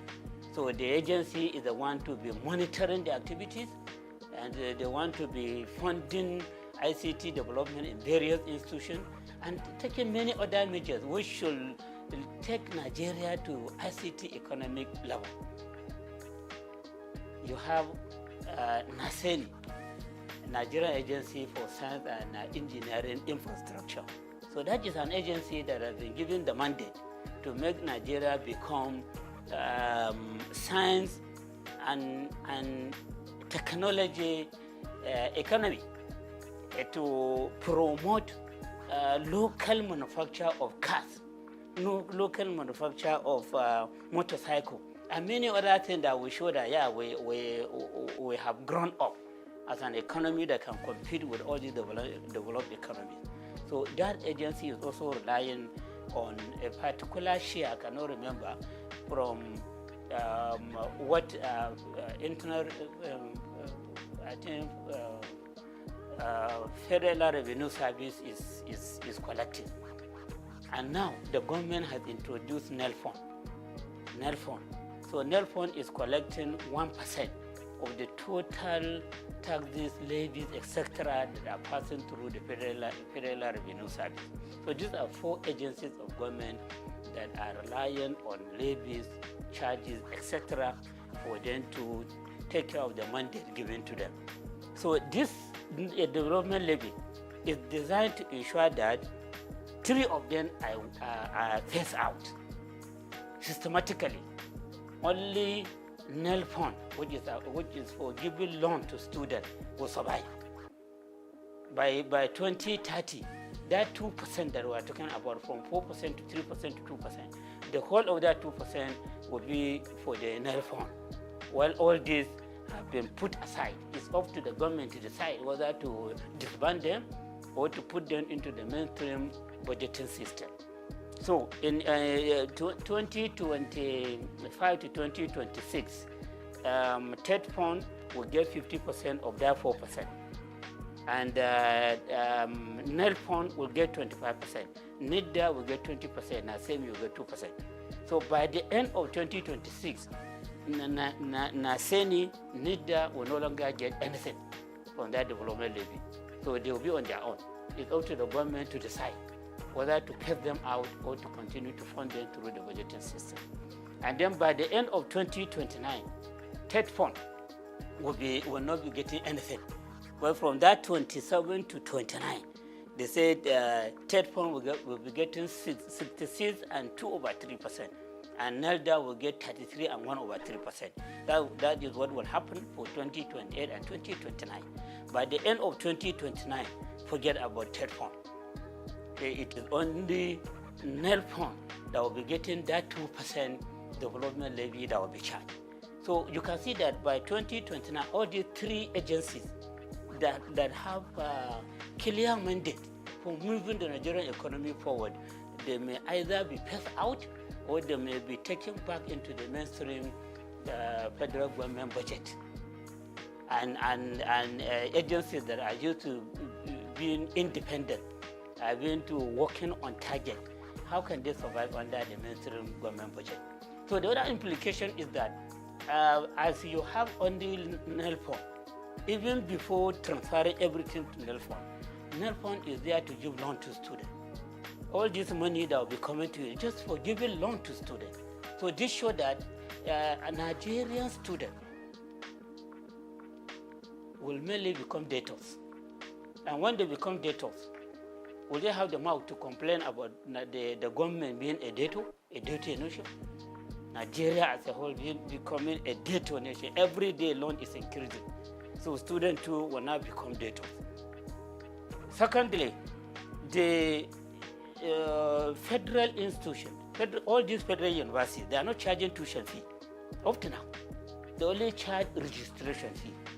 University of Lagos, University of Ibadan, Bayero University, Kano, ABU, all these federal universities, and many of the state universities, they don't charge tuition fee, just to encourage children of the poor to attend university or polytechnic or colleges of education. So as TED fund is put in place, nobody can claim that he or she cannot pay tuition fee. And then no university or polytechnic should be going to government asking for money. In fact, government may even give them target of the amount that they should be remitting to the government. Because you are charging tuition fee, you are charging registration fee, you are having enough money to take care of yourself. And then we want you to remit something to us because we own the Federal University College of Education Polytechnic. So at the end of the day, you see that students will become debtors, students and their parents who insist on making sure that their children attend universities or polytechnic or college of education.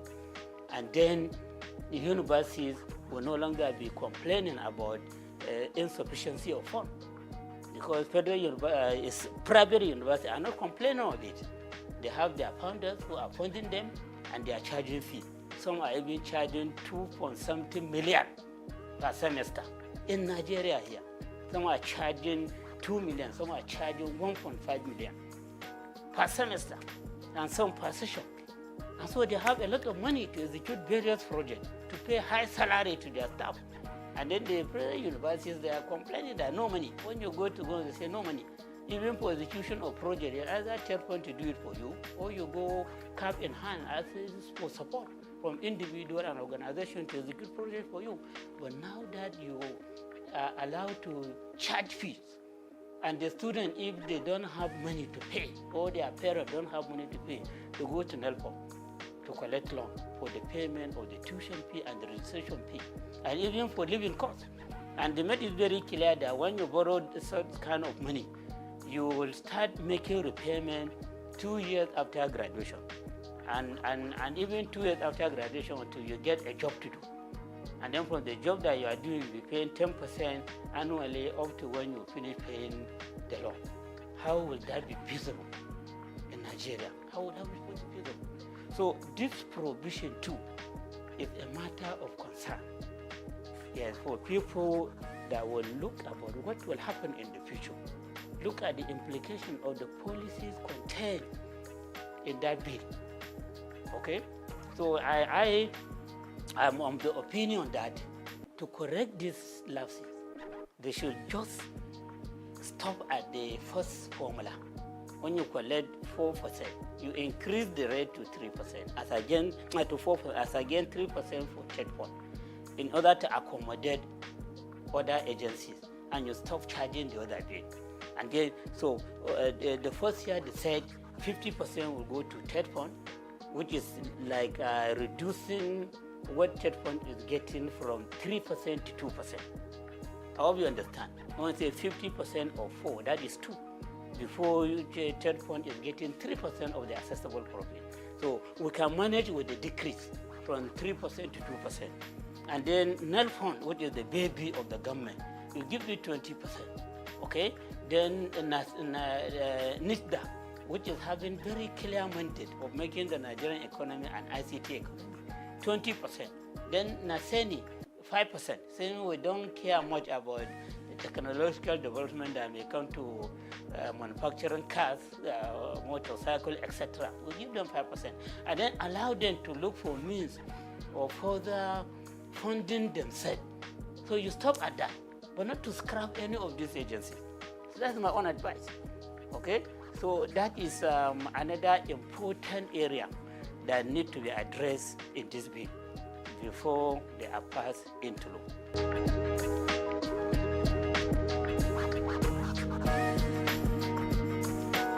In taxation, as I said, we encourage payment of what you can afford. A situation whereby, this is my own personal opinion, yes, and people may feel that I am in support of taxing the poor. No, I'm not talking about the poor. Anybody that doesn't have income, that doesn't have profit, that doesn't have gain, it should not be considered for taxation. But if you are making some gain, you are making some income, no matter how small, and you are paying something, no matter how small, out of what you are gaining, that will make you to have greater moral right to challenge government. But if you are put outside the tax net, you are not contributing anything, you don't have much moral right to come and challenge the government for inefficiency, for poor accountability, for poor transparency. When I was Commissioner of Finance, I had called to be organizing some town hall meetings with small, medium, micro, small, and medium enterprises across the market that we had in Kano. I will invite their leaders and inform and address them. You see, we are introducing presumptive tax. We are doing that with a view to ensuring that you own the government. You own the government. This government belongs to every one of us. But then those that are contributing money into running the affairs of the government, into executing various projects for the state, they have greater stake than those that are not contributing anything. And no matter how small their contribution is, you have the right to claim ownership of government. So many of them were encouraged. So I say, okay, you are in this business, you are at this level. How much can you afford to pay as your presumptive tax. So we say they themselves, yeah, they will accept, yeah. Yeah, so there was a time that we had meeting with some of them. I was saying that you are too small, or maybe every month you should be contributing 100 naira. Some say no, if that group of people can contribute 150, we can contribute 200 naira every month. Through engagement, interaction with the micro, small, and medium enterprise, you can arrive at something that they will be contributing in the form of presumptive tax. And that payment will make them to have the pride of becoming taxpayers. And they will be having their eyes on how government is spending the money. But the situation whereby you come openly and say that you are pushing away about 90% of the people out of the tax net. So you are only relying on 10% of people for the payment of tax. So you are saying that you are now taking the whole of the government to 10% of people, or probably 1% of people. My worry is about that threshold. The fact that you have threshold does not mean that somebody that is not at that threshold, who is making money, cannot contribute with a view to owning the government. I hope you understand. My concern is about ownership. Taxation is a way of owning the government. So if I pay tax, like now I pay tax, I know every month they deduct something out of my salary as a lecturer in the university. I will look at my pay slip and see the contribution that I have made.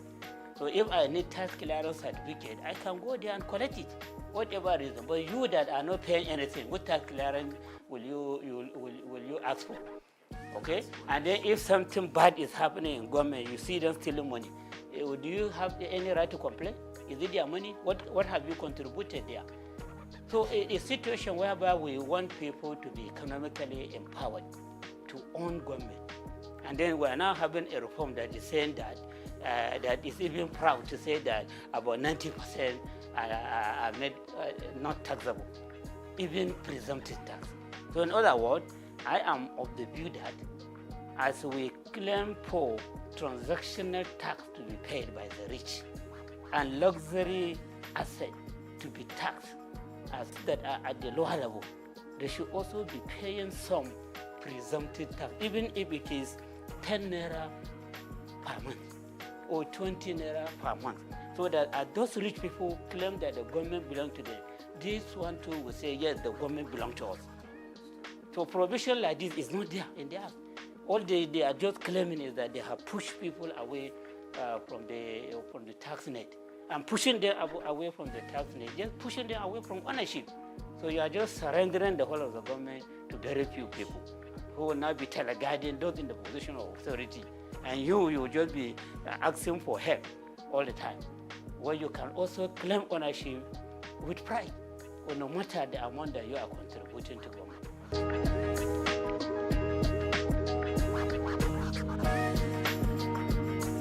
The other aspect of it is this absence of adequate provision in the Act on property tax. Property tax, yes, property tax. Like I was talking about luxury asset. Those with luxury asset, they need to be taxed on the value of this luxury asset so that we generate more revenue. Those that are doing the transaction of high volume of money, they need to be taxed for this transaction. That's what we call transactional tax. So you can see that as we are talking of relieving the poor or income earners from tax, from this tax rate, we are not talking much about taxing the rich in the bill. It is not clear as to how properties of the rich people in this country who are very small. Someone was even telling me that in Nigeria, where you say 99% of the wealth of the country is in the hand of 1% of the people in the country. That 99% of the people of this country, they own only about 10% of the wealth of the country. What a gap! If this is true, we have not done any study empirically to ascertain this figure. But you can see some sign of it. And you need taxation to bridge the gap. And then as you are arguing for the bridging of the gap, You now have a reform that is throwing away 90% of the people from the tax net, and then the people drafting the bill are even proud to say it. So I have reservation on this. If I find my way, I will agitate for appropriate correction to be done. And that does not mean that I'm agitating for the taxing of the poor. I'm talking about those that can afford. They are not for the personal income tax rate, but then they pay presumptive tax with a view to owning the government, with a view to ensuring that the government is not allocated to only the very few rich. And then these few rich, in the other way around, there are no adequate provision, there are no clear provision to see how their wealth will be taxed.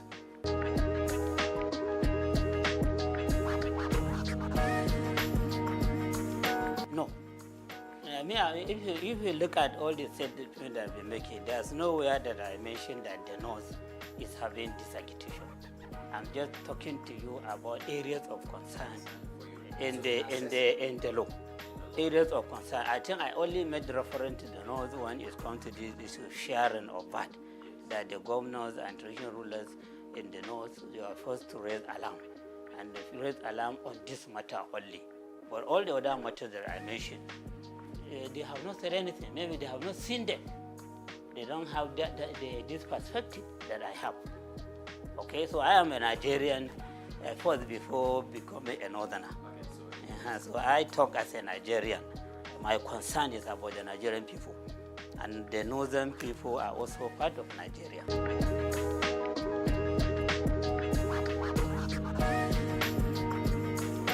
Yeah, you see their position, or the worry they express is just about the injustice they suspect from the issue of VAT collection and sharing. And even that provision has been made perfectly, I doubt very much if they will complain.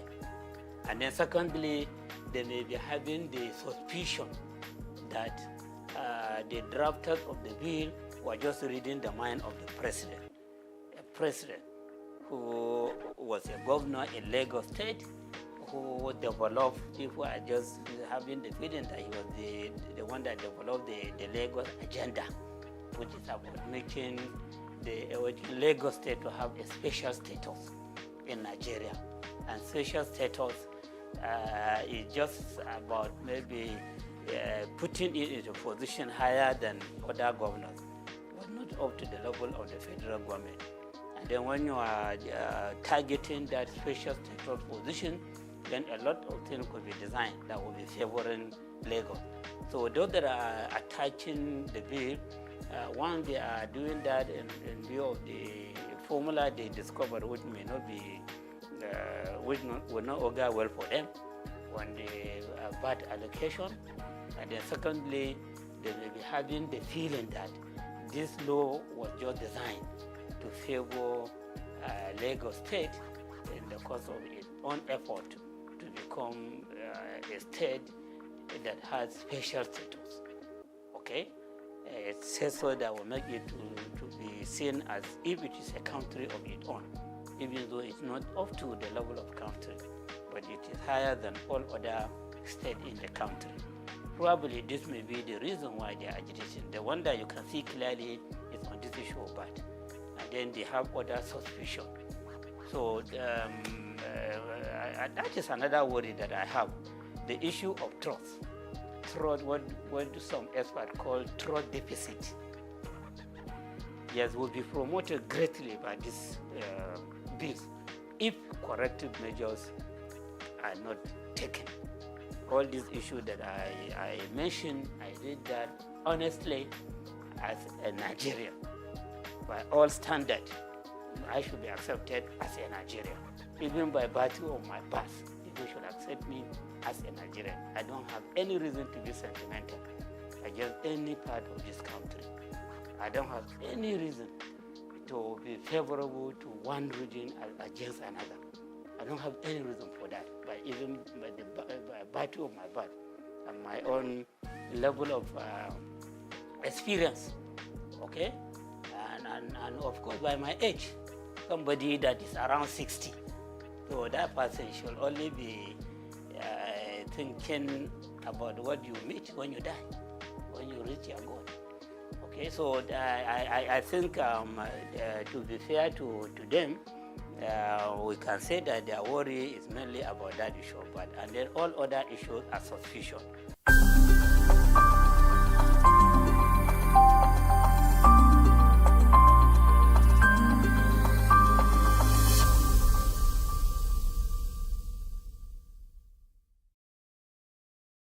Anthony Onyemaechi Elumelu was born on the 22nd of March 1963 in Jos, North Central Nigeria, to Susanna Dominic Elumelu, originally from Delta State. Tony earned a degree in economics from Ambrose Ali University, where he laid the foundation for his future career, and then furthered his education at the University of Lagos, where he obtained a master's degree in economics. His academic journey also includes attending the Harvard Business School, where he completed the Owner of President Management program, equipping him with advanced business management skills. Tony currently serves as the chairman of Heirs Holdings, Transcorp, and United Bank for Africa, UBA, demonstrating his significant influence in the banking and investment sector. He founded the Tony Elumelu Foundation, which aims to empower African entrepreneurs through comprehensive training, mentorships, and funding opportunities. In addition to his professional achievements, he's also a family man, married to Dr. Adele Vivian Elumelu, and together they have 7 children. In 2020, his efforts were acknowledged when he was named one of Time's 100 most influential people in the world. Anthony Elumelu's net worth is estimated to be around $700 million, a testament to his successful ventures and strategic investments. Elumelu continues to be a driving force in the business world, advocating for sustainable economic growth and empowering the next generation of African entrepreneurs.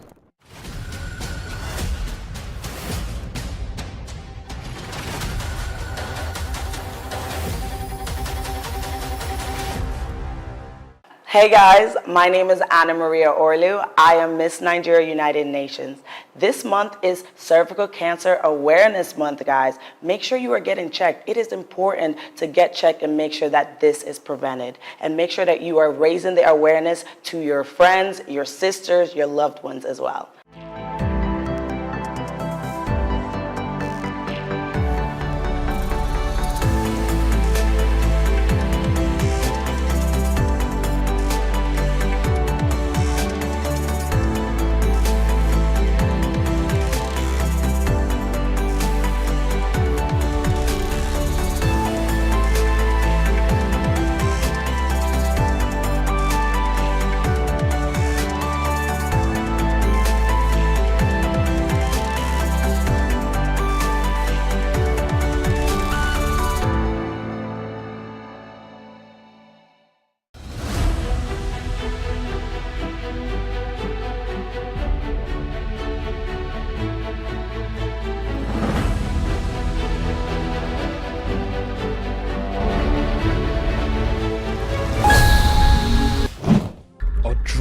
Makes a hole in a stone, not by force, but by consistent dripping.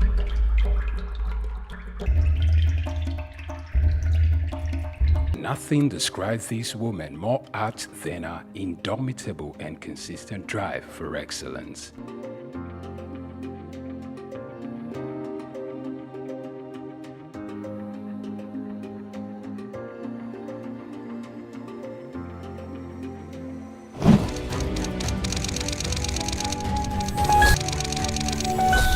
Born Bilikisu Abiodun Moturayo Omobalanle Adekola on December 24, 1962, into the family of Alhaji Abdulmoshood Adekola, the first grandson of the first Alhaji in the city of Ibadan, and a Cameroonian mother, Mrs. Hannah Aduke Adekola, in the ancient city of Ibadan, Oyo State. While her mother was still pregnant with her, left for England to further his education. And while she was pretty much young, her mother left the country to go join her husband, to return while she was 8 years. Meanwhile, she was left to be cared for by her grandmother. She was registered in a private boarding primary school at the age of 4. My parents had me. My father went off to England to go to school before I was born. He left my mother pregnant with me. My mother had me, and before I was a year old, left to join her husband in England, and I was left with my grandmother. I grew up with my grandmother before my parents came back like 8 years after. Spent my first, from at age 4 or 5, I was sent into a boarding nursery school. I lived in boarding school at a very early age because my parents wanted to protect me from becoming a local Ibadan girl. And she usually attributes these to her early independence and wisdom. Omo Agbanimi, some of her friends sometimes poke fun at her wisdom, which is way beyond her age. I was raised by my grandmother, so I'm a bit of an old woman in my brain, in how I think, as my friends say. Her foray into business started at a very young age at her grandmother's shop where she sells salt. Little did she know that this was going to stand her in good stead in life. My first exposure to business was my grandmother's little shop where she sold salt. And I used to love to sit behind her little kiosk and help her to sell the salt. But who knew I was being trained for business in my future? While at secondary school, she participated in the literary debating group, excelling in it, which made her consider a career in law, though that didn't last. Also, it is worthy of note that Ibukun Awoshika could hold her own in athletics, earning her the nickname Rabbit because she could really run. As an athlete, if you want to run, and I used to be fast, they used to call me the Rabbit. Unsure of what career path she was going to settle for, she considered becoming many things at one point or the other of her life. After secondary school, she thought of becoming a medical doctor, but she couldn't stand the sight of a cadaver, so she let go of that idea. Later on, architecture was another fancy that caught her attention. Similarly, she also considered becoming a chartered accountant. Finally, only see she could work in a bank. I thought I wanted to be a doctor. Then I found out that they work with real dead bodies. I changed my mind very quickly. I then thought, you know what? I'd like to be an architect. I was good in sciences and had a problem if parents sentence you to science when you're good at both. So I ended up in Ife to study chemistry. By the end of my first year, I realized how much I hated chemistry. I could pass it, but I didn't love it. So then I thought, you know, I'd make a good lawyer. I debated throughout school. I used to represent my school in school's debate. So everybody knows that I can win an argument. So I gave it everything trying to change to law. I used to go and sit outside the door of the dean of law. And then one day the man said, come, what do you want? I want to change to law. Is that why you've been sitting outside of my office? Yes, sir. Okay, if I only take one person from another department next year, it will be you. After the completion of her undergraduate degree at the University of Ife, she went for the compulsory one-year National Youth Service Corps, NYSC, in Kano State, where she worked as an audit trainee at Akintola Williamson Co., which later became Deloitte. For youth service, I did everything to make sure they sent me to an accounting firm. They first sent me to a Muslim school to go and teach. That was easy to solve. I just wore a dress off my shoulder. I went to report. I was immediately rejected. Once they rejected me, I went back to the posting room and waited there for days until they sent me to Akintola Williams & Co. Although she was later given full employment after her service year, she felt becoming an accountant wasn't her thing. You would have thought that having gone through all that trouble, accounting would be the love of my life. When I got there, within the 1 year of my youth service, I realized how boring accounting is to me. Because They had all the processes somebody else had thought about before. All I had to do was open old dusty files from company to company without imagination or initiative. I'm a very restless human being. That was not going to work. So I finished the work. I did well. They offered me permanent employment, but I said, thank you, but no thank you. Why? Because at that moment, I had come to a realization that that was not the vision for my life. After returning home, she joined Alibert Nigeria Limited, a furniture company, as showroom manager, in a word, only to kill time. She only stayed for 3.5 months. She left to begin a furniture manufacturing company called Quibis Limited in 1989, just months before her 26th birthday. The company later grew into Souq Chair Center Limited, following a venture merger with Souq SA and Guarantee Trust Bank in 2004. But the first job I could find 1 week after was in a furniture company. So I went there to kill time. My kill time project has resulted in 30 years of investment of my life in building a manufacturing group in furniture. So it was never the plan of my life. So some of you will accidentally find your purpose. One could only wonder what had led her not only to compete, but to thrive in a male-dominated terrain. With over 30 years in business, Ibukun Awoshika is a woman to reckon with, encouraging more women to participate in the business terrain. Her passion to see the girl child not just to be educated, but much more to learn to own our own value and trade with it when there is need for it. Her lifelong ambition is to see herself die empty. My biggest ambition in life is to die empty. Totally empty. That no talents, no giftings, no opportunities, nothing that I was born to do, that I have the capacity to do, that I do not do. Following her remarkable achievements, she's been conferred with different doctorates, including one in business, entrepreneurship and human capacity development from the Lagos State University, Ojo. Similarly, she was given a honorary doctorate of business administration from the Obafemi Awolowo University and another from the Olabisi Onabanjo University, Agoiwoye, Ogun State. Apart from our entrepreneurial prowess, Ibukun Awoshika is an ordained minister of the gospel, a presenter, writer, and a TV host. The Bible tells us that let every man be what? A liar. And let who alone be true? Let God alone be true. She hosts a television program called Business His Way.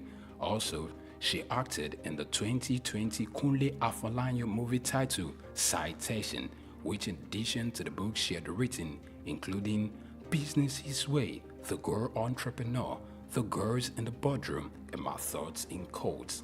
In 2004, she earned a certification in Business Administration and Management from the IESE Business School. She's also the chairperson of the Novel Nigeria Office for Philanthropy and Impact Investment. She has consistently encouraged women to take up more leadership positions without compromising their values and integrity. In 2005, she was appointed the MD CEO of Souq SA of France, GTB PLC, the Chair Center Limited, and some local investors after the ban of the importation of furniture by the federal government of Nigeria in 2004. Furthermore, it is noteworthy to note that she independently established another ultra-modern furniture facility, Furniture Manufacturers Mart in Ikeja, Lagos. In 2008, she was among 5 Nigerian entrepreneurs who appeared in the first African version of the Dragon's Den. Unlike a great deal of others who knew exactly what they wanted to do from the beginning, she admitted to accidentally finding purpose. Ibukun Awoshika is a member of the Nigerian Economic Summit Group, a member of the board of Nigerian Sovereign Wealth Fund, a former chairperson of the Board of Trustees of Women in Management, Business and Public Service, and a member of the IESC's International Advisory Board. Furthermore, she sits on the board of Digital Jewelry Limited and Cabri Nigeria PLC. Additionally, she's a fellow of the African Leadership Initiative and Aspen Global Leadership Network. History was made on the 7th day of September 2015. Following the resignation of Prince Ajibola Afonja, she became the first female chair of the First Bank of Nigeria in its 126 years of existence. Ibukun Awosika's Octo-Nigerian father, Abdul Moshood Adekola, who was a great influence in her life, passed on the 20th April 2020 after serving the Lord as an usher at the Fountain of Life Church in Ilupeju. He was a Muslim convert. He was converted few days before his 60th birthday. She got married on her 28th birthday to Abiodun Awosika, who is the Chief Executive Officer of Excel Exploration and Production Company Limited, and they are blessed with 3 fine young men, Oludola, Olufishika, and Olamiposi. To celebrate a life of impact at 60, friends and mentees surprised Awoshika by building the Ibukun Awoshika Sports Center at our beloved secondary school, Methodist Girls High School, Yaba, Lagos. This project took about 6 months to complete and had some of our mentees like Tara Durutoye, Ndidi Okuanu, Chichi Nwoko, and Bisola Runsewe. They marshaled it alongside a team of other successful people. She stands like Joshua upon the pinnacle of the Horeb, looking to command an army of a new generation of women entrepreneurs that wouldn't stop at anything to achieving their God-given dreams. For her, she believes that regardless of how illustrious her career is and how successful she could ever get in life, her family and husband remain the most important gift in her life. Ibukun Awoshika.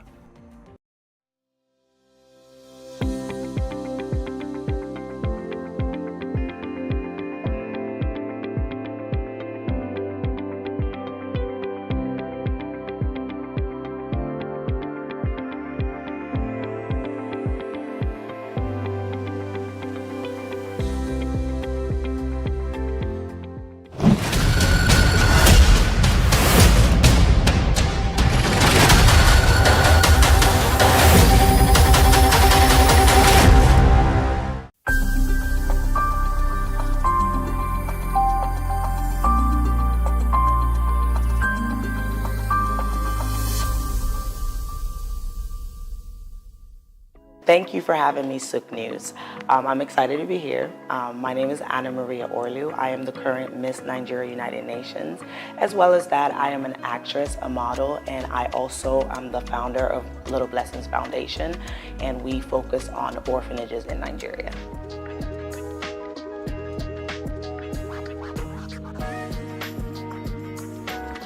For me, I feel like it's about bridging the gap between like how the UN can help Nigeria and what ways we can like kind of be a part of the United Nations as a whole. I feel like every pageant queen picks a route that they go towards, right? So some people pick to bridge the gap between like health, bridge the gap, education. I've chosen to help children and orphanages.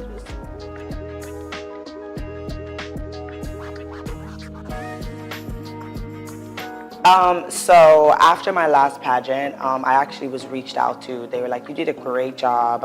I really loved how you presented yourself. Would you like to take part in this pageant? And of course I had to do my own research just to see like, is it for me? Is it not for me? I did hesitate a bit only because, you know, you need to just let it sit. I'm used to just making decisions really fast.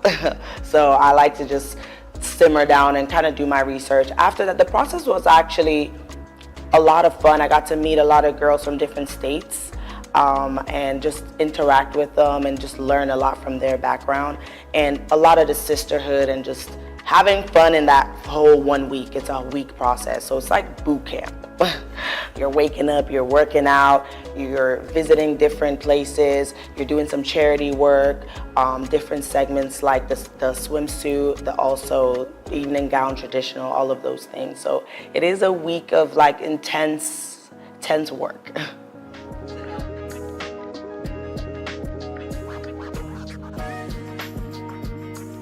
It's been good. I think that for me, it's all about what you can do with the crown and not necessarily like the crown, right? The person wearing the crown. What is your interest? How passionate are you? And for me, it's always been important to relate with the everyday girl. Like, just because I have a crown on my head does not mean that I cannot go feed the homeless. Doesn't mean that I cannot like be in the streets doing other things with like that may not be, you know, what I live like, you know. So I definitely think that it's opened my eyes to like different opportunities as well, and just like making sure that I am sticking to what my purpose is, and which I think that that is my Little Blessings Foundation.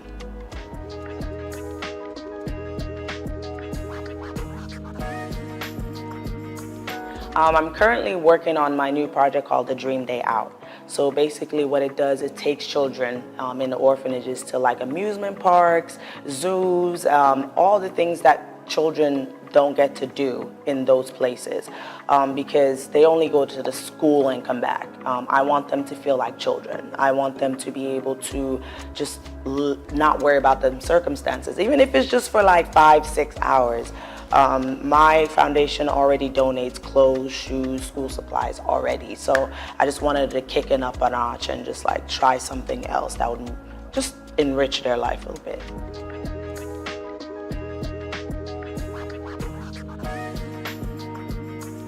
I think yes.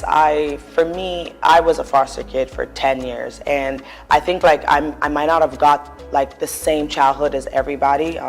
Go to different things just because who was gonna fund that? You know, who was gonna take us to the zoo and the park and like things that we really wanted to do? And it was like, I feel like I didn't go to an amusement park till I was like nearly an adult. So I think with that, I wanted to just have something different. I know that a lot of people, and even in Nigeria, donate food and stuff like that, but how are we like enriching their lives? Like how are we making them like not always think about them circumstances of what they're living?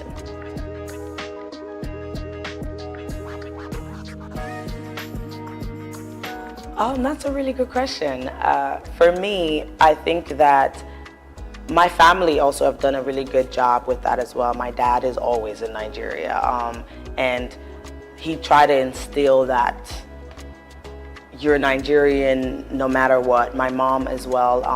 And my brother never spoke English to me when I was younger. So I was able to understand Ikwere and Igbo, which, you know, nobody even believes that I would understand that because I wasn't born and raised here. So I think my family as a whole really just instilled, they try as much as possible to instill that even though we didn't live together to like a certain age, they still were just like that mental, your mom would be like, if you're around these people, they're not like you, they're not like you. Like my mom would always say that, like, you can't follow these American people, they're not like you. So I think that's always in my head that like, you're Nigerian, like, and I started coming back a lot more too.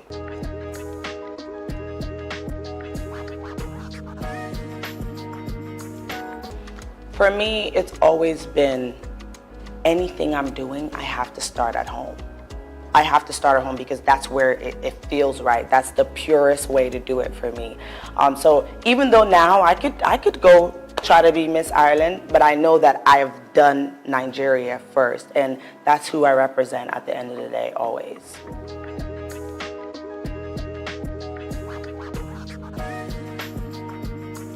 So how I knew I could act is because I started off singing, actually. I started off singing. I thought I was going to be a singer.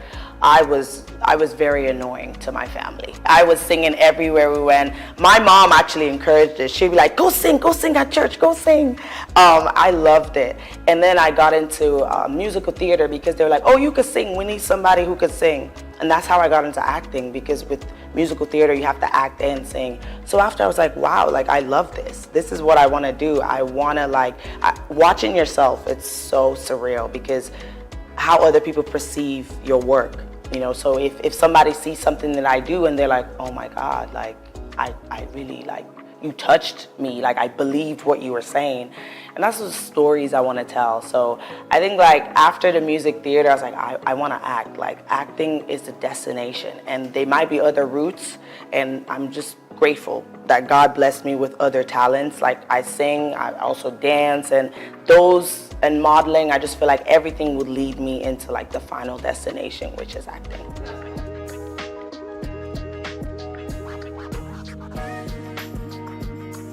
I actually did my first Igbo play like this year, which was, you know, different because I've never done that, and also in LA, that's not a popular thing, right? So my last one was an Igbo play, and it was Emeka 1985. It was really, really dope. It was literally about a man who moved from Nigeria to America, and just that transition. Nobody really tells the story of how hard that could be. And for us, we don't even know because our parents did it, right? So that was a really provoking story to tell as well. I really enjoyed that. And I was also in this film called Marche. It's telling a Haitian story about like a Haitian woman, and I was the lead for that as well. There's a lot of films, and short films, feature films, movies that I've done that I feel like they always tell like provoking stories, and that's really what I love.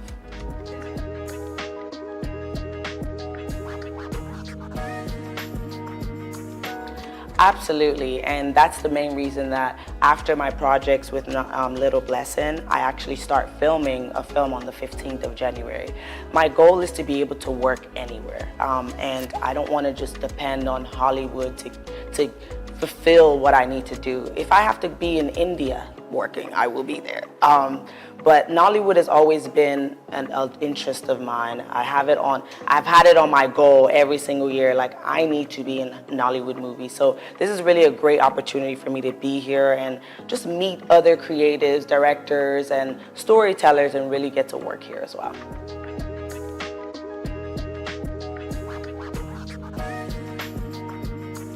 I actually do. I work from home, so I have my laptop. But right now I am a social worker, but I work from home. I think that for me, just my background. We've got just what you need right here at Femi Wash Media. Call it the Midas touch, and you wouldn't be wrong. Let us record, produce, mix, and master your audio like nobody does.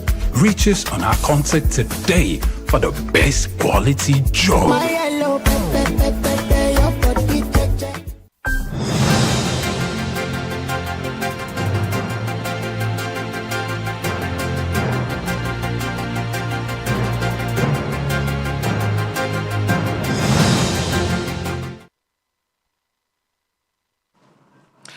Welcome to the news on Souq News Television. I am David Chiedu. First, the headlines. Tinubu invites UAE president to Nigeria for talks. South Africa rand holds steady amid US economic developments. Dubai to host record 437 international events in 2024. UK housing prices saw sharpest rise since September 2022. And now the news in detail. President Bola Tinubu has restated his administration's commitment to prioritizing the transition to cleaner energy resources as cornerstone of the National Development Strategy. Tinubu revealed this in his speech at the ongoing Abu Dhabi Sustainability Week, ADSW 2025, holding in Abu Dhabi, the capital of the United Nations of the United Arab Emirates. According to the president, Nigeria is committed to achieving a net zero emission by 2060 in line with global climate objectives. Tinubu said that the country is developing infrastructure to utilize compressed natural gas, CNG, and electric vehicles while investing sustainably in energy generation through exploration of efficient and internationally certified data to export the country's solid minerals and critical metals in support of the energy transition. The ADSW 2025 brings together global leaders to accelerate the transition to a sustainable economy and foster interconnected solutions for socio-economic growth. As leaders, stakeholders, and citizens of our planet, we stand at a crucial and critical junction in human history. To succeed, we must innovate, collaborate, and decisively collaborate as a global community. As Africa's most populous nation and one of its largest economies, Nigeria recognizes its responsibility to demonstrate the required leadership on these matters. We have embraced a vision of sustainability that aligns with global aspiration while addressing the local realities. Our efforts are anchored on 3 pillars: energy transition, climate resilience, and sustainable development. My administration, we recognize this problem from the word get-go, from inception.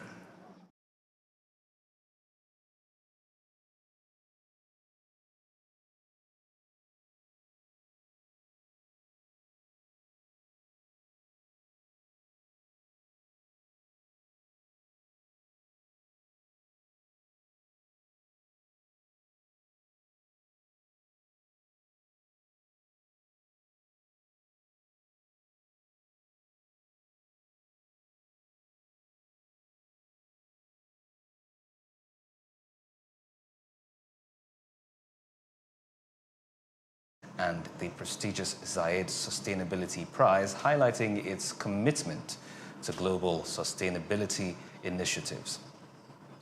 The Nigerian delegation accompanying Tinubu included Foreign Affairs Minister Yusuf Tugar, Finance Minister Wale Edun, and National Security Advisor Nuhu Ribadu, underscoring the significance of the discussions for Nigeria's foreign policy and economic priorities. Still at the ADSW, President Tinubu has extended an official invitation to the United Arab Emirates President Sheikh Mohammed bin Zayed Al Nahyan to visit Nigeria this year. The invitation, delivered during the bilateral talks at the Abu Dhabi Sustainability Week 2025, was confirmed in a statement on Thursday by the President's media aide, Bayo Ononuga. Sheikh Al Nahyan has accepted the invitation, expressing his eagerness to deepen ties with Nigeria.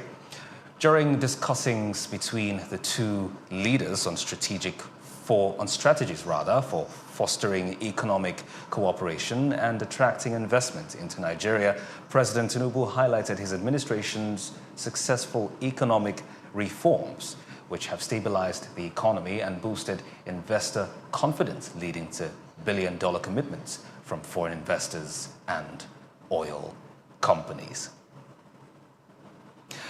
And the Nigeria Stock Exchange, NSE, recorded significant losses as the market's capitalization dropped by 931 billion naira, representing a 1.47% decline. The losses were mainly driven by sell-offs in major stocks, bringing the total market value to 62,257 billion naira, down from 63,188 billion naira. Similarly, the all-share index fell by 1,526 points to close at 102,095 points. The year-to-date return also dropped by 0.81%. Dangote Cement and Universal Insurance led the list of declining stocks, both dropping by 10% to close at 387 naira 90 kobo and 63 kobo per share, respectively. Other significant losses included John Holt, which dropped by 9.99% to close at 8 naira 47 kobo, and Omatek as well which fell by 9.89% to close at 82 kobo. However, some stocks gained during the session, including Dangote Sugar, Suno Assurances, and National Salt Company, each rising by 10%. Trading activity slowed compared to the previous day, with a total of 435.54 million shares worth 9.44 billion naira exchanged in 12,098 deals, representing 25.99% decline in transaction value. Despite the gains by a few stocks, the overall market's performance remained negative, with 39 stocks losing value and only 28 making gains. The Nigerian National Petroleum Company Limited, NNPCL, has remitted 10 trillion naira to the Federation account as of September 2024. Group CEO Malam Mele Kyari disclosed this during a presentation to the National Assembly Joint Committee on Finance in Abuja. He highlighted that the NNPCL remains Nigeria's highest taxpayer, largest payer of royalties and dividends, while also being the only company in the country that publishes its full accounts annually. Kyari called for the forensic audit of funds spent by NNPCL on stabilizing petrol prices and ensuring uninterrupted supply from January to September 2024. He emphasized that this review, mandated under the Petroleum Industry Act, will determine financial obligations related to the company's role as the supplier of last resort. Kyari also noted that revenue projections for 2025 will be finalized after an upcoming board meeting. In a related presentation, the Managing Director of the Nigerian Port Authority, NPA, Dr. Abubakar Dantoho, reported 753 billion naira in remittances for 2024 and projected 997 billion naira for 2025. However, the Joint Committee, led by Senator Sani Musa and Honorable James Faleke, raised the NPA's 2025 revenue target to 1.75 trillion naira, citing the potential to maximize the agency's 56 revenue streams. And elsewhere, the Nigerian communications satellite, NIGCOMSAT, has partnered with Eutelsat, a global satellite communications leader, to introduce low Earth orbit satellite services in Nigeria, LEO. Aisha Bantam, head of corporate affairs at NIGCOMSAT, disclosed this development in a statement issued in Abuja on Wednesday. This collaboration is aimed at bridging Nigeria's digital divide, enhance connectivity for government, businesses, and rural communities. Jane Egerton Idehe, managing director of NIGCOMSAT, described the initiative as a critical step in fostering innovation, accelerating digital transformation, and expanding access to scalable communication solutions nationwide. Eutelsat's merger with OneWeb in 2023 further strengthens its capabilities, combining geostationary and LEO satellite technologies to providing cutting-edge services. This collaboration aligns with Nigeria's National Broadband Plan 2020 to 2025, which targets 70% broadband penetration by 2025. You're still watching the News Hour on Souq News Television. Today, coming up, South Africa Rand holds steady amid U.S. economic development. Do stay with us.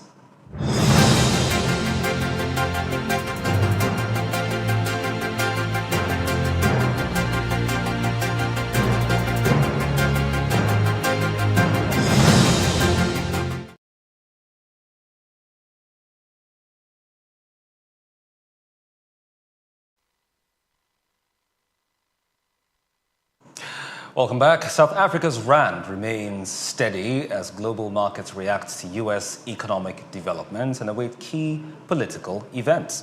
This stability comes a day after a U.S. inflation report fueled optimism about a less restrictive monetary policy from the Federal Reserve in 2025. U.S. core inflation slowed last month, and headline consumer prices aligned with expectations, leading to market bets on 2 potential rate cuts by the Fed this year, with the first expected in June. However, investors are keeping a close watch on U.S. President-elect Donald Trump's upcoming inauguration on Monday.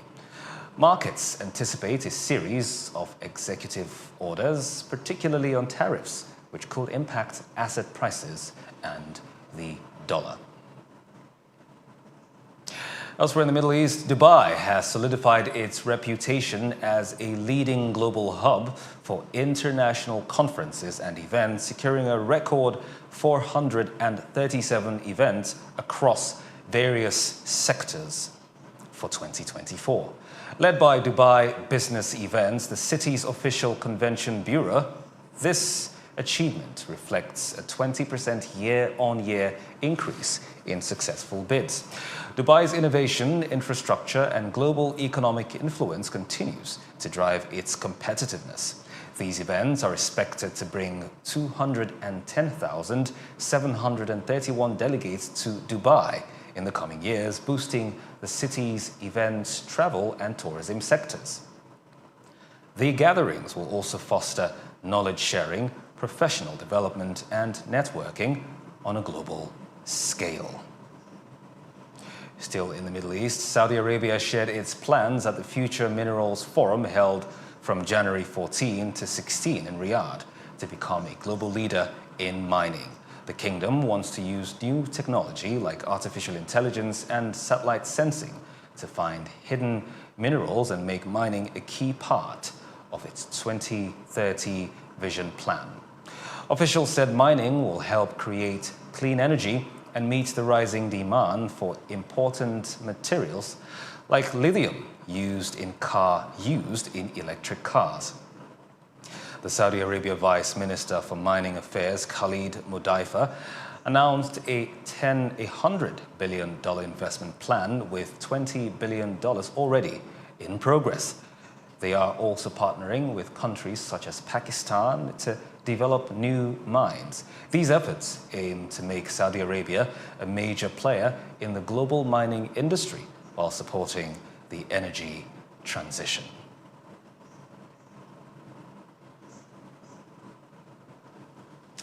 And South Korea aims to buy more oil and gas from the United States of America. As tensions rise in the Middle East, the country aims to ensure that it has a reliable supply of energy supplies. South Korea Energy Minister An Duk-jeon explained this on Thursday, saying that it's important for South Korea to get energy from different places to avoid relying too much on one region. South Korea already buys much of its oil and gas from the Middle East, but recent uncertainties in the region have made the government look for other options. Minister An said that the government might need to support companies financially to help them buy energy from other parts of the world, like the USA. This comes at a time when the US President-elect Donald Trump, who will take office on January 20, has talked about adding taxes on imports into the US unless countries buy more American goods, including oil and gas. By importing more energy from the US, South Korea hopes to protect itself from sudden supply problems and keep its economy running smoothly.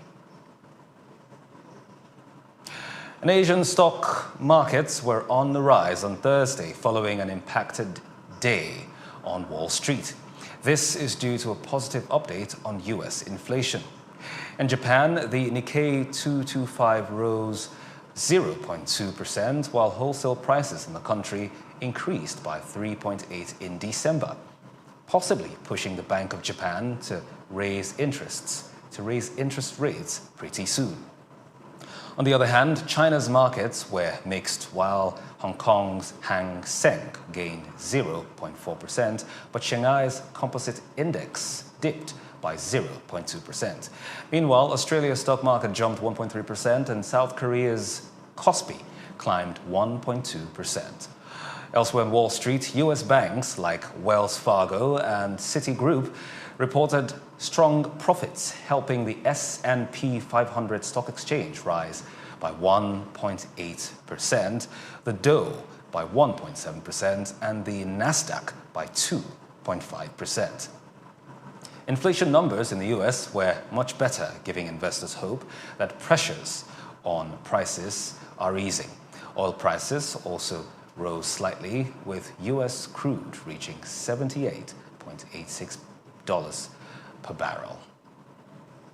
You're still watching the News Hour on Souq News Television this afternoon, more stories, coming your way shortly after the break. Stay with us.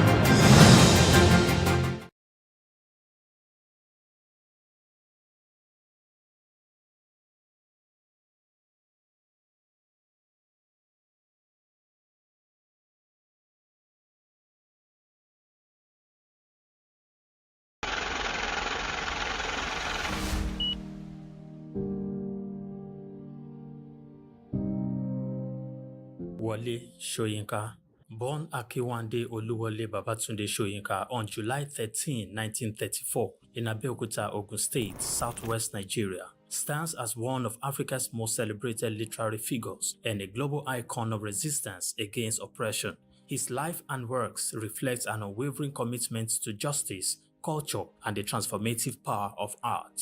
Soyinka was born into a Yoruba family in colonial Nigeria, an environment that exposed him to both traditional African culture and Western education. His father, Samuel Ayodele Soyinka, was a school headmaster, while his mother, Grace Eniola Soyinka, was a devoted Anglican. This blend of indigenous and colonial influences deeply shaped Soyinka's world. Soyinka attended Government College Ibadan and later proceeded to the University College Ibadan, where he studied English and literature. Soyinka completed his education at the University of Leeds in England, earning a degree in English and later a doctorate degree. In the late 1950s, Soyinka began working as a dramaturgist at the Royal Court Theatre in London. However, his passion for storytelling and cultural preservation drew him back to Nigeria, where he founded two theatre groups known as the 1960 Masks and the Orisun Theatre Company. Soyinka's works, often a fusion of Western dramatic techniques and African themes, address universal issues of justice, freedom, and human dignity. His early play, titled A Dance of the Forest, which was introduced in 1960, written to celebrate Nigeria's independence, critically examined the nation's socio-political trajectory, setting the tone for his career as both artist and activist. Soyinka's activism became more visible during Nigeria's post-independence years. In 1967, during the Nigerian Civil War, he called for a ceasefire between federal forces and Biafran separatists. This led to his arrest by the military government, and he spent 22 months in prison, where he wrote a short drama titled The Man Died, Prison Notes, a harrowing account of his imprisonment and a profound critique of authoritarianism. Soyinka has authored more than 20 works, including plays, novels, poetry, and essays. In 1986, Soyinka became the first African to win the Nobel Prize of Literature, an achievement that brought global recognition to African literature. Soyinka remained an outspoken critic of oppressive regimes, often at great personal risk. His activism extended beyond Nigeria, addressing global issues of injustice and human rights. During periods of military rule in Nigeria, he went into exile, continuing to write and speak against tyranny. Today, Soyinka is celebrated not only as a literary giant, but also as a symbol of resilience and moral courage.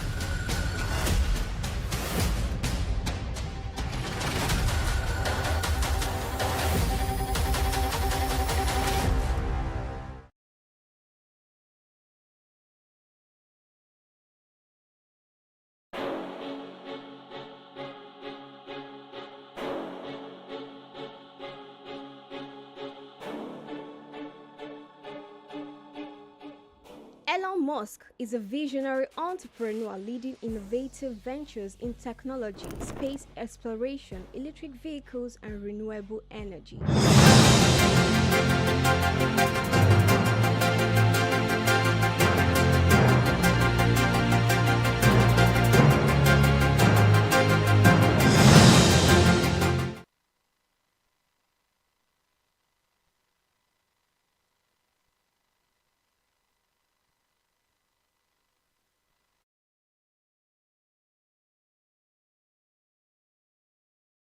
Founded Zip2 sold to Compaq for $307 million.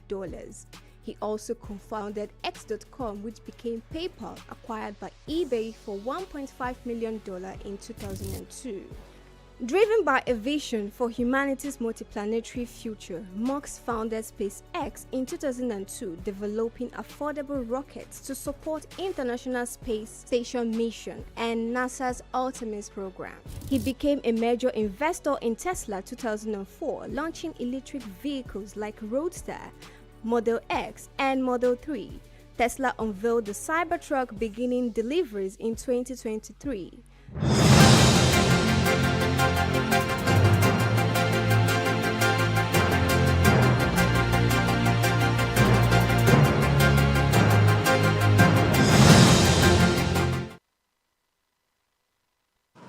Many thanks for staying tuned. Now to the rest of Europe.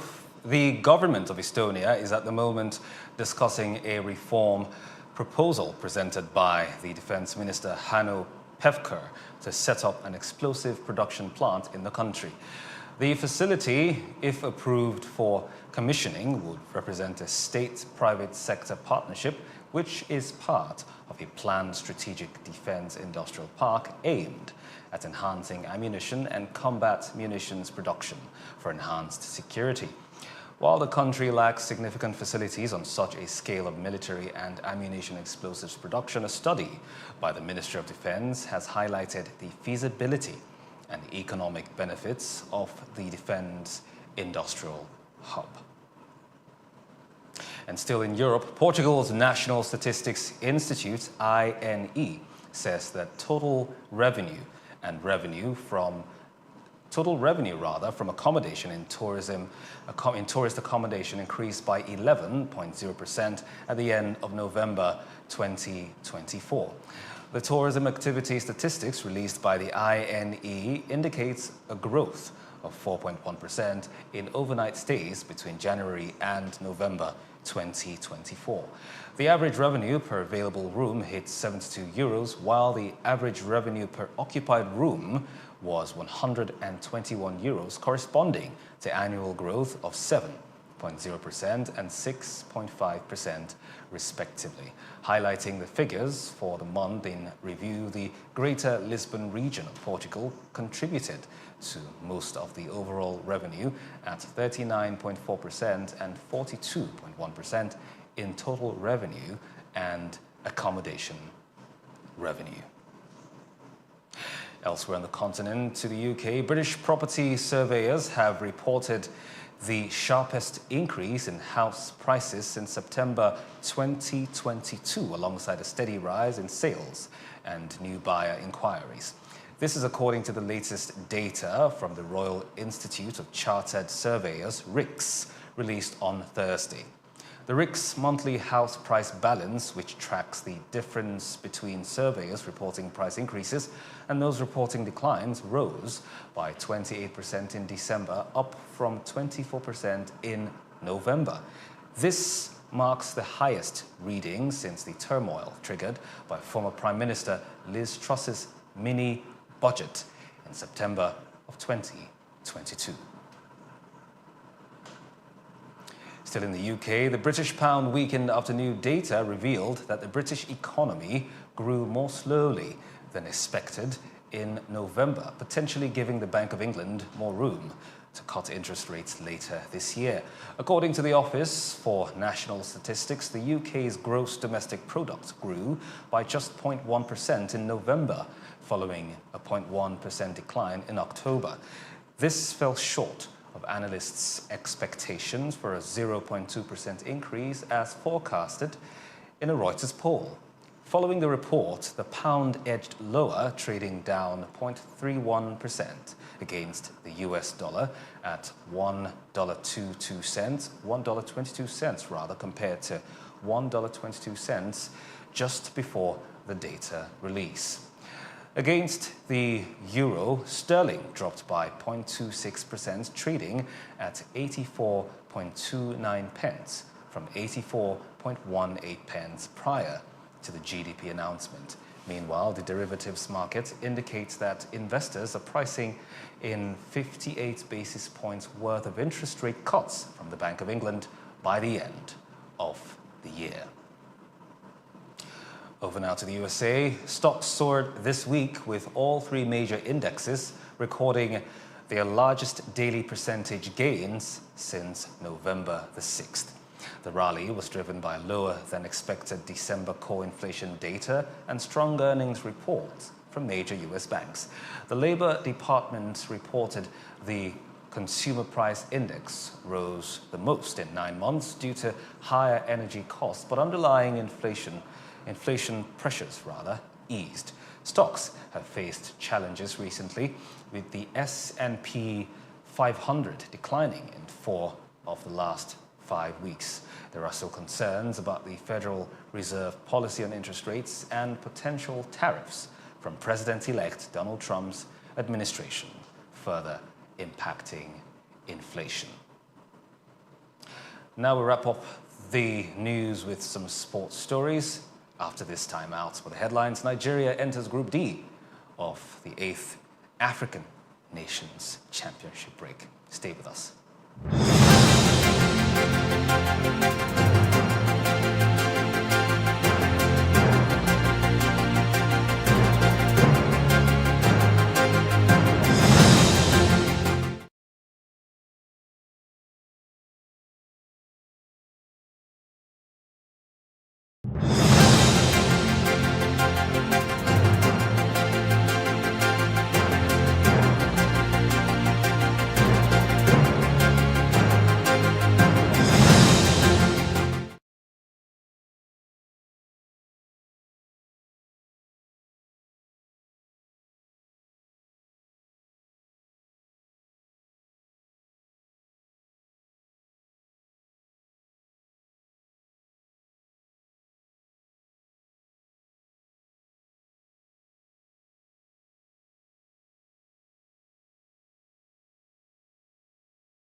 Confronts Madagascar, Mauritania, Burkina Faso, and the Central African Republic, conquerors of Cameroon.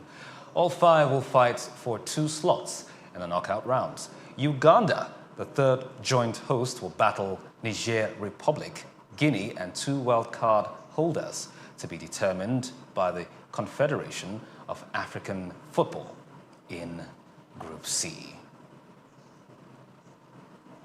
And that concludes the News Hour on Souq News Television today. We are live on YouTube, Facebook, Instagram, Threads, and on X. Do well to follow us and follow the conversations. Many thanks for watching. Do stay tuned to Souq News Television. I am David Chiedu. Good afternoon.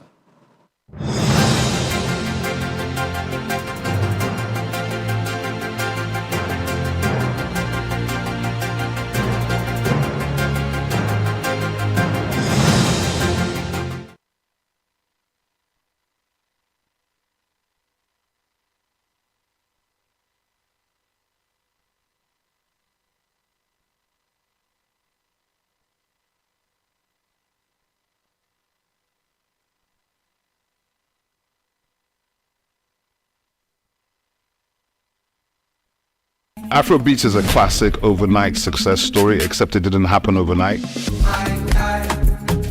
I'm happy to be here. One of the key things about the Omniverse is that it's designed to go beyond an event and designed to be fully something that people can engage beyond the summit. point being that Nigeria has so much to bring to the world in terms of these things, but we will be bringing fresh energy, fresh ideas, a fresh engagement, and we're obviously open to collaboration. But hip-hop, this never dies. What's the difference between Thor and Shango? Thor is approaching $50 billion in revenue. Shango's broke somewhere outside Lagos. And that's a lack of imagination on our part, Africa, and they're all Nigerian. So to be seen and to be noticed is very hard if you're not in the place where all the noise is being made.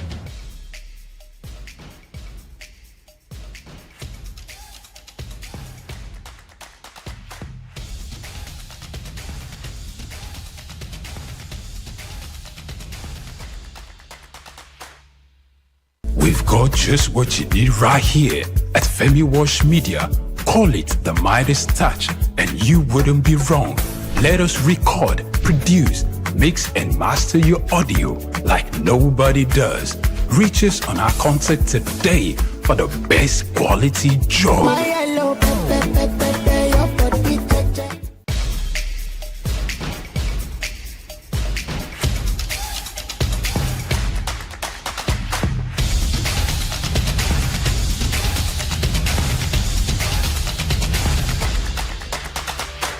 I want to unleash that creativity. I want to unleash, those things that we see every day that we find amazing now. That's what's driven me personally. That's what's driven me at Trace.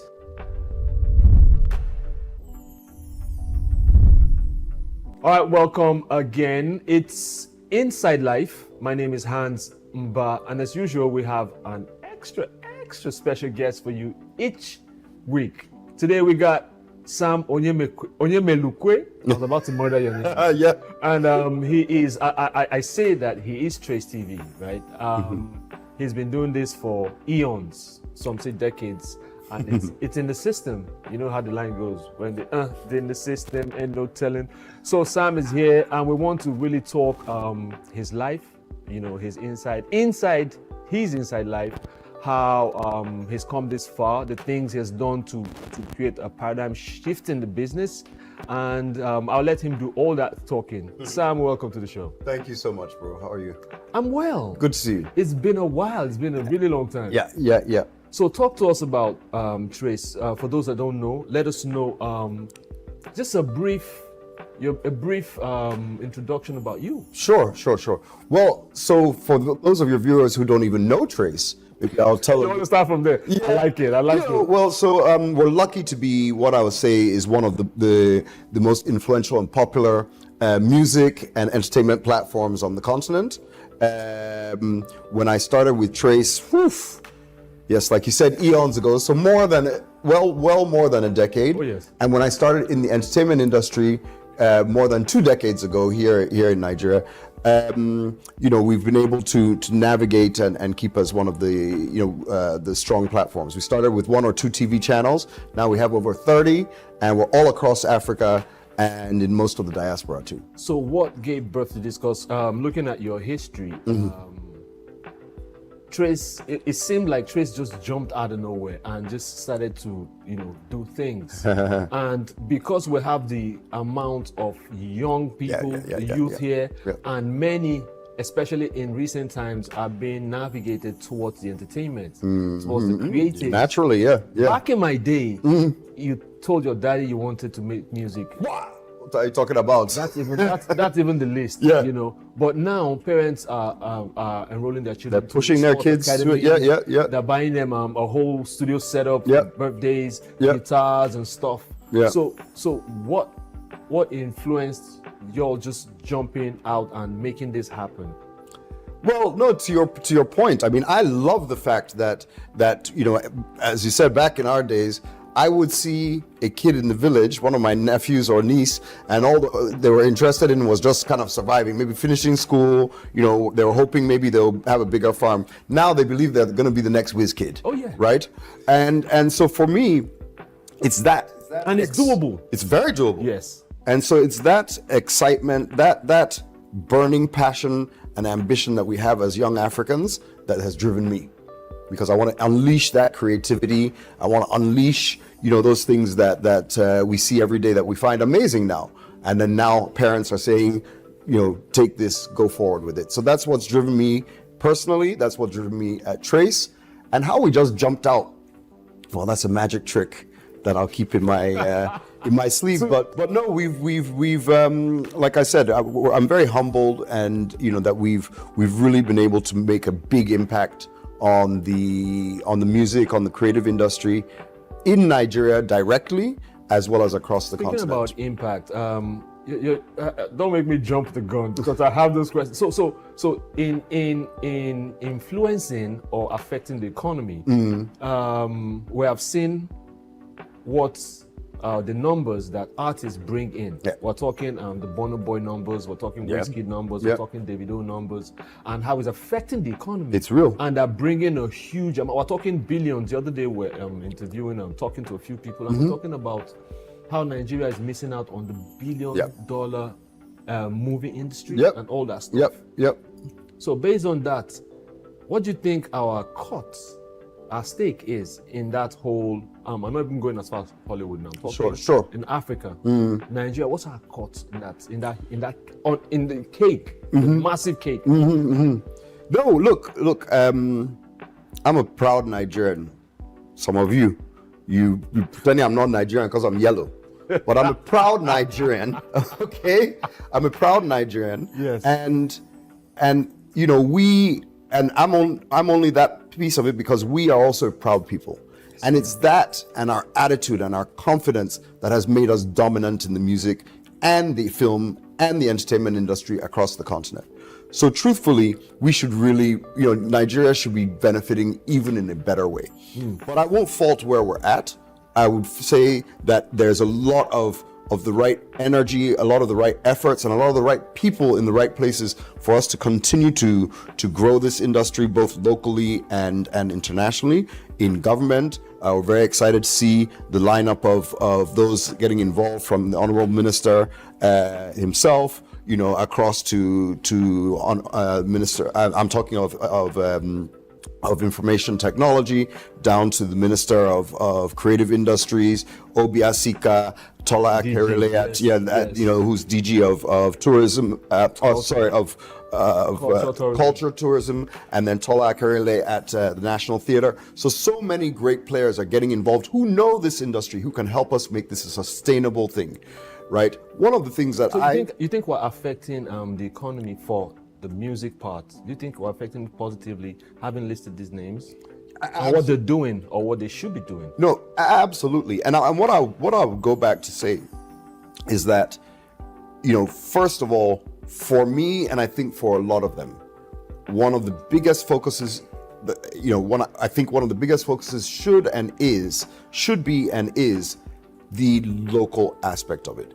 It's very exciting for us all to say that we have a Grammy-nominated or Grammy-winning superstar like a Burna, and we've had many of them over the years, right? Nominees for Eons. So it's not just, guys get excited like this is the first time. Even back in the 70s, right? Much less across Africa, Angelique Kidjo, and we know. So I'm very proud of what the guys are doing now, and I love that fact. But from an industry perspective and for our economy, we need to look at the local economy, right? We need to look at the local support and the local generation of wealth around this industry. Yes. For our movies, we don't have enough cinemas. What are people doing in community cinemas? What are they doing, to ensure that the people who love this content in the northernmost reaches, maybe Yola or wherever, can enjoy this content at a price and in a way that's not going to, to break the bank, right? That's going to make it worthwhile so that our economy can continue to grow. And on the music industry, sure, you talked about all the big guys, music and content. Yes. You talked about all the big guys, but I also love the bottom of the pyramid. I do. Right? I love this, the fact that there are thousands of creators. I just watched your show, and you had the young man who was a busker. Yes. What's his name again? Komi Flames. Komi Flames. Yes. Come on. You have a busker on the streets of Lagos. You have thousands of guys making content. And, and this also represents a huge shift and to the dynamic of what's happening in the economy, as well as the economics of it. So you have Burna Boy and whoever at the top, generating literally hundreds of millions of dollars in activity. But likewise, those hundreds of thousands at the bottom are also doing the same thing. So it's a paradigm shift for our industry, for our economy. And we're loving it. You said something about we're not benefiting enough.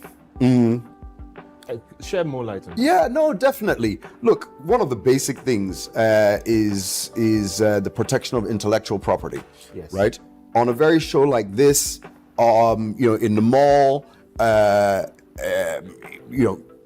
hate to say it because our economy's tight right now, so we all don't want to spend money. But even in a wedding, we're supposed to actually pay for the music we use. That DJ is supposed to pay music rights. I agree. The mall or the shop that you go to is supposed to play music rights. The radio station, the TV channel, we're supposed to pay music rights. But those protections and that regulation is not in place enough to generate that out of this. So our economy is being shortchanged. The creators are being shortchanged, and those of us who are behind the scenes, our businesses are getting shortchanged. But we're on the right path. I'm confident. So what can you tell us 1, 2, 3 things that you feel we can do to mitigate this? Because I say this, I also have a weekly show where we talk to hip hop artists and from down there. Right. I'm like, we're talking, I don't want to name names now, we're talking 0.0001% going to the artist. And still, many people don't feel led to, despite all the subscription and stuff, many people don't feel led to subscribe because there's a feeling that the artists are being robbed. Like you're saying now. So how do we, is it just we talk about it to shed light to it? Because they said you talk about it frequently or often enough, something gets done. But beyond that, who does the something? We're talking about. So to your point, there's multiple players in the ecosystem. There's stakeholders. Yes. And each stakeholder needs to play its part. But why I'm confident is because the money is so compelling. There's a floodgate waiting to be opened, and nothing moves mountains like money, right? So we're all motivated in the right way because we can point to, and as you said, as we continue to talk as an industry about, let me go back to performance rights, right? Performance rights, for the artists, maybe not even a big name. Let's talk of an unknown artist or only, not so well-known artist who has a hit song. That song should be generating money across multiple revenue streams. Yes. It's not right now, right? But when the record label is looking at that and saying there's 5 billion naira that should be coming out of this song every month, that's not from radio stations, etc. That is the type of impetus that changes it. Government needs to do its part, both on the regulatory side and the organization. COSON and MCSN have been fighting too long. P-Man, Just I'm focus, begging you just guys. focus on the art, focus on the business. On the art. Sort this stuff. Get out of the fighting. The money is there. You're holding it back. We need that unleashed, right? Likewise, industry players need to play their part.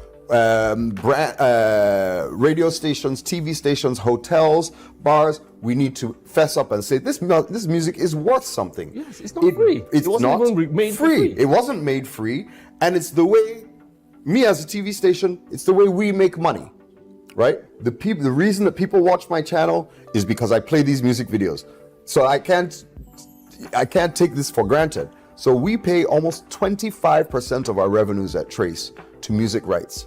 So here in Nigeria, that's in the billions that we pay for music rights every year, right? And that money should be getting to the artist. Sometimes it doesn't. But we need to play our part. Government needs to play its part. The private institutions and the viewers.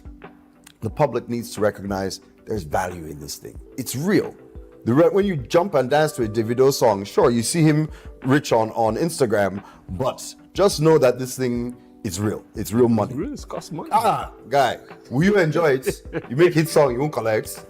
Just make it easy. Your product. Yeah, exactly. You hand whatever it out for product, free. it's your product. You hand it out for free. Exactly. So also, a lot of these things are happening to affect the youth and how the gainfully, maybe not gainfully, engaged. Well, yeah, hopefully gainfully. There was the awards you guys did. Some other culture, because when the culture shifts like that, it creates opportunities, especially for the young ones, which is our focus basically. 100. So you have done the awards. Tell us about the awards in Rwanda. It was massive. I saw it, and I'm like, wow. Yes. So why Rwanda? Sam, come on. Okay. First of all, let's tee up the awards. For those that don't know about the awards, we did our first ever Trace Awards and Festival last year, almost a year ago, and we were excited because it actually did the impact that we wanted. So we truly took the entire music industry and we claimed the space as the top awards on the continent in one fell swoop. Really? One fell swoop. I mean, we had over 80 artists there from all over the continent, right? Of course, we had our big boys, the Naija boys. We had David there, Davido there, Rema there, Yemi Alade was there, Mr. Easy, Feels, the list goes on. And we dominated, my people. We dominated. Naija does that easy. Yeah, but we also had Diamond Platinums from East Africa. East Africa. We had, the name's gonna escape me. I'm an old guy, please forgive me if I can't remember everything. But we had South Africa represented, we had North Africa represented, and we had over 500 million views of that show, really? Right? We were covered in the Hollywood Reporter, we were covered in Variety, we were covered in Music Business Worldwide, and we're covered in Pulse. Why that's so important is because it creates opportunities. Exactly. It creates jobs. It creates. That's why I'm beefing. I'm like, you took it to Rwanda. So we're getting there, right? So we're getting. I want to hear it. So we were able to pull off a huge awards, and I'll give you a little bit. Okay, I'll give you a bit of a scoop. We're just on the verge of announcing this year's awards. It's an annual thing. It's an annual thing. Fantastic. We are actually. I hope it's going to be here. I can't make you happy today on that one. I can't make you happy on that one. I prefer to be straight. It's not gonna work. Oh, come on. So the next one, we actually really wanted to do the awards at the beginning of the year. So the second edition, 2024s, will actually be held in February. 2025. February 2025. It will cover the entire of the 2024 year. And we're doing it in Zanzibar, in Tanzania. In the Zanzibar Islands, and it will be a blowout. It's going to be amazing. No, the one this year was crazy. Yeah. And I saw it, I was like, I said to myself, I'm like, do we do stuff like this? Because where you see stuff similar to that is where, of course, our top Naija guys pack out, arenas. Yeah. And you look at the stage, it's beautiful, it's Hollywood-esque, and... Well, I'll give a nod. And I longed for it to be here. I'll give a nod to my former work lover. I used to work at Viacom MTV, and MTV does it, right? They, the VMAs or the lights. It's unbelievable. The BET Awards, they just kill it. And that's what we did here on the continent. So MTV hasn't been doing on the continent for a while, so we said, oh yeah, we'll take. And yes, I wanted to even talk about something similar to that. There's an awards that just passed. It's annual, but each time they take it out here, they take it to the US. But it's a Nigerian award. What do you think about that? Without naming names, Mr. Anima Shaun is a good friend of mine. Without naming names. and to be honest, I see where he was going with it, and I think it's been quite impactful, right? For the Americans. No, it's still for the Nigerians, right? Let me tell you why. Okay. Right? We all know, and in fact, the African Union officially recognizes the diaspora as the 6th region of Africa, right? And oftentimes we don't actually engage in the diaspora in the way we can and should. We are, those of your viewers and fans that pay attention know that over $25 billion a year is remitted annually just by Nigerians. So think of the entire continent of diaspora and people in the diaspora.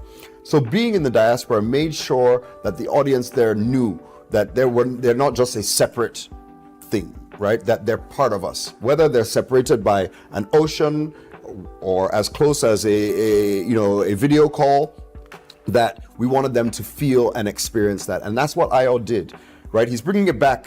He's bringing it back nowadays. Yeah, because there was a lot of flack about it. But there was also a lot of great stories about it, right? So I reject that it was a one-way thing. And IO did achieve what he wanted to do by bringing it there. He's coming back to also bring another aspect to it. This is one of the longest running awards on the continent in Nigeria for 17 years, sorry, right? That the Headies has been reigning. So all respect. So the great thing is, for me, it's the impact on the economy that's does crucial it for me, especially for the young ones, because it's seemingly not easy, and there seems to be no way out. But the creative industry, acting, music, producing, all that stuff has helped open those doors for them. No, look, so for the Trace Awards, right? And to be honest, I would really love to do it here in Nigeria, right? We've been starting some discussions with Lagos State, the national government, because you need government support, especially for the big scale creative industry on the continent. Government must be a part of it. And not just our awards. We just talked about it from all the other aspects of this, right? So the creative industry needs government, right? And I'm hopeful that we can see our way to doing it here.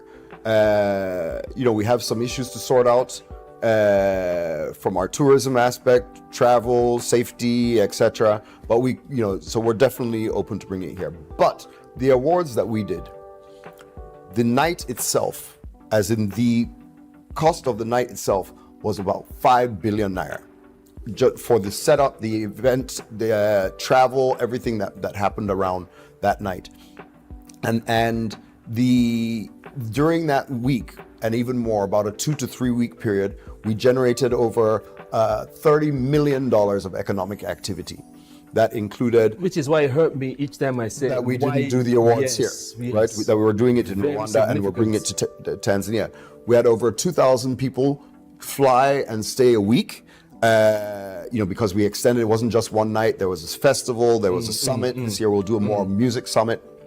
So you had over 2,000 people traveling, at an average of $1,000 for flight and hotel, even more, really $1,500. There you've already got, $3 million of benefit. And then, clubbing, shopping, food, etc. And we employed over 2,500 people directly and indirectly during that week, both from the technical team, the setup, carpenters, set dressers, film people, lawyers, etc. The artist managers, etc. My heart is breaking as you're going on. So that's how you. Rwanda has eaten all that. So let me. We're getting digitized quickly. Across board. We're talking AI. AI has been integrated to everything. Even on WhatsApp, they're asking you, okay, what? So digitally, especially coming in, how you guys came in. How has that helped, and how does it continue to help? Or is there a roof? Is there a cap to digitally making these things happen in an open way? I don't know that I would say there's a cap. But technology and human innovation always sees that we find another way to do things differently. Whether it's expanding and growing it, or sometimes a funny way that it just goes off to the side and you're surprised, etc. So I don't think there's an end point in sight for the innovations, the changes, and the of what technology brings to our industry, and how we as consumers enjoy it, interact with it, and contribute to it. I think it's going to continue to be, a really dynamic thing. So for Trace, we've embraced digital, the digital ecosystem in a huge way. From starting off from straight TV channels, We have an e-learning platform that has over half a million active subscribers on the continent. We've just morphed that into Trace Plus. Trace Plus is our a streaming app that's really going to be focused on delivering the content in the way people want it. You know, we're still on TV channels. We're still on TV screens as we are doing today. But you know, we're all watching. Everything is going. We're all watching here. You know, true. More as much as anything. So you know, we're of course embracing that. But furthermore, as an organization, let me give a small shout out again to, you know, I love to encourage our government people, to the Honorable Minister of Information and Technology, His Excellency Bosun Tijani, for his foresight and ambitions around AI. You know, sometimes, especially when I was younger, I'll look at AI, or that time I wanted to launch satellites. I'd be like, Niger, what's wrong with us? We can't buy tomato yet. We're talking about AI. But the truth is, he's got it. And I was listening to him last week at Moonshot, and he was saying, if we don't invest now, we have the minds for it. Don't worry about that. If we don't invest now, we don't get involved, we'll be so far behind, we'll never catch up, right? So yes, maybe it's not the biggest priority, and we have much more pain and give it time. But we must pay attention to it. We can't even afford 5 years to be completely uninvolved. And let's give it to ourselves. We have the minds, we have the innovation, we have the guys who may do something amazing in the coming years with AI, and all of us will be sitting here like, now wow. And so let's let that happen. Sam, thank you so much. We could go on. Yeah. Clearly, we can just enough. Thank you for coming through. Absolutely. I will call on you again. 100%. Anytime. I love being here. All right, thank you so much for tuning in. It's Inside Life, and you know, we speak to the people that matter in the various industries, so they bring insights from the inside of their life. It's Handsome Bar. See you next time.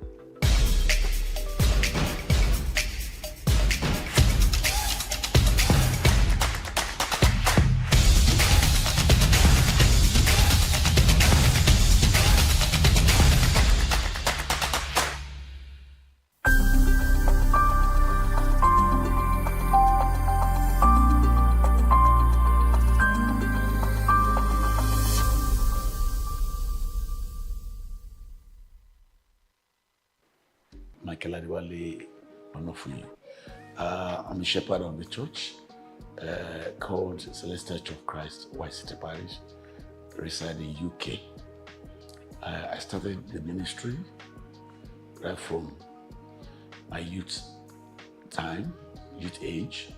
I was born into this church by my parents called Solomon Olaiwola Onofuye and my mother Alice Nimonat Onofuye. They gave back to me to the church, Celestial Church, and I went to primary school in Lagos, and I have my secondary school in Lagos as well. And after my secondary school, I went to a professional school, NCE, National Certificate of Education, in Lagos State College of Education. And after that, I went for my degree. I have my B.Ed, Bachelor in Education. I have my NCE as a professional teacher. Then I decided to travel down to UK in order to change my profession to law. But on getting down to Britain, God arrested me to carry his cross. So I carried the cross since 1985, and up to now, I'm working the ministry as a shepherd of the church. And recently, I've just been promoted as the head of the prophets in UK and Northern Ireland dioceses within the fold of Celestial Church of Christ.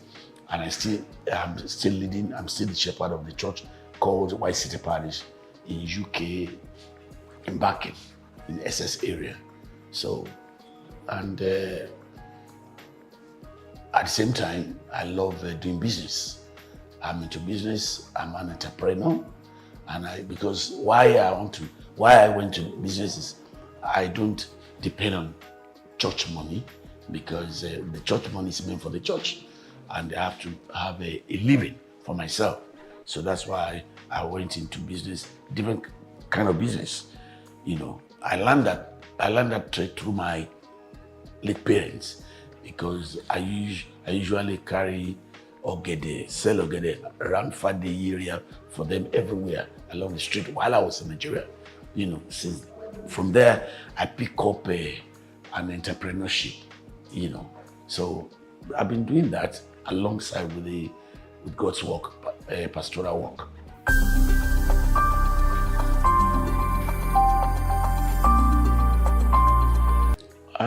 That's 38 years now. 38 years I've been leading the church. The one I established, which is Leicester Church White City, is going to be 37 this year. Before then, when I got to Britain, I led a church. It's a Clapham Parish, Celestial Church of Christ, Clapham Parish. Before I left that to establish the one I'm leading, and I've started that since 1987, and up till now, I'm still in there. I'm still the shepherd of the church.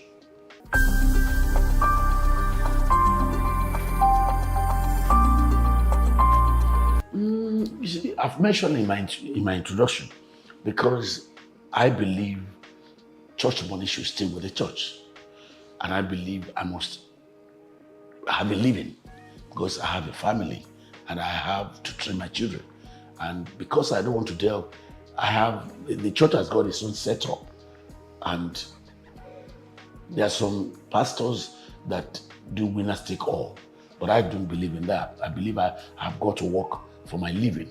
So that's why I'm from my background with my parents, especially my mom. There's all kind of trade I did with her. I sell banana, I sell rice, I sell so many things. I do street hawking in Nigeria, you know, all over everywhere. So from there, I have that initiative. I have that. It's been built in me, and because I love to do something in order to make ends meet. So that's why. But I got that from my parents, because my dad was an accountant. Then he retired into business, selling books, supplier of books. He's a contractor. So I took that from my both parents, in order to be an entrepreneur. And because I believe you've got to work for your living, you don't have to rely on the church, you don't have to rely on anybody. You've got to be hardworking. Christ as well taught us to be hardworking. Christ was an entrepreneur as well. He taught us how to have a living, how to, like the fishermen. So you've got to, so I took that source from my parents. From then, I built onto that.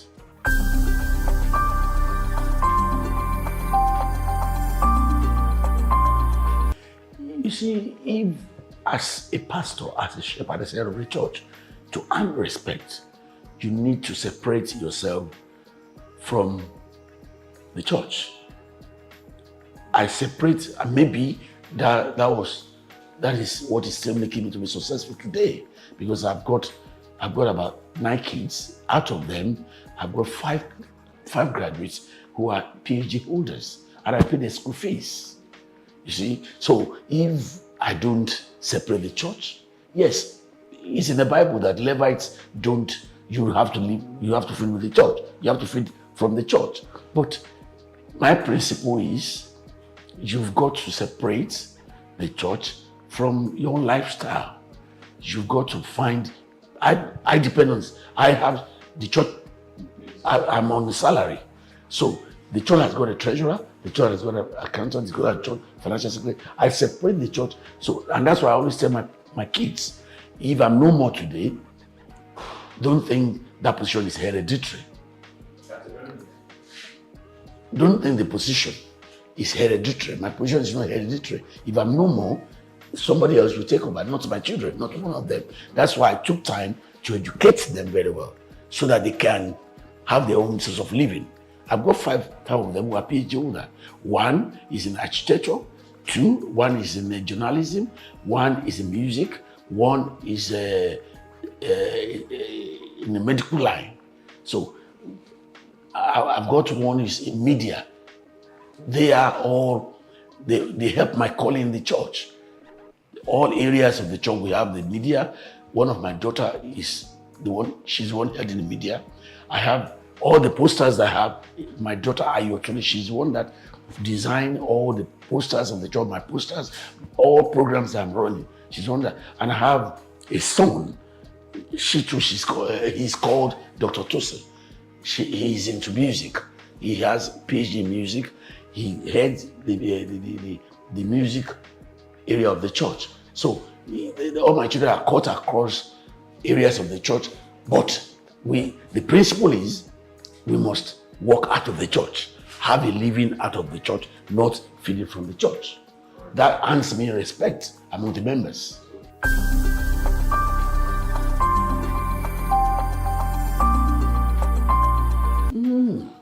I derive from the work I'm doing because I enjoy helping others. I derive that fulfillment right from my youthful age, before my calling, even within my calling, after my calling, within my calling, I derive help others first. When you help others first, God will help you in between. I prefer to suffer myself in order to make people happy, so that their happiness is my fulfillment. Mankind's happiness is my own fulfillment. If I go to church in the morning, I get to church 9 a.m. I don't leave the church until around 11 p.m. because I consult people, I counsel people, I pray for people, and my joy, the fulfillment is when they come back for testimony. Not to charge them, not to take any money from them, but when they testify to the glory of God. That's my fulfillment. And on top of that, then my family, the achievement of my children is another thing.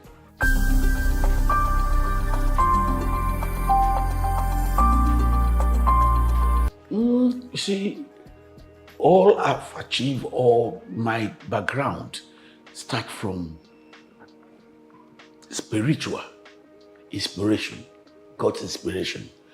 And when I was born, as I was told, my dad said they had a prophecy that I'm going to be a shepherd.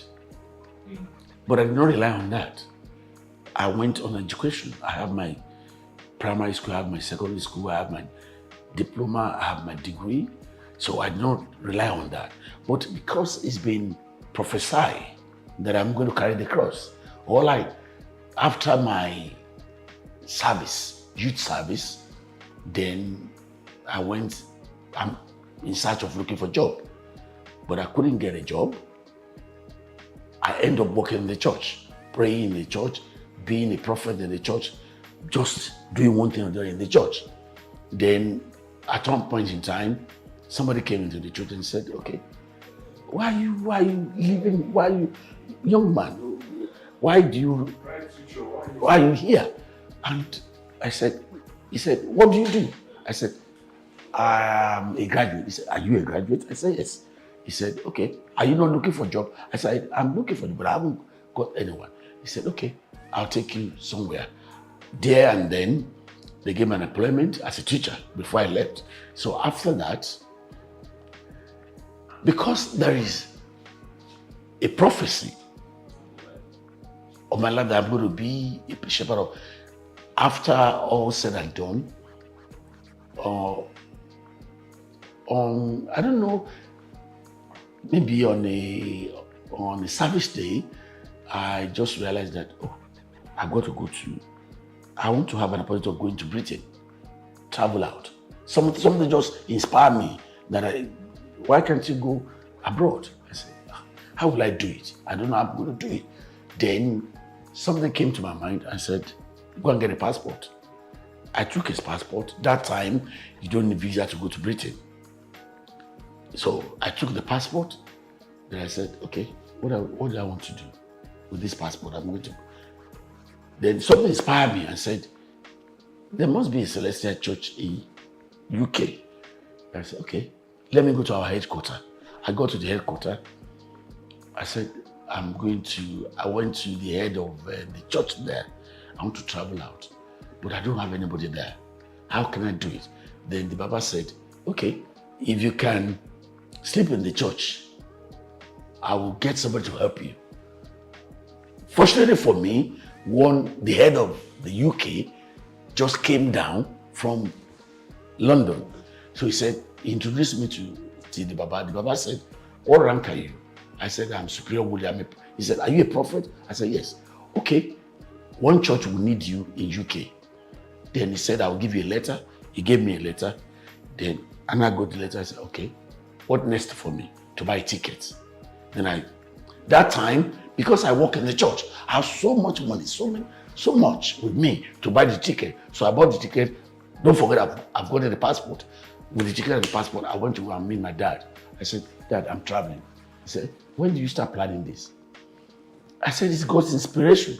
Do you know anybody there? I said, no. But because I believe the Celestial Church is about love. And if it's about love, I believe wherever Celestial is, if you are there, they are there to help you. My dad said, okay, all right. Good luck. That was how I pick up my passport, pick up my luggage. I got to. That man, the Baba that helped me, the head of UK, said, he gave me a letter to one man called Baba Oke, the owner of that church. The first church I said I was the shepherd before I established White City, Clapham Parish. So I got to the airport. When I got to the immigration office in UK, they said, who do you want to come and meet? I said, I want to come and meet Baba Oke. Okay, let us go and ring him whether he's not expecting me. But because it's been ordained, it's been destined that I'm going to be in UK, they went to go and call him. He said, oh, of course I'm expecting him. Somebody I've known, I've not ever met him at all. So that was how I got into UK. It's miraculous. It's just instantaneously. And it's not something that I've planned for a long time, but because it's been destined, it's been prophesied, and God has ordained that I'm going to be in UK. And before I traveled, after I've been given I'm going to travel, I went to about 7 parishes to go and do offering. So when you want to travel, you have to do offering. Now, thank God that God has made this journey possible. I went to 7 parishes to go and do offering. One of the prophets there, prophesied again. Don't forget I said I'm going to UK, not to work as a church worker, not to work as a pastor. I want to go out there because I'm a professional teacher. I want to change it to law. So that prophet said, I can see, after my offering, she took me out. It's a young prophet, a young prophetess. She took me and said, you are traveling to somewhere. I saw you in a people of white skin. You are traveling there. But God is making 7 promises for you. That when you get there, they're going to make you a shepherd of the head of the church. You're going to establish a church. You're going to work with white people. Those 7 promises, as soon as I got to Britain, start materializing. The week I got down there, I was made the leader of that church, Clapham Parish. Then I worked with white people. Then after about 3 years in Clapham Parish, God, through me, established White City Parish, of which I'm leading right now. And the rest 7 promises was fulfilled. So it's my traveling. All I will say is it's been God's ordained and willing.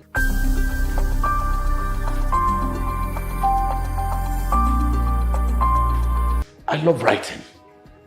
And because I'm a teacher and I want to inspire people and let people know that with God, everything is possible. And at the same time, if you see one of my passports, be an entrepreneur, be enterprising. Whatever you want to do, even as a pastor, even as a shepherd, you need to be enterprising. You need to inspire people. You need to get people to believe in themselves. And you need to find a way to be hardworking. Don't rely on what God has said. If God has said, if God has promised, you need to work on that God's promise. As James said, if you can, a Christian without, if you say you have faith without work, It's absolutely nothing. It doesn't work.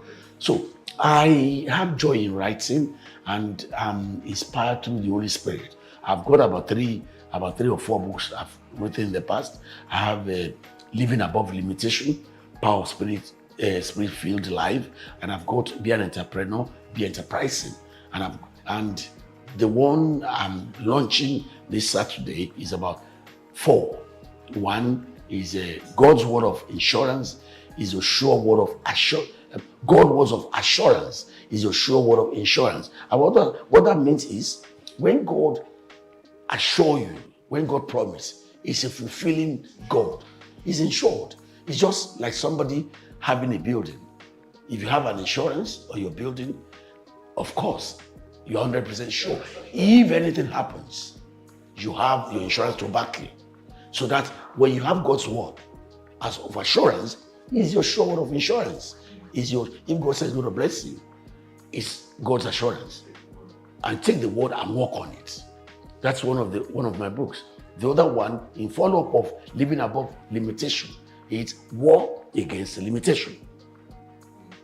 It's a prayer book. It's a prayer book to help people discover themselves in spiritual attack, because this world is full of evil. This world is full of darkness, and you need prayer.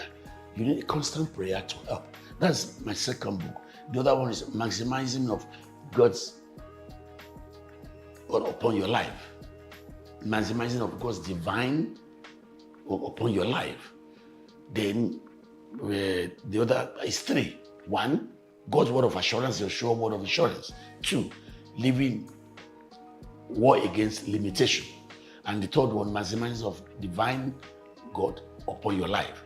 Then my son also wrote a book.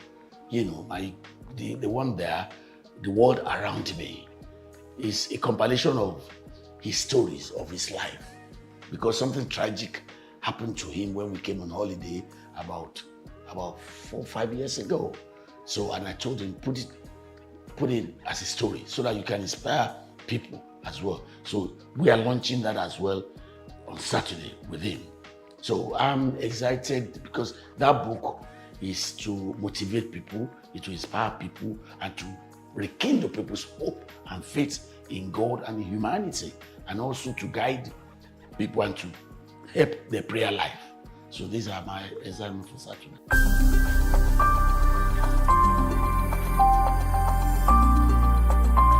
Samuel Temidayo Onofie. The World Around Me. How old? He's 11. Oh, of course.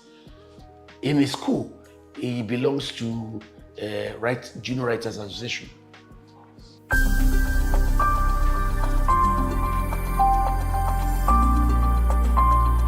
We are living in a perilous world. We are living in a wicked world. We are living in a world that is full of tragedy. And the only thing you need is prayer. Like I used to quote in the church, a prayerless person is a powerless person. If you are prayerful, you need to. You see, he said, in this world you will see tribulation.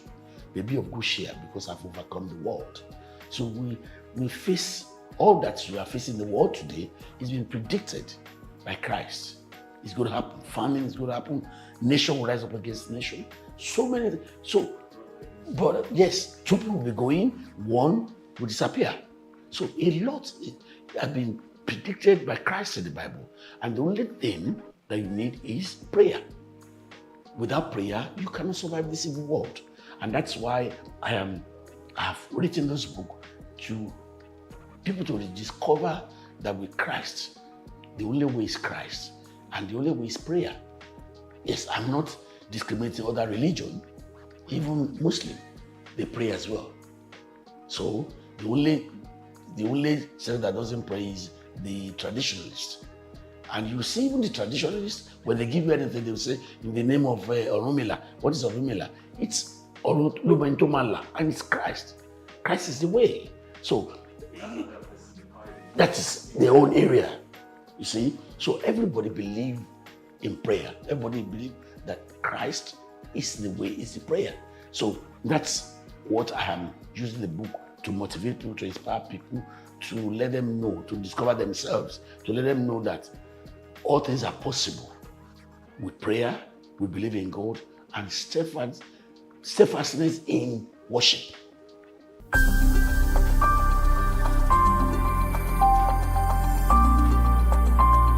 There's nothing impossible with God. Believe in God, believe in prayer, and have belief in yourself. Have confidence in yourself. Speak out. When you don't speak out, people cannot know what is wrong with you. I have that slogan. I've drawn topics on that. Speak out. When you speak out, and you seek help. Speak out and seek help from family, from church, from God. Pray and believe. And also, don't think everything is over. It's not over until it's over. Once you have that belief and faith, you don't need to, you see, it's a sin in order for you to think all hope is lost. Hope is not lost. Once you are living and you are prayerful and you speak out and you talk out, all things will be possible. And pray at all times. Believe in yourself, discover yourself, but the most important thing is speak out, talk out, and seek for help. Where you don't need to seek for help somewhere else, but seek for help from God, from those you think will be of help to you, and that is the church. Pray and have that hope in Him. He will actually, nothing is impossible for God once you have that belief. If I can tell you so many experiences of life that in UK, as a shepherd, I had it for 15 years. I don't have papers, but because I believe that God one day, He promised. God never promised and don't fulfill. It's a God fulfilling, it's a covenant fulfilling God. Once you stay focused, you are prayerful, and speak out, talk out.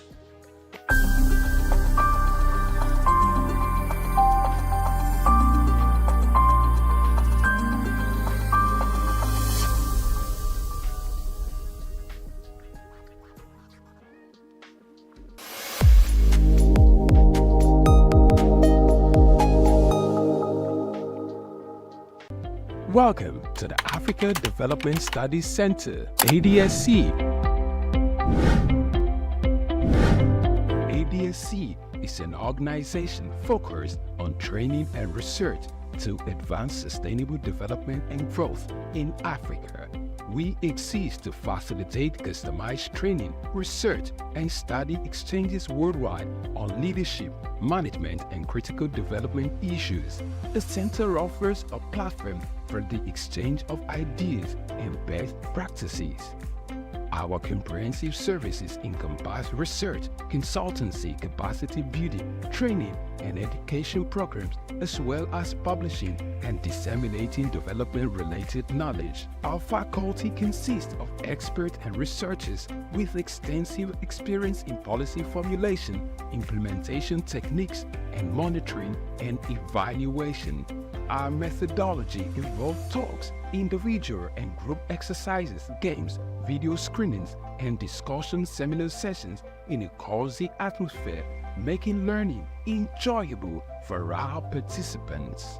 For more information, email us at info@adstudiescenter.com or call +234 912 039 2362. Visit our website at www.adstudiescenter.com to learn more about our programs and upcoming events. Africa Development Studies Center, rethinking development for Africa.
In life, the path to success is often windy and filled with obstacles. However, it's only those who exhibit courage to continue that are reckoned with. If there's one man who is armed with the sheer courage of a lion, the unusual foresight to spot new opportunities, Michael Adenuga makes the perfect reference. The name Mike Adenuga is synonymous with entrepreneurial excellence and tenacity. A self-made billionaire hailing from the heart of Africa, Adenuga's story is one that is laced with the threads of perseverance and ambition. Today, I really feel excited.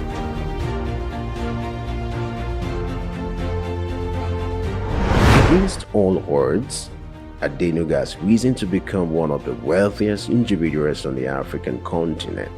His knack for spotting business opportunities and the courage to seize them has led to the creation of a vast empire that spans telecommunications, oil, and real estate. But what truly sets Adenuga apart is not just his wealth, but the indomitable spirit that has propelled him to the pinnacle of success. His journey is a powerful narrative of a man who, despite the odds, has managed to carve out a niche for himself in some of the most competitive industries. From his humble beginnings to his rise as one of Africa's most influential business figures, Adenuga's story serves as a beacon of inspiration for aspiring entrepreneurs everywhere. Born on 29th of April 1953, Mike Adenuga's story begins in Ibadan, Nigeria, a vibrant city steeped in culture. Ibadan was the backdrop for Adenuga's early years. His father, a school teacher, and his mother, a businesswoman, were humble, hardworking individuals. Their influence on young Adenuga was profound, instilling in him the values of perseverance, integrity, and ambition. Adenuga's early education took place in Ibadan, a local school where he exhibited a sharp mind and a keen sense of curiosity. His parents, recognizing his potential, encouraged him to pursue his studies with diligence and tenacity. These formative years laid the groundwork for the titan. Despite the modest means of his family, Adenuga was never deterred. He understood that the path to success was paved with perseverance and relentless work ethic. From an early age, he demonstrated a knack for entrepreneurship. His first ventures were modest, grounded, mirroring the reality of his circumstances. One of his earliest jobs was as a taxi driver. This experience was more than just a means to an end.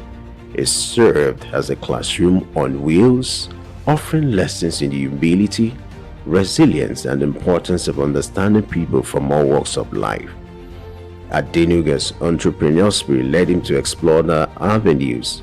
He started selling soft drinks, an endeavor that required long hours under the scorching Nigerian sun. This venture was not glamorous, but it was honest, and it was his. It was a testament to his commitment to hard work and his refusal to shy away from the gritty aspects of business. From taxi driving to selling soft drinks, Adenuga was no stranger to hard work. This commitment to labor, this willingness to roll up his sleeves and get his hands dirty, laid the foundation for the empire he would later build. His story is a powerful testament to the fact that success is not an accident. It is the result of hard work, sacrifice, and most of all, love of what you're doing or learning to do. His journey began with an education in the United States where he studied business administration.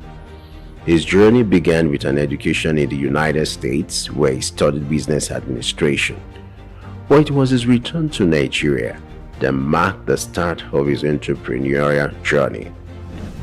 Adenuga dove into the world of business with a daring spirit and a keen eye for opportunity.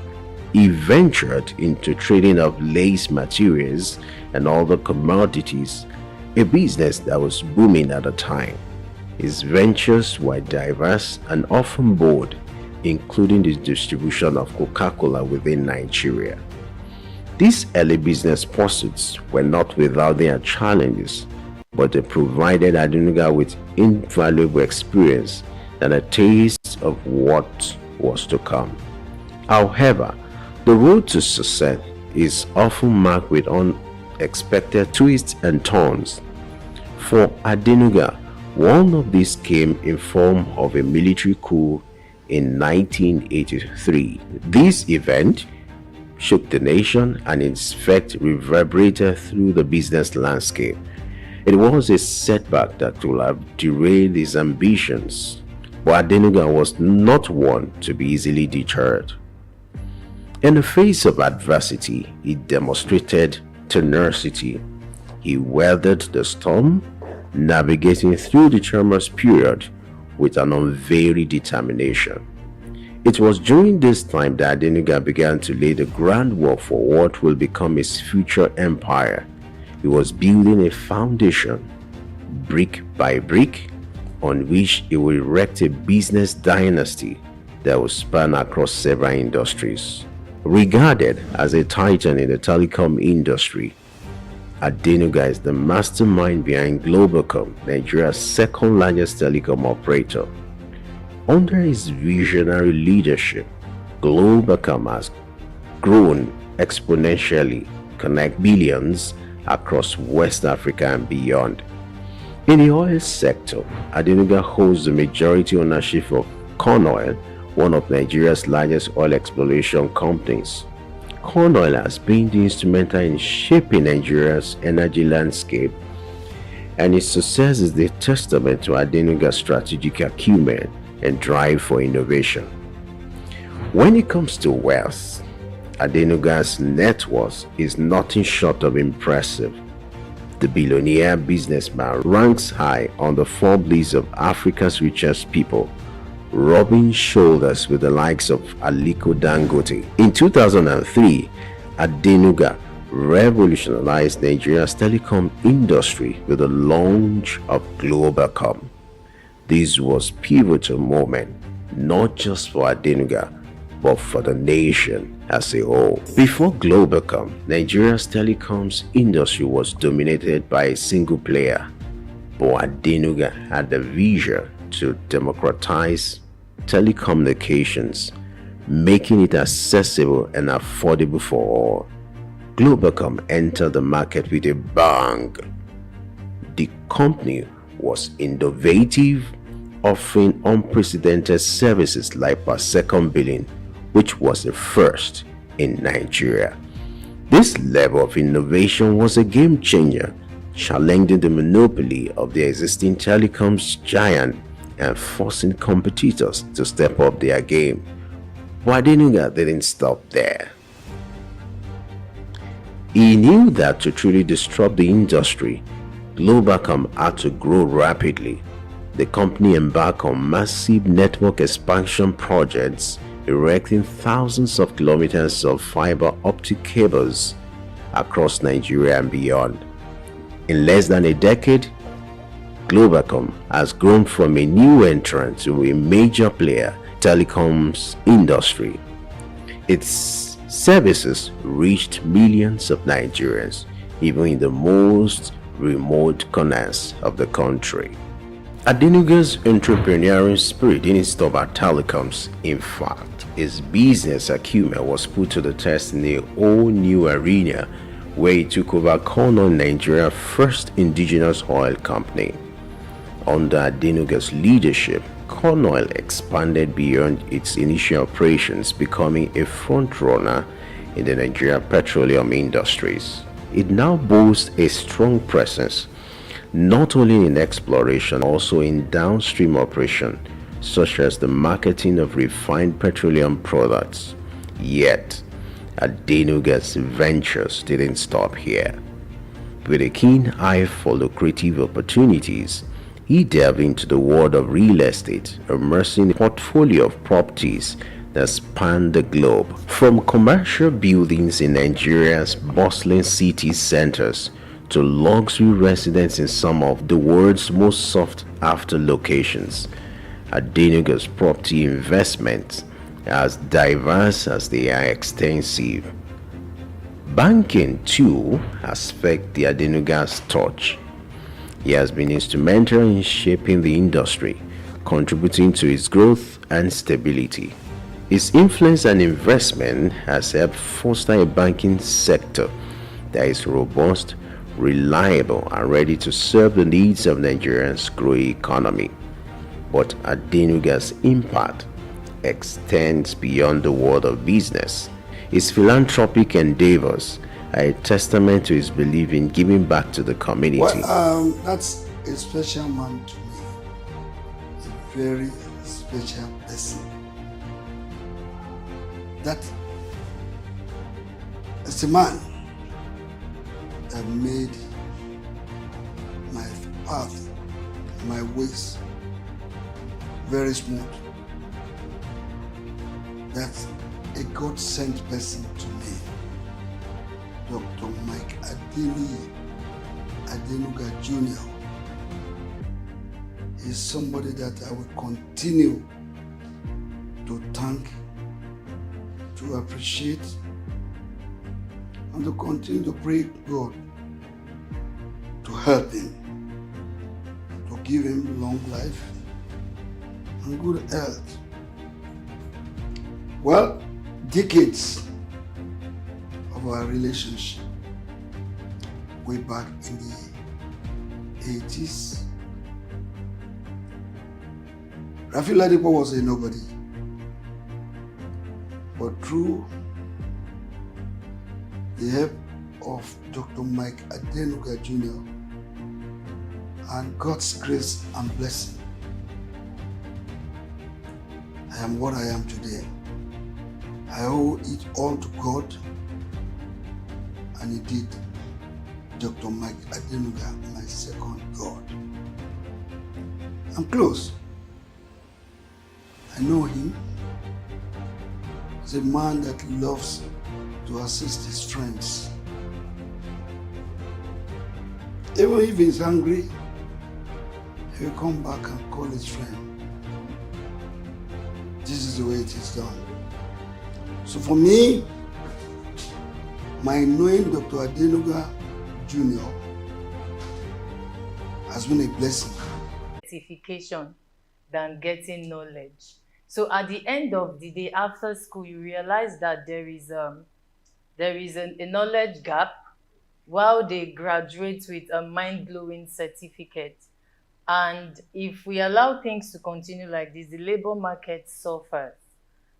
You know, for instance, I was with someone who works in a media house a few days ago, and this person has an intern under him, and he was telling me about the difficulty of working with young people, because after graduation, you see that they are not really, or they don't seem ready to fit into the system in terms of delivery. Capacity. Yes, capacity. So Lead Out book is a text that is intended to foster academic responsibility among students, to develop readership, and also inspire students to read and be part of their own education.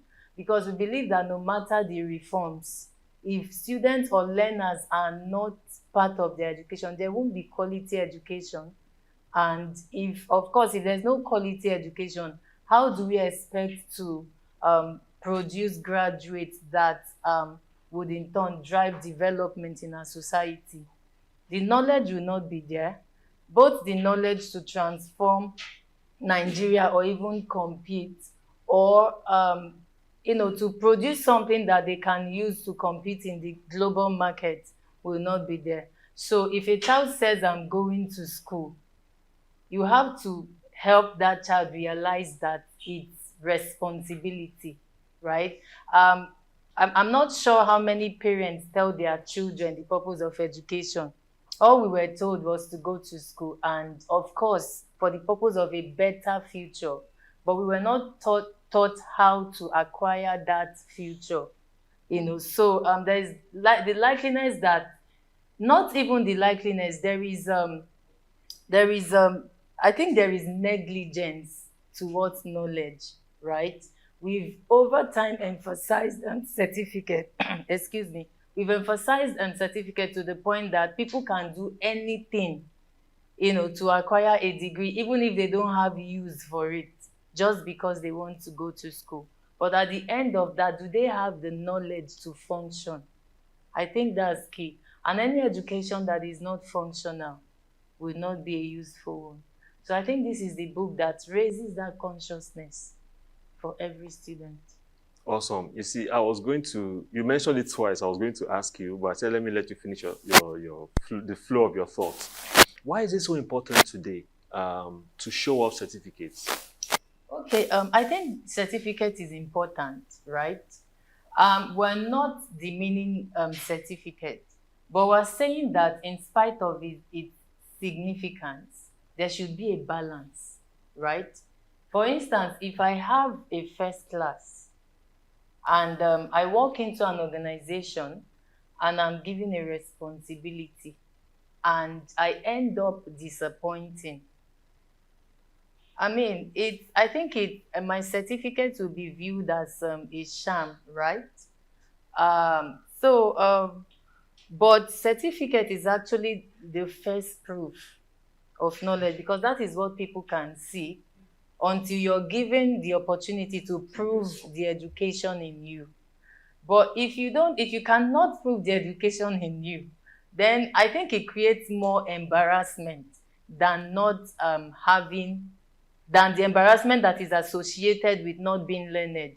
Because if I'm not learned, there's a level of accountability that I won't be held to. So much you're expected of.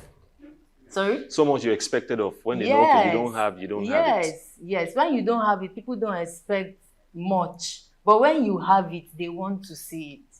Correct. Yes. So, Mr. Ekom, let me come to you. Posing that same question, maybe I have to break it down further.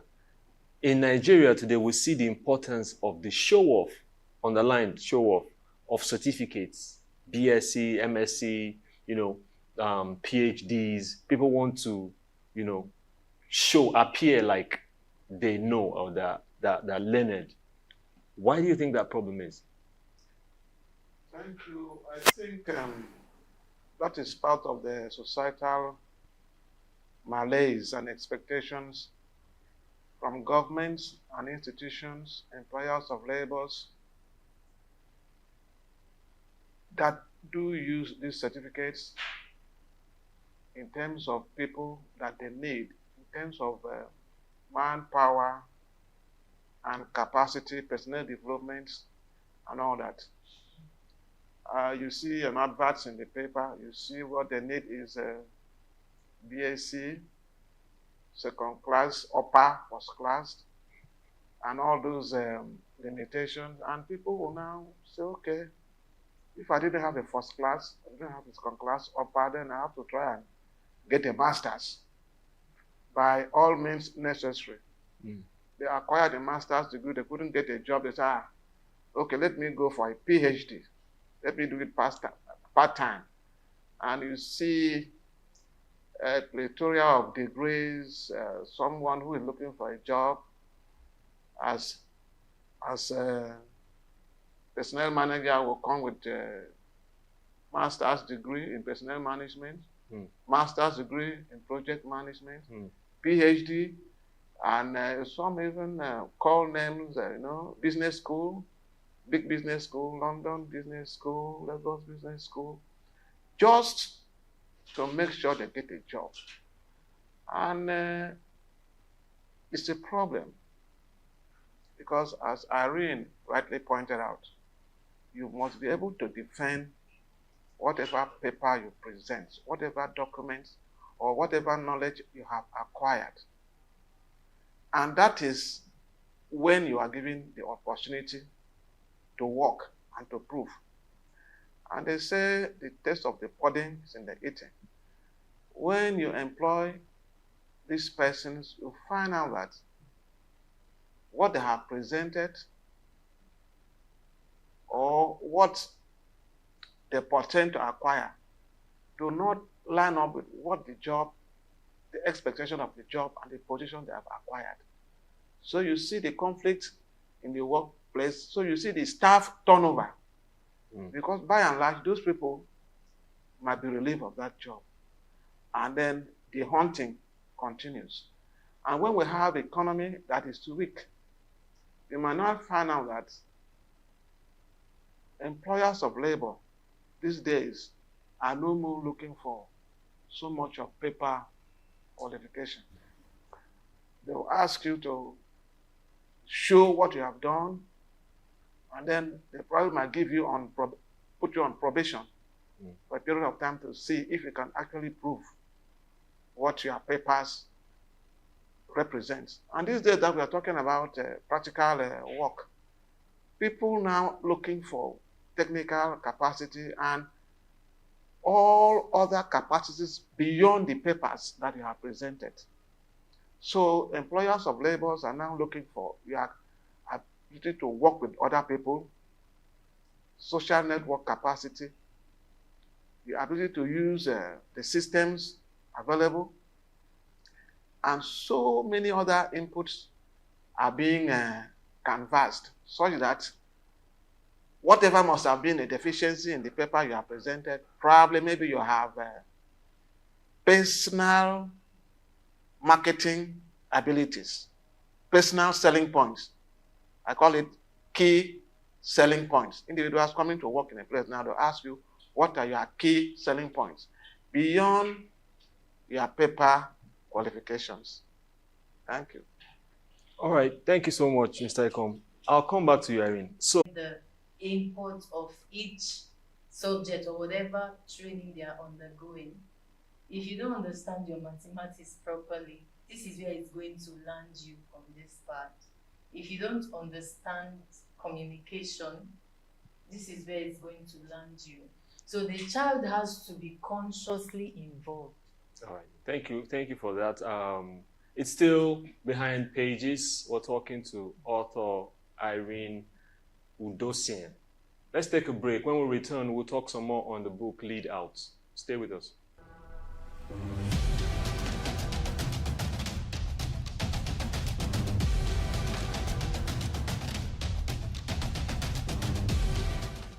Welcome back. It's still behind pages.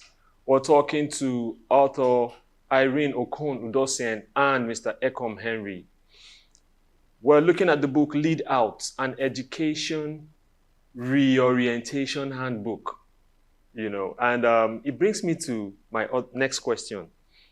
When we look at, it's for both of us, right? When you rummage through the internet, you're looking at news on TV, you're looking at Vox Pop, you're looking at just stuff that exposes you to seeing people talk and express themselves. You see, there's a lot of show of lack of capacity, like we said the last time, lack of etiquette, lack of the basic things that make you interact properly and show off that whatever knowledge you are trying to sell. Why is that? And I've seen this for years, like from watching news and all that stuff for eons, actually, for decades and decades till now. It's a problem. You see someone that's, let me break it down further, someone that they say has a BSc, has an MSc, but the tenses are poor. The tenses are wrong. Now, what would a book like Lead Out do for such a person? We'll have a ton of this as a problem. Okay, we talked about what's going on in the education system. And if you look at it, it's an all-encompassing problem, actually. It's not just, the problem is not just focused on students, right? When it comes to education and developing people, we can't overlook the fact that education has not been given the kind of attention it should be given. And that alone can create a lot of problems, which is part of what you're seeing, right? Okay, let me just use a practical example. We went out to a school a few days ago, and this person was supposed to be guiding a student, and the person who went with me to cover the event was a mass communication graduate. So although he didn't appear as that because he went as a photographer. So hearing what the teacher was saying, he just came behind me and was like, is that true? You know, stuffs like that. And I looked at the fact that the setting could have produced that because you have a lot of private schools that aren't properly run. And you have government schools that also have qualified teachers. I don't know about now because I know that what is happening in the system would also affect the kind of teachers we produce. But I always tell people that I would recommend public school over some private schools, right? So it's actually a systemic thing. And if we want to deal with that, it still boils down to us being able to deliver proper education. Train your teachers to deliver proper education. There's a training we do. If you look at this book, we described the circle of education. And you realize that there is a circle that has to do with teaching, right? So if the teaching is wrong, the learner may not receive the right education. Correct. Yeah, so it's an all-encompassing thing. So we are just focused on learners because we know that maybe since they are young people, most of the error, may come from them. Mm-hmm. Because we're in a system where because of what is happening out there, parents are striving for survival. There's a lot of negligence. Distractions. Yes. So you call, for instance, I heard teachers complain about calling parents for open day, they won't come. They are not even interested in knowing what is happening at the child's school. So, it's not just, the problem is not just focused on one person. So I think my advice would be that people who are into teacher training, quality assurance, quality control assurance, people or so should also look into that area to ensure that education is properly delivered while we focus on the part of students receiving education properly. Thank you. Properly delivered education. Mr. Ekom, let me come to you with a peculiar question because I'll let you not talk about the other one. Okay. Many people think education is a scam. It was also something you mentioned, and it's pertinent. They're like, okay, what do I need? Buying and selling. I get my goods, I sell, I get my money, and I'm good. What do you say to that? How do you speak on that? And why is such a notion rampant? Now, such a motion is rampant because we are living in a fast, I call it a fast food environment. People want to arrive at their destination so fast and so quick. So you say you're going to go to school, 6334, how many years gone? Then you go to higher studies and all that. And some people believe that within those years spent, you must have used it to do what I call sharp business. And that is so unfortunate because, you see, education is the background, is the shock absorber, is the springboard from which you now lay other layers of development, of training, and education is a lifelong thing. Not because you have acquired your degree and you also are free. I see these days when students graduate, they remove their shirt, wear mark, write all kinds of stuff, and I don't understand. Education is never a scam. Because the mind, like a tabula rasa, has to be filled. Whatever adventure, whatever area you want to go into, you must have to build capacity. Nothing rests on nothing.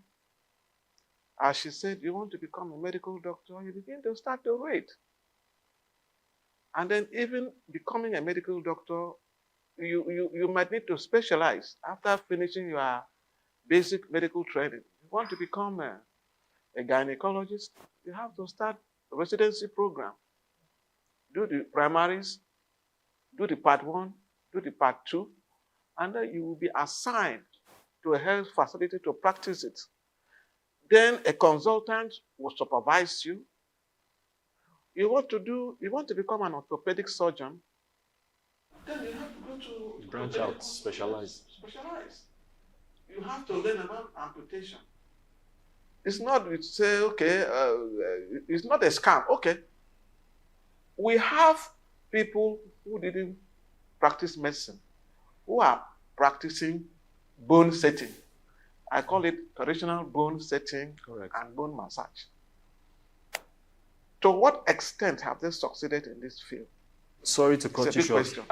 How do you picture my Igbo brother in front of you that doesn't believe in education?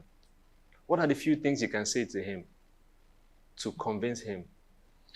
Now, the Igbo apprenticeship program is a scheme that is well known to us. Very good structure. Correct. But you see, that structure would have taken them far beyond this level now if they had had some basic educational training. Because when you get to your shop and you begin to sell in the market, you must understand basic accounting. Understand? You must understand basic accounting. You must understand personnel relationship. You must understand human relationship. You must understand customer relationship. You must know how to manage a new person that you are bringing into understudy, such that you don't become a master of yourself. And then by so doing, you have opportunity to transfer this information, this knowledge that you have acquired to the next generation. Because now these guys have made money, they are in Toyota, selling paper and all that. Sometimes by the time they go, that whole knowledge is gone. Thank you so much for that. Sorry to cut you short. We could go on and on. I have my right of questions. But for the author, Irene Okon Udose, give us in a few words, last words, few words. Tell us about Lead Out and what you expect from Lead Out. Or what readers should expect. What you expect the book to do in a few words, because we're for want of time now. Like I said, Lead Out is an education reorientation handbook.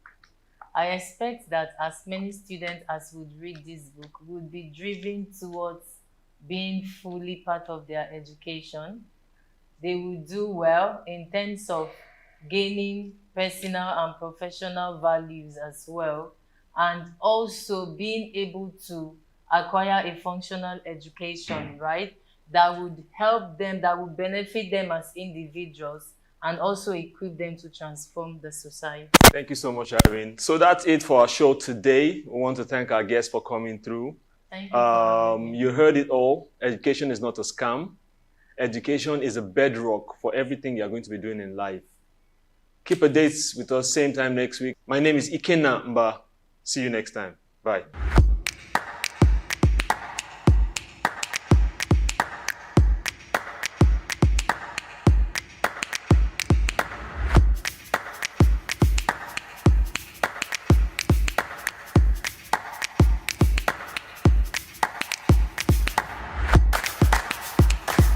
For more than a century, Zambia has stood as a prominent figure in the mining sector, particularly renowned for its copper production, which remains a cornerstone of the nation's economy. Accounting for 3/4 of the country's export earnings, mining plays a pivotal role in Zambia's economic landscape.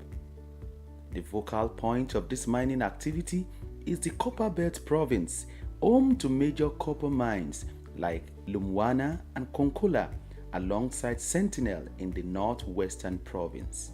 These mines, operated by renowned international firms such as Barrick and Vendetta Resources, hold majority foreign ownership, with Zambia Consolidated Copper Mine Investment Holdings retaining minority stakes.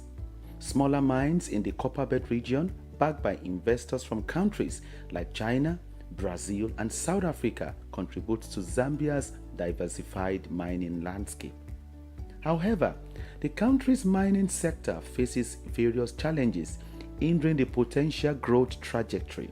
Fiscal policies introduced by the government, including royalty increases, the taxation policies, have negatively impacted mining profitability. Also, price volatility in global markets, infrastructural deficiencies like inadequate transportation networks, power shortages, and an uncertain regulatory environment further increases the sector's challenges. Moreover, labor disputes, safety concerns, and geopolitical risks stemming from political instability poses additional hurdles to Zambia's mining sector. To propel the nation towards its 3 million tons copper production goal, strategic measures are crucial, and these include leveraging digital technology through partnerships with AI and machine learning firms to enhance sector's efficiency and investment, stable policy framework in order to attract and retain investment, and provision of a conducive regulatory environment. Infrastructure strengthening supported by donor funding and concessional financing can also alleviate critical constraints such as transportation and power shortages. More so, environmental conservation is vital for sustainable development. Hence, mining companies must provide government-approved environmental management plans, prioritize durable equipment, and proper waste disposal techniques to minimize environmental degradation. Given copper's expected dominance in Zambia's exports, maintaining its position as Africa's economic hub demands a concerted effort. Israel Adeyemi, Souq News.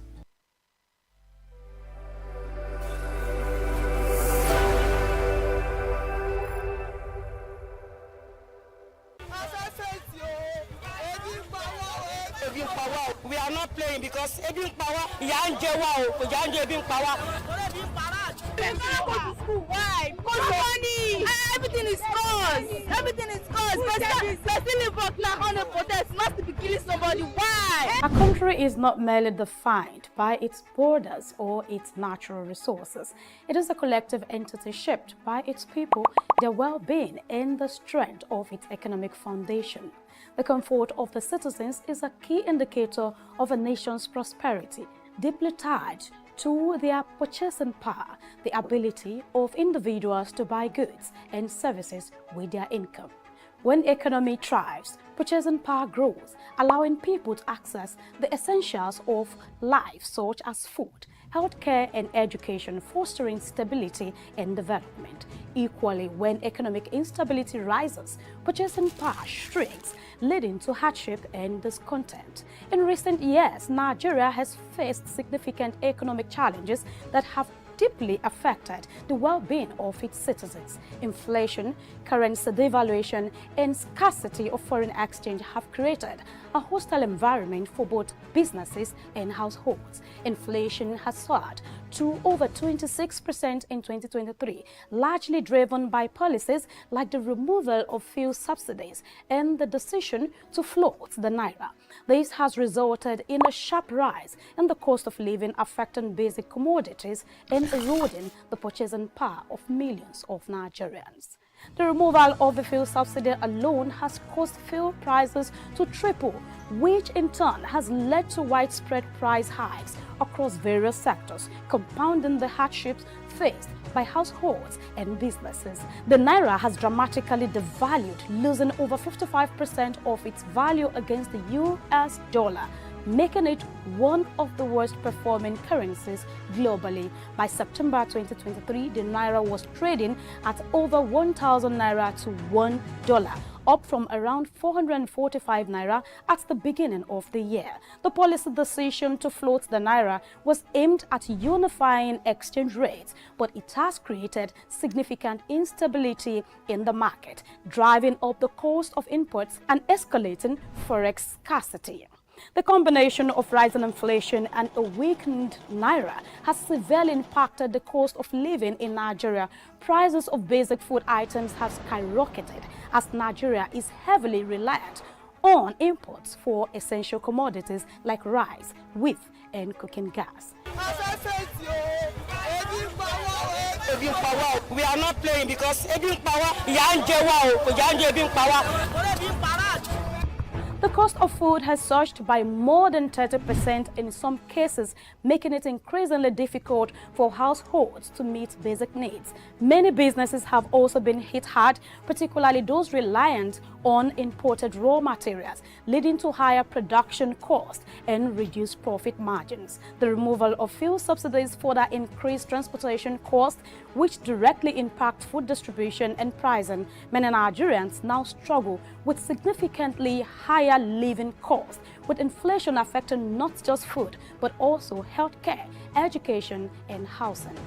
Following research and sampling of opinions, a large number of respondents noted that the removal of the fuel subsidy has caused widespread economic hardship. Households are now paying much higher prices for fuel, which has a ripple effect on other sectors. Transport costs have soared, which in turn has pushed up the prices of goods across the board.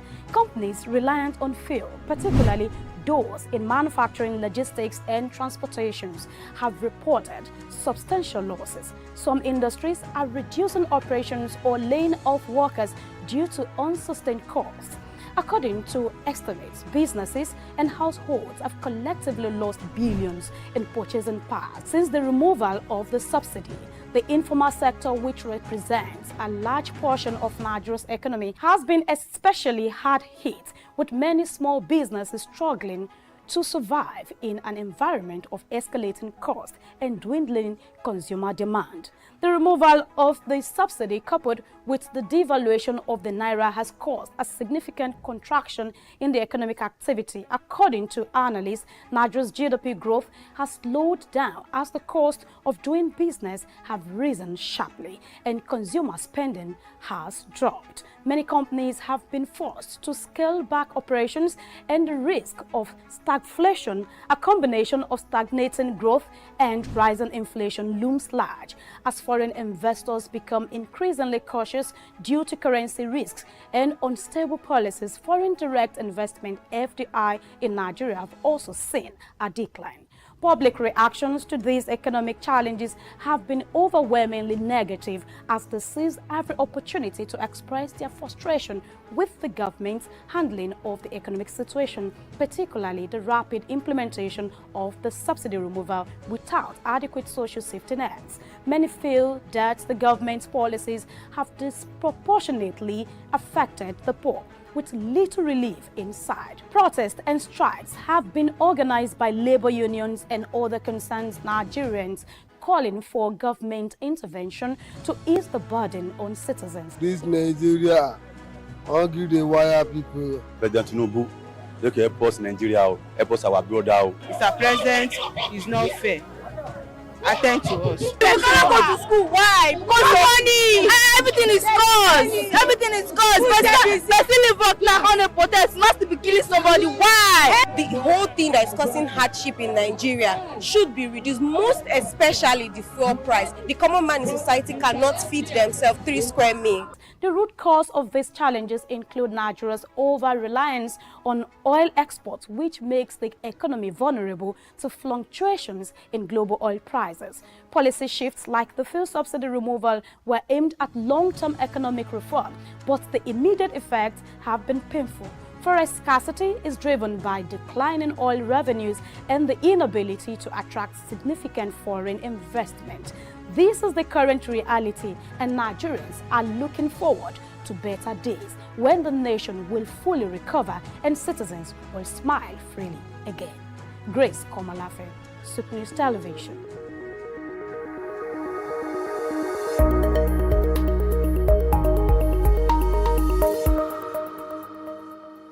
Hey guys, my name is Anna Maria Orlu. I am Miss Nigeria United Nations. This month is Cervical Cancer Awareness Month, guys. Make sure you are getting checked. It is important to get checked and make sure that this is prevented. And make sure that you are raising the awareness to your friends, your sisters, your loved ones as well.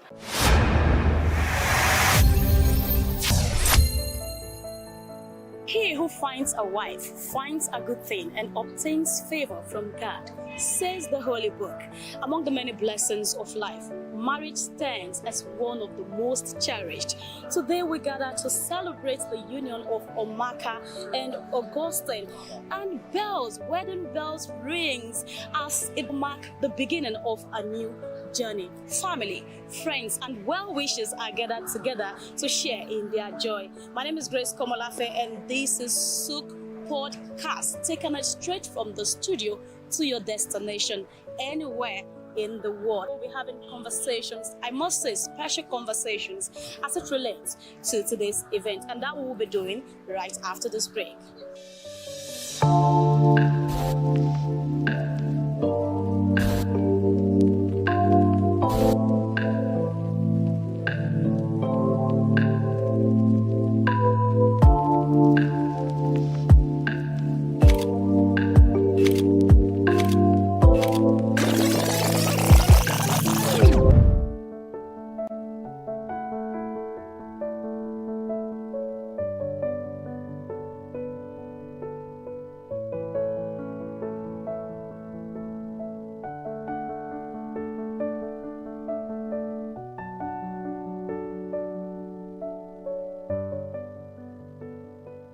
Thank you for joining us. This is still Souq Podcast, and it's all about Omaka and Augustine. So we have a guest in the house who will be telling us about the couple, the newly wedded couple. Magnus, it's nice having you today. Thank you very much. So tell me, how are you related to the couple? So, Omaka, my dear sister, she's basically the one after myself. So in the pecking order of birth, I was born first. She came after, and then I have a couple of a brother and a sister that came just afterwards.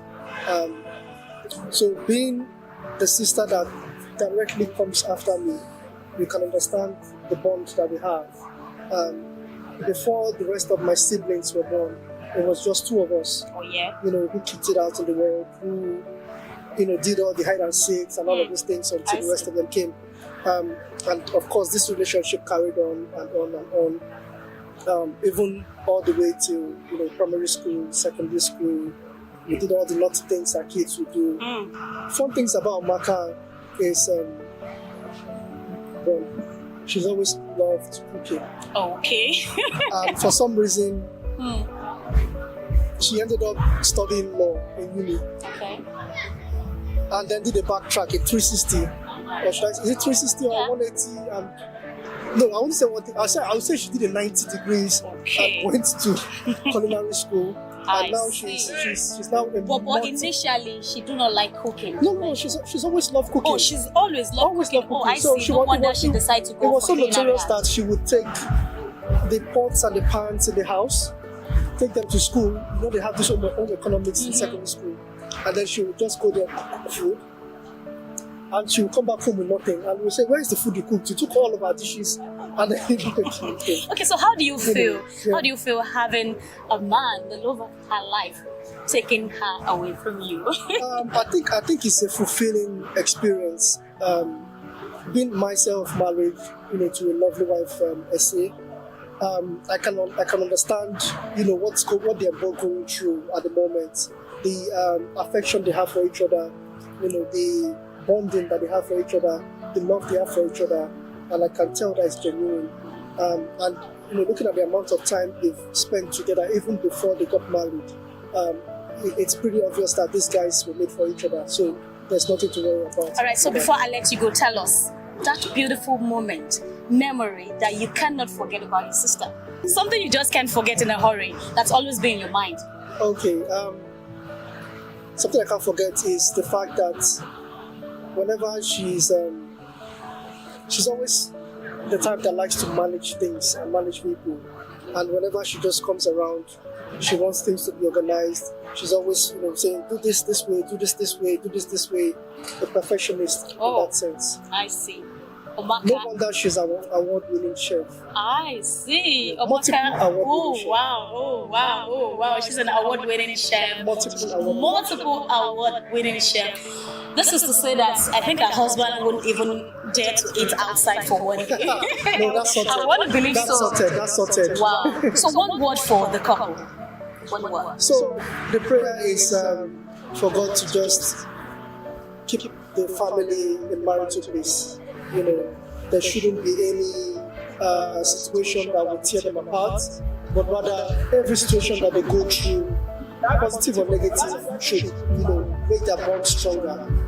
Because I've come to realize now, I've been married for about 5 years, that life in the wedding or in the marital life is an ongoing institution. So marriage, when they say institution, it's a continuous process, right? Exactly. Like when you're in uni, it's an institution. Marriage also is an institution. So you're always learning about each other. You're always finding out new things about each other, finding out your strengths and weaknesses, blending them together. That's why they say one or two will become one. Yeah. So that's it. Thank you very much for your time. Please tell us your name again before you go. Oh, my name is Magnus Abel Orugu. Thank you. To the bride. Brother to the bride. Thank you so much, Magnus. Thank you.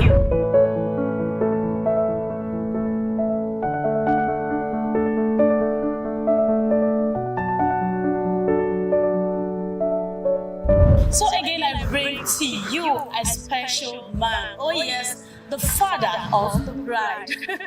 And I'm sure he has a lot to tell us about Omaka today. Good afternoon, sir. Good afternoon. It's a pleasure. I'm fine, thank you. It's a pleasure having you at this corner. Thank you. It's all about Omaka and Augustine. How do you feel today? Tell us. Wow. I'm excited. So excited. We have been looking forward to this day, which has come. So I'm excited. I want to thank God for a day like this. So tell me, what's that thing about your daughter, right? That you just cannot forget, and you're feeling like, oh, she's actually going away. Though we know that it's for good, but then you just have this feeling like, oh, my daughter is going away. What's that thing so special? You can't forget. Oh, she's so special. So special. So she's so close to me, and as my first daughter. I see. When I had her, I was very, very happy. And it has been a very easy journey, right from a baby to toddler to teenager to youth, and then to this age of maturity. So there are a lot of stories about her. So you've been in the journey for so many years. Obviously, I need not to ask about that, but I want to say, what do you have to say to this newly-wedded couple? Well, they are very, very good couples. Very, very good couples. Because when I met the groom first, they don't live in Nigeria. Okay. So when we're making a call, one of these video call, I saw him. He looks very, very promising. Okay. But all I just said that day is that a young man, I can see you over there, but I don't know exactly what you are doing. I don't know exactly what you are doing, but I'll just take it. I'll just keep it to myself that, like, I did not see you. After saying that, when I talk to him again, I ask of his parents, I would like to meet with your parents. So we'd just like you to share a word of advice, because so we can have more people come on this corner talk about it. Yeah, Your advice to them. My couple of advice to them is that they should build their marriage on the foundation, on God's foundation. Thank you. By putting their trust in God. Thank you. Yeah. Thank you so much, sir. And that's it. That's the father of the bride. Trust me, a lot of people are just in the waiting corner, wanting to talk about Omaka and Augustine. Souq podcast is still on, bringing you more interviews about the newlywed couples in a bit.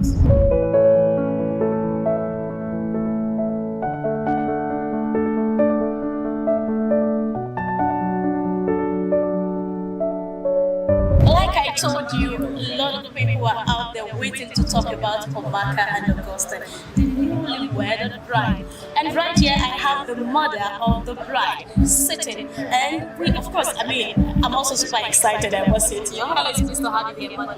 Thank you so much. So tell us, straight to the point, Omaka, I don't know why I keep saying Amaka. Anyways. So Amaka. The child is beautiful. A child is beautiful. I love that. You know, she's actually beautiful. She's a beauty. Okay, tell us about Amaka and Augustine. Omaka is my daughter. So pretty and so intelligent. She knows what she wants, and she's a very patient person. When she needs something, you would think that she doesn't want it, but she calmly and steadfast, she receives it. Augustine too, they have a similar role to play in life. When they find each other attractive, I know the moment I see them, I know they work together because they are so happy with each other. You see Augustine talking to Omaka, you will think that the world is around. Oh my! Smiling all the time, making himself so happy. Love in the air. Yes. You know when you see two couples God has blessed, bring together, you will see the radiation of life in them. That is how the two magnets comes together. So tell me how you feel today, and we are also going to wrap up with you telling us your wish for the children. My greatest wish for them, where I did not step, let them start from it. Wherever I ended, let it be their starting point. Success, good things of life, good health, everything you can name of. Above all, I want them to know God. Thank you. Thank you very much. It's good having you.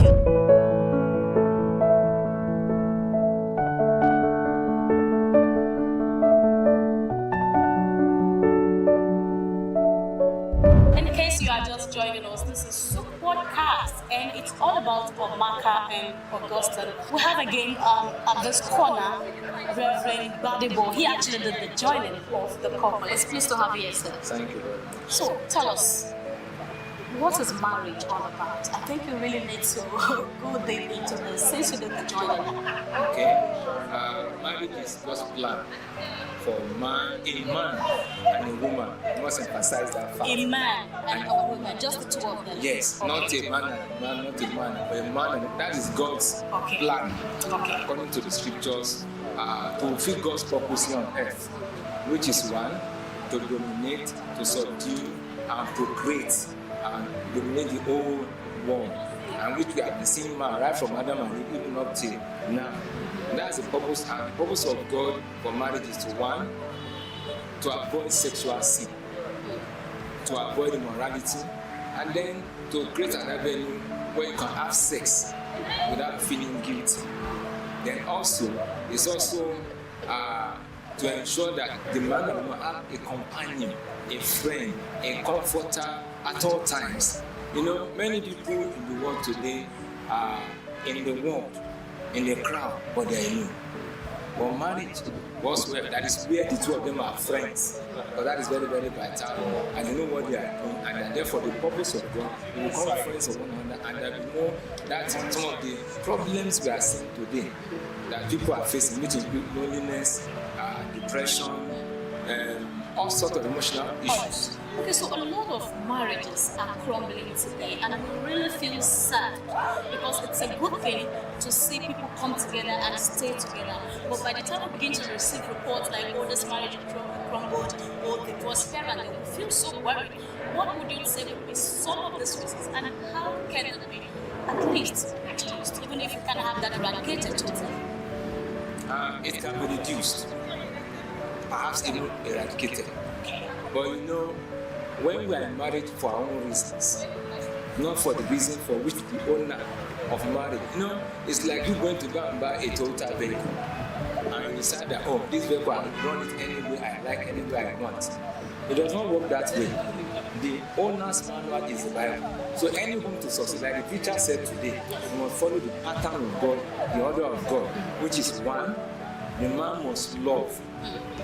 Not just sexual love. Love in good times and in bad times. Love with all that you are. Love as Christ loved. Then the man must what? Submit unto God. So if the two of them are doing what they should do, then there will no need for divorce. All right, give us one word for this newlywed couple. My word to them is that they started the journey with God, and then continue with God, and come to God, and love one another, respect one another, and also plan to do such a thing like this for their own children together. Record purpose before you leave. Tell us your name in full. My name is Reverend Gadibo A. Thank you so much. Thank God you. bless.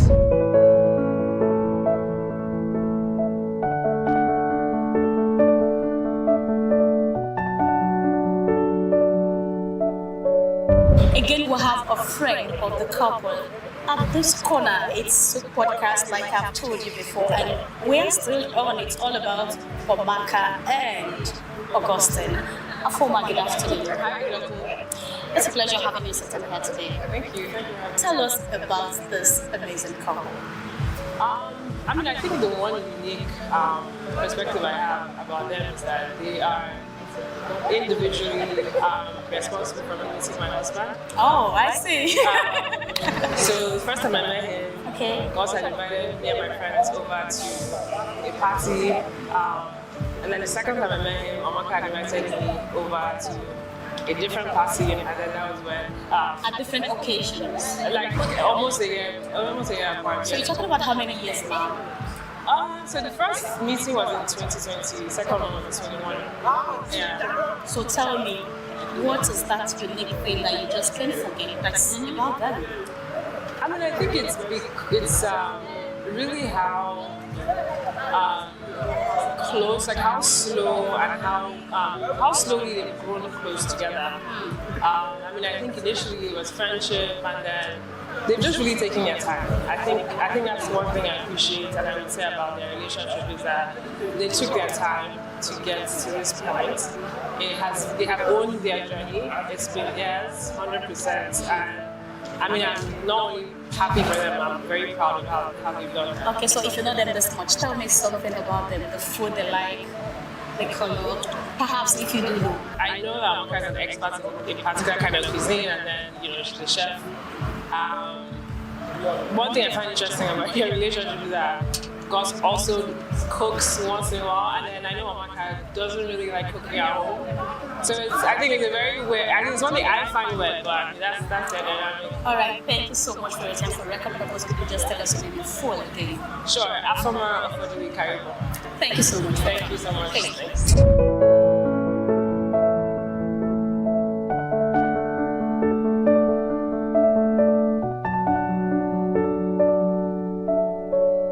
Again, we'll have a friend of the couple in the house, Mavi Akintola. Good afternoon. Good afternoon. So pleased to meet you. Nice to meet you. Just tell us about the newlywed couple.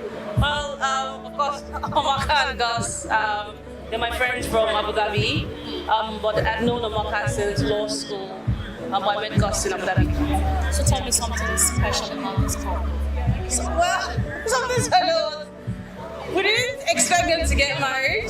Really? Yeah. Okay, So just because they're just very different people, they don't conform to the norms, and they live life on their own terms, and they're not very traditional, so to speak. So they're very modern, very contemporary. So when they decided that they're going to get married, I was like, wow, hallelujah. Yes, exactly. Yes. But we're really happy for them. Yes. So it was a lot of surprise for them. 100%. Yes. Wow. So your prayers and wishes for them? Lots of money, good health, long life, prosperity, and a peaceful and happy home. Thank you so much. Thank you so much for having me. Thank you. Take care.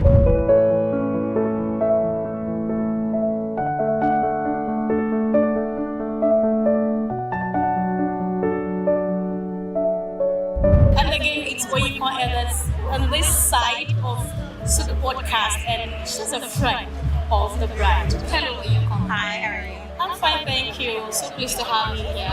So tell me, for how long have you known the bride? Oh, I've known Amaka since I think 2011. Okay. So that probably makes it 10 years or more. Yeah, it's been a long time. So tell me something about Amaka. One thing that I admire about Amaka is that her ability to like change and morph into different things. Like we met in law school, and then she said, oh, she wants to be a chef, and then she moved to Paris, and then she moved to Abu Dhabi. So I think for me, I can't think of something funny, but that's one thing I admire about her. So at the point she moved from law into culinary, what did you think? What came to mind for you? It was interesting. I just thought, that's interesting. Like from law to culinary, she used to do these dinners for us where we would come to her house in Sherry, and she would cook for us. And we would try different things, or we'd go to our friend Namsa's house, and like those times were so great because it was sort of at the beginning of her journey, and we sort of were with her to see that, and now to see where she is, and like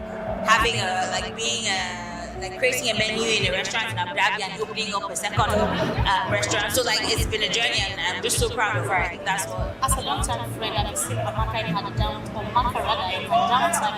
how were you able to give the necessary support? I think like Amaka doesn't dwell, which is that's why she's a good friend. Like she might be down, but she's still like active. You won't know that she's so sad, and she doesn't show it. Yeah, she just moves on. Like, oh, something's happening, I'm just gonna move on. So yeah. So your wish for them? I wish you guys lots of happiness and love, and that you continue to be friends, and that this marriage will be like the most amazing thing that both of you have ever done. So yeah. Thank you so much. No problem. Thank you.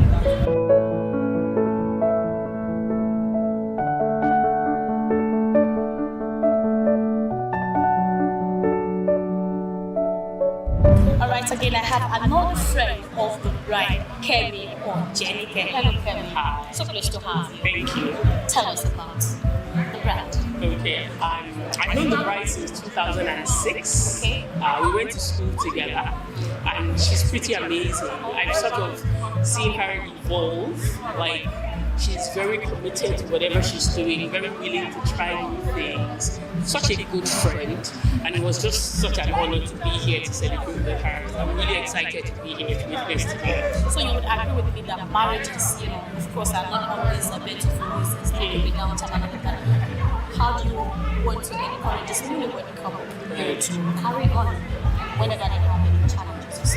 Well, I think essentially taking it on as any important project that you would, understanding that it's a lifetime commitment, and giving it your best, being willing to let go of certain things, being willing to compromise, and communicating, ensuring that they understand each other and they listen to each other. I believe that with that and by the grace of God, I'm sure there's no storm that they cannot weather together.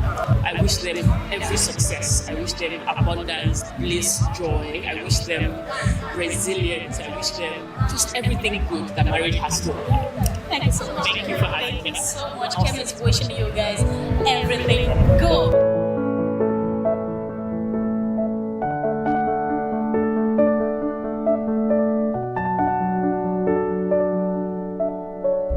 And so now I have with me Damisola Akolade, a friend of the bride, right? That's Damisola. Damisola. So Damisola, Yes. let's go into this. Tell me about the bride.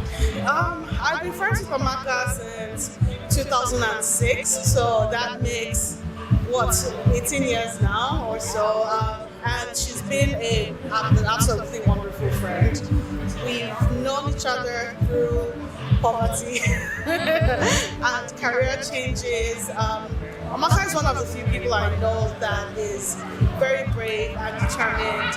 After our law school period at NYC, Amaka, at the age of, in her 20s, decided she wanted to be a chef, and she took it on with full force. Started from the beginning. That's one of the best things about her. She's very humble. She doesn't mind learning from scratch. As a friend of 18 years, you experienced the poverty and everything, the progress all together. Could you share a particular moment during the hard time that you can forget? Well, when I said poverty, we're not necessarily poor. we just We get that, but it's not the same if you want to look at it. Well, yeah, fair enough. I would say that we've had experiences where we've had to make sacrifices. So one of the things would be in university, if one of us was broke, the other person would feed us. And then Amaka also started using us as catering practicals. I see. And she would invite a bunch of us over to either my house or her house and host and cook for us. So it's been a wonderful friendship over the years. So your wish for the new wedding couple? My wish is for you guys to have a wonderful marriage, have a lot of fun. As you are, you see perfection in each other already. So maintain the magic, don't let life get in your way, and keep on improving and just being the best you can be. Thank you so much. Yes. Thank you. I think I love that part. Maintain the magic.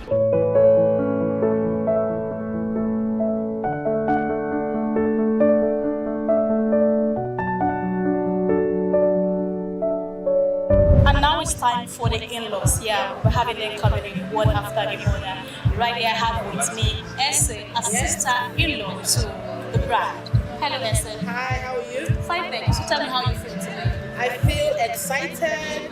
I feel overjoyed. I'm grateful to God for this day. This day we've been planning and now we are here. I can't express how joyful I feel. So as a sister-in-law, what has been the experience with the bride? With the bride. Wow.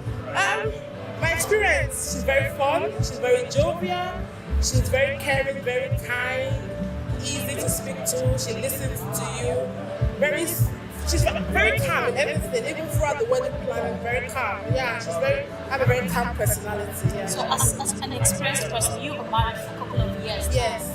You would have one experience with the other already that you think, perhaps I'm not supposed to have addressed this in this particular way. I mean, such would you like to advise them in advance? Okay.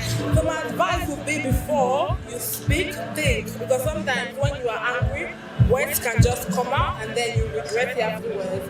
So whatever you do, always think before you speak. That's my advice. Think before you speak. Think before you speak. That's very crucial. So your wish for them? My wish for them. My wish for you is that you have a joyful, blissful, fun, exciting marriage.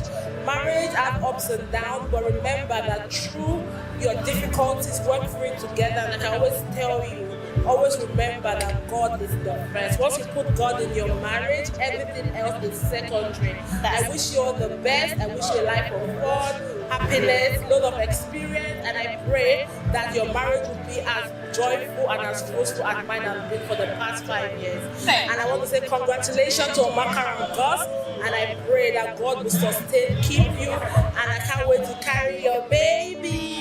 And you want to go for right? Of course. Right. Here we come. When she comes. All right, thank you so much. Thank you very much.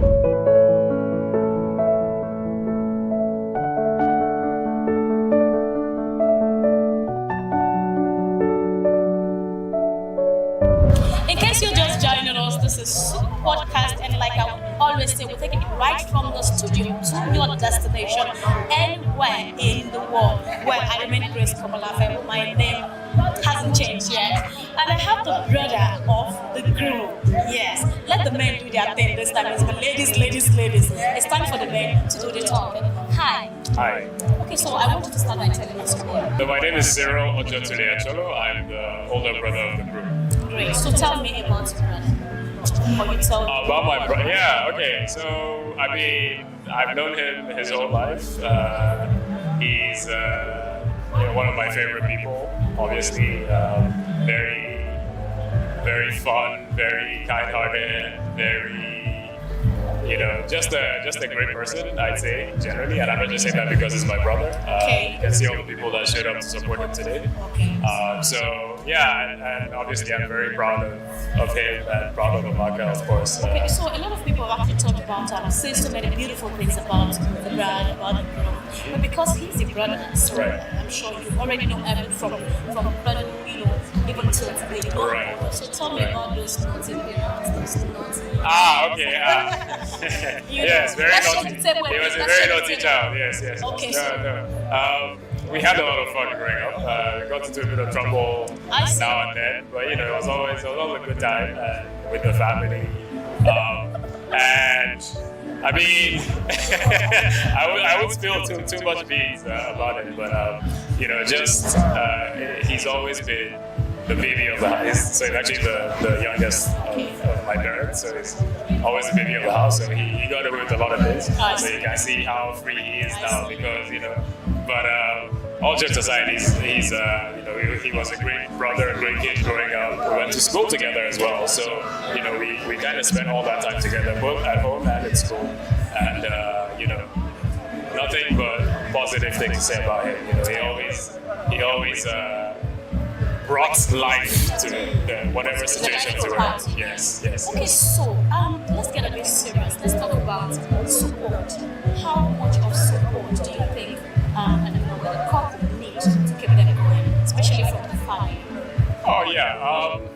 I mean, obviously, I'm sure they will tell you they need all the support they can get. I think that's always the case. I think everybody does, regardless of your circumstances. I think for them in particular, they do need the support, I'd say, of their family, obviously, their friends, their own community. I think they have that already. They seem to, at least, I think it's pretty much on display here today. And I think my advice to them would be to continue to rely on that going forward, right? They're going to need it. Hopefully everything goes smoothly, but even when things are going smoothly, it's always good to have people around you can turn to and who will celebrate with you and rejoice with you in the good times. So, my advice to them is to continue to take advantage of that as long as they have it. I wish them all the best. I wish them continued love and happiness and success in all their endeavors. Long life, blessings in their family, all the things they wish for themselves, basically prosperity, health, all of that love, and many more years of joy and blessings. Thank you so much. Of course. Thank you.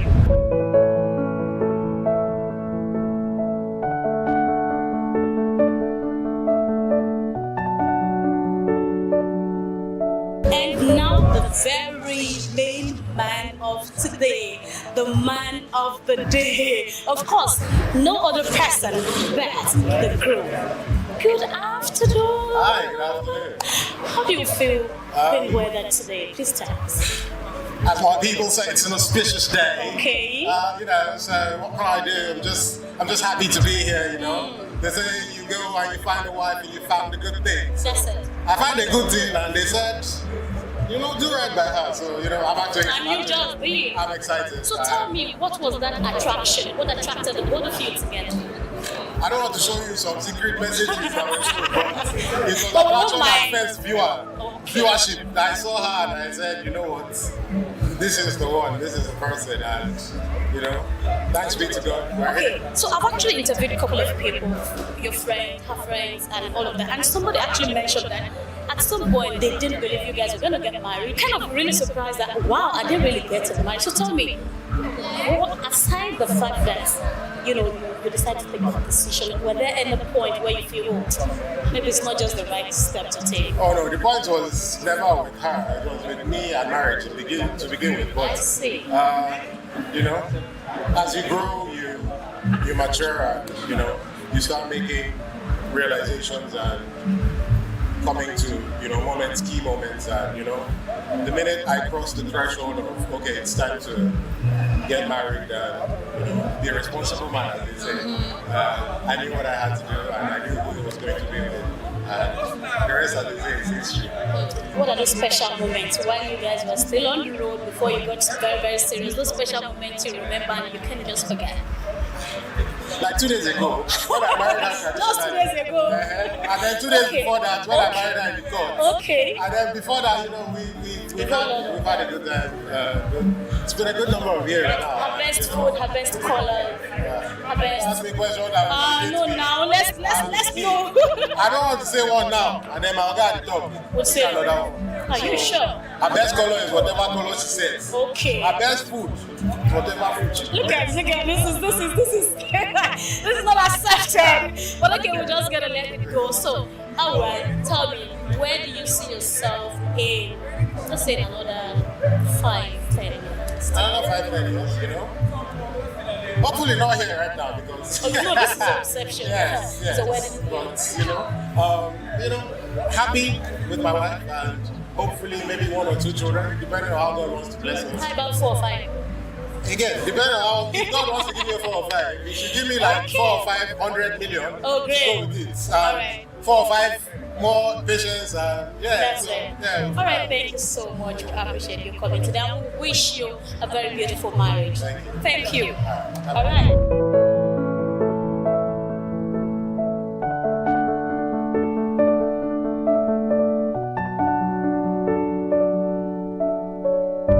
Again, and I have with me another friend of the group. His name is Desmond. Hello, Desmond.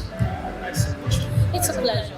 And how do you feel today having your friend, getting married? I'm really happy for Augustine. Happy that he's found a partner, life partner, and I pray for him. He's married to a and I'm sure that he's going to be fruitful and blessed and peaceful. So for how long have you known Augustine? Since 1999. So that's a long time. 25 years. Okay. So what has been the experience like? Augustine has been a very fantastic friend. So Augustine is a reliable person and he's someone that you can count on. I've always counted on him. And there's one thing that is very peculiar about Augustine. Augustine is a connector. What I mean that he's very friendly. He has so many friends across board. Like he easily makes friends. So even some of the friends I have today who have come to be my very good friend are some people who I met through Augustine. So he's just a very jovial fellow. Because you tell me, because you've been friends for so many years, about 24, 25 years, did you ever fight? How do you resolve? I don't have any history. You can't even think of one. I don't have any history of any situation. Augustine is like, yeah, of course, there would have been each time maybe you would have probably had, the thing about, the thing about knowing someone from a very young age, you seem to have quite a good understanding of the person. So there isn't really that room for so much rancor. So we always find ways to solve things. So if let's say I find Augustine right now he's pissed off with me about something, I'll probably push him like, why you angry? What's that? And he'll just smile. So those are the kind of things. He's lying! He's lying! I'm very good one, guys. I don't want to. So you said that means you actually have a cockroach in your cupboard. You're actually covered. Did you just hear him say you're lying? Is that something you are supposed to tell us that you are not talking about? There's nothing that I'm telling. I'm not. Everything I'm telling you is what you need to know. Okay, all right. Thank you so much, Desmond. Thank you.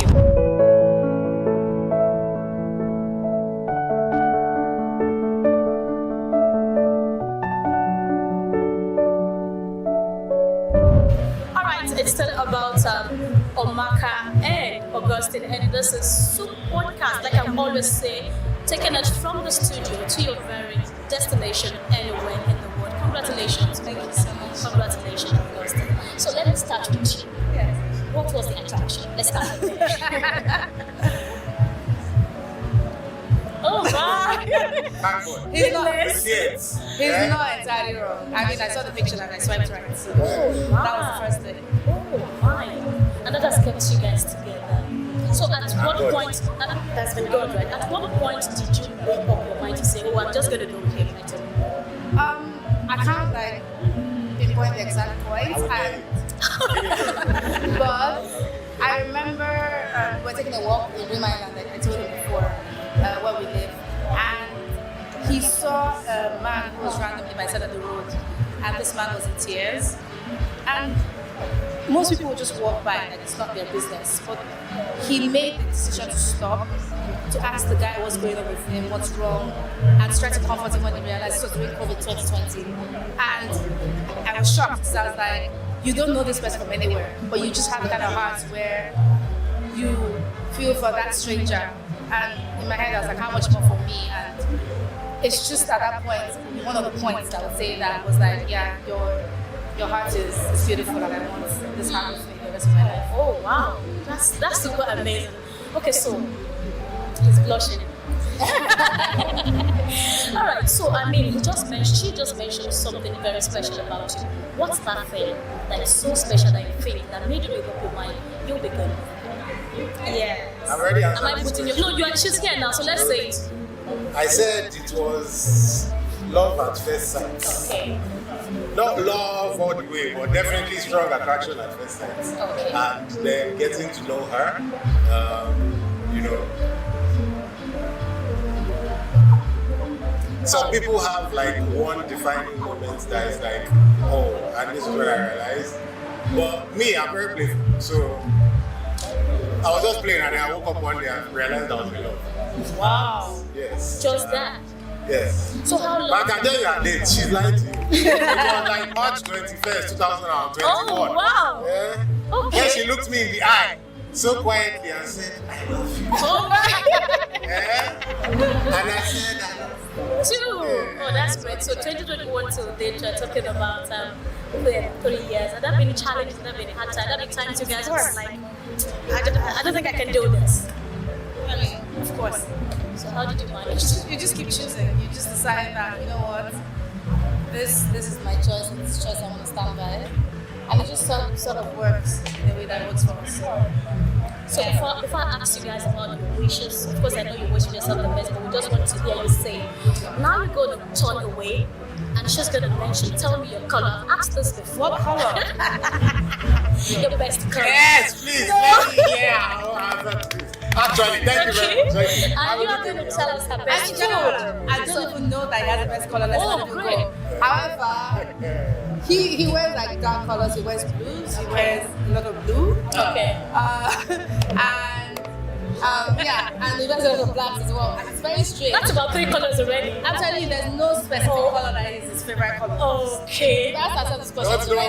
Maybe after today you're going to make a decision. You're going to decide one. Come too far to make a decision. Okay, so to you, I just want you to turn away. So you don't do like this. What's her best food? What's her best food? Yes. I think her best food is the food she cooks. That being said, she does love a good fisherman's soup and swallow and banga, you know, something with obstacles. Oh, really? You have to cross them, you know, you have to hop to. Is that true? You have to hop to your nourishment. Oh yeah. Is that true?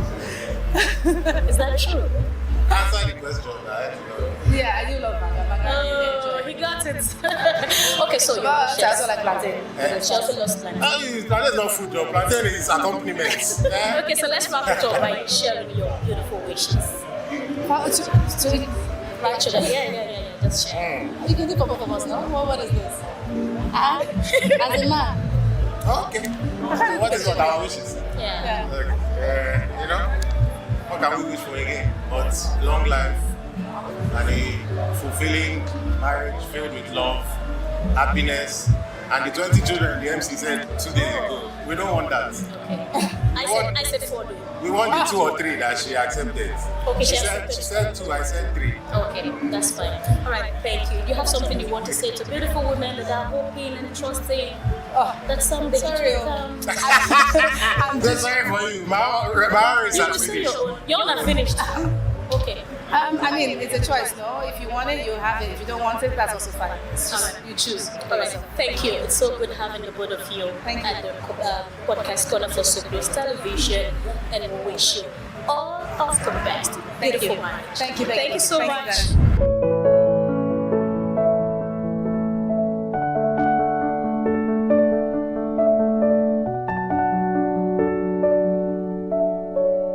And again, we'll have another special person at the side of Souq Podcast. It's still all about Omaka and Augustine, and she's no other person than Joy Femi Wash. It's pleased to have you. Okay, so because the bride is your niece, I'm sure you have a whole lot to talk about. So share with us about the bride. Okay. As an auntie, they grow up in my heart. Oh, great.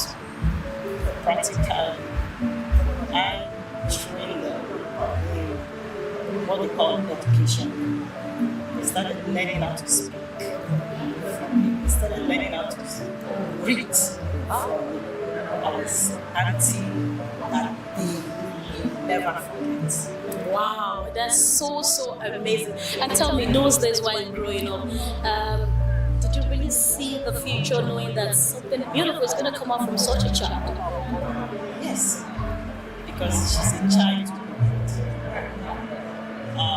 When she was born, looking at her, she was very beautiful. And she was very promising. She's intelligent, very capable. Whatever she wants, she will find. And she grew up in my hand as a baby. She became my chief bridesmaid. Oh, that's very chief bridesmaid. Oh, my. And aside from that, the mother and the father, the one that gave education, what they call essentially to the West, trained the West. What I am today can be. That's great. And they love their auntie. And aside from that, I know from my heart. That's great. That's really good to hear, I must say. So, because you have a lot of experience now, you've been married for years. So what advice do you have for this newlywed couple? Okay. Patience, dedication, determination. Investment. They should invest into their marriage. Investment in the sense that they should love each other. They should support each other. They should work to get the best for each other. They should be established.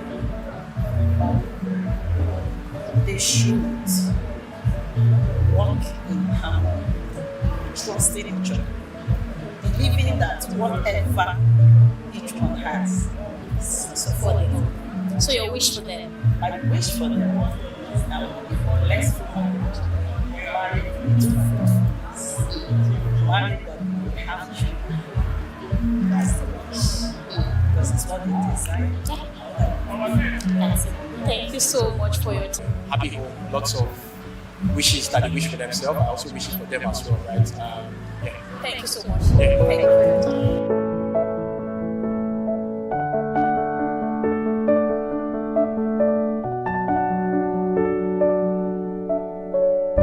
Oh, well, the energy here today has been super amazing, right from guests, friends of the couples, and even the couples themselves. It's been so amazing. But you know what?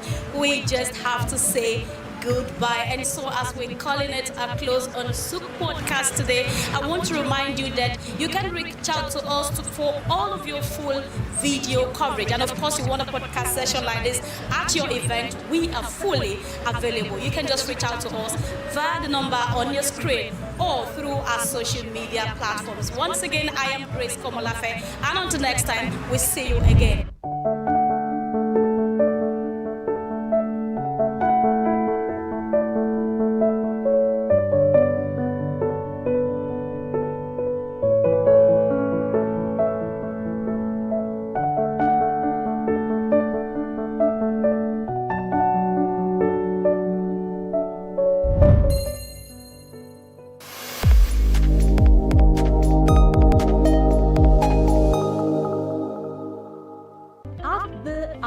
Development Studies Center, ADSC. We are committed to driving sustainable growth and development across Africa through innovative training and research. Our mission: empowering leaders, policymakers, and professionals with the tools they need to create lasting change. With customized training, dynamic research programs, and study exchanges on leadership, management, and other critical development topics, ADSC offers a platform for exchanging cutting-edge ideas and global best practices. We provide comprehensive services in research and consultancy, capacity building and training, education programs, publishing and knowledge sharing. Our esteemed faculty, composed of seasoned experts and researchers, ensures a learning experience that is insightful and practical. We specialize in policy development, implementation strategies, monitoring, and evaluation. At ADSC, learning is engaging, and enjoyable. Our unique methodology includes talks, interactive exercises, games, video screenings, and lively seminar discussions, all in a comfortable and friendly environment. Ready to make an impact? For more information, email us at info@adstudycenter.com or call +234 912 039 2362. Visit us today at www.adstudycenter.com to explore our programs and upcoming events. Africa Development Studies Center, rethinking development for Africa. Human ingenuity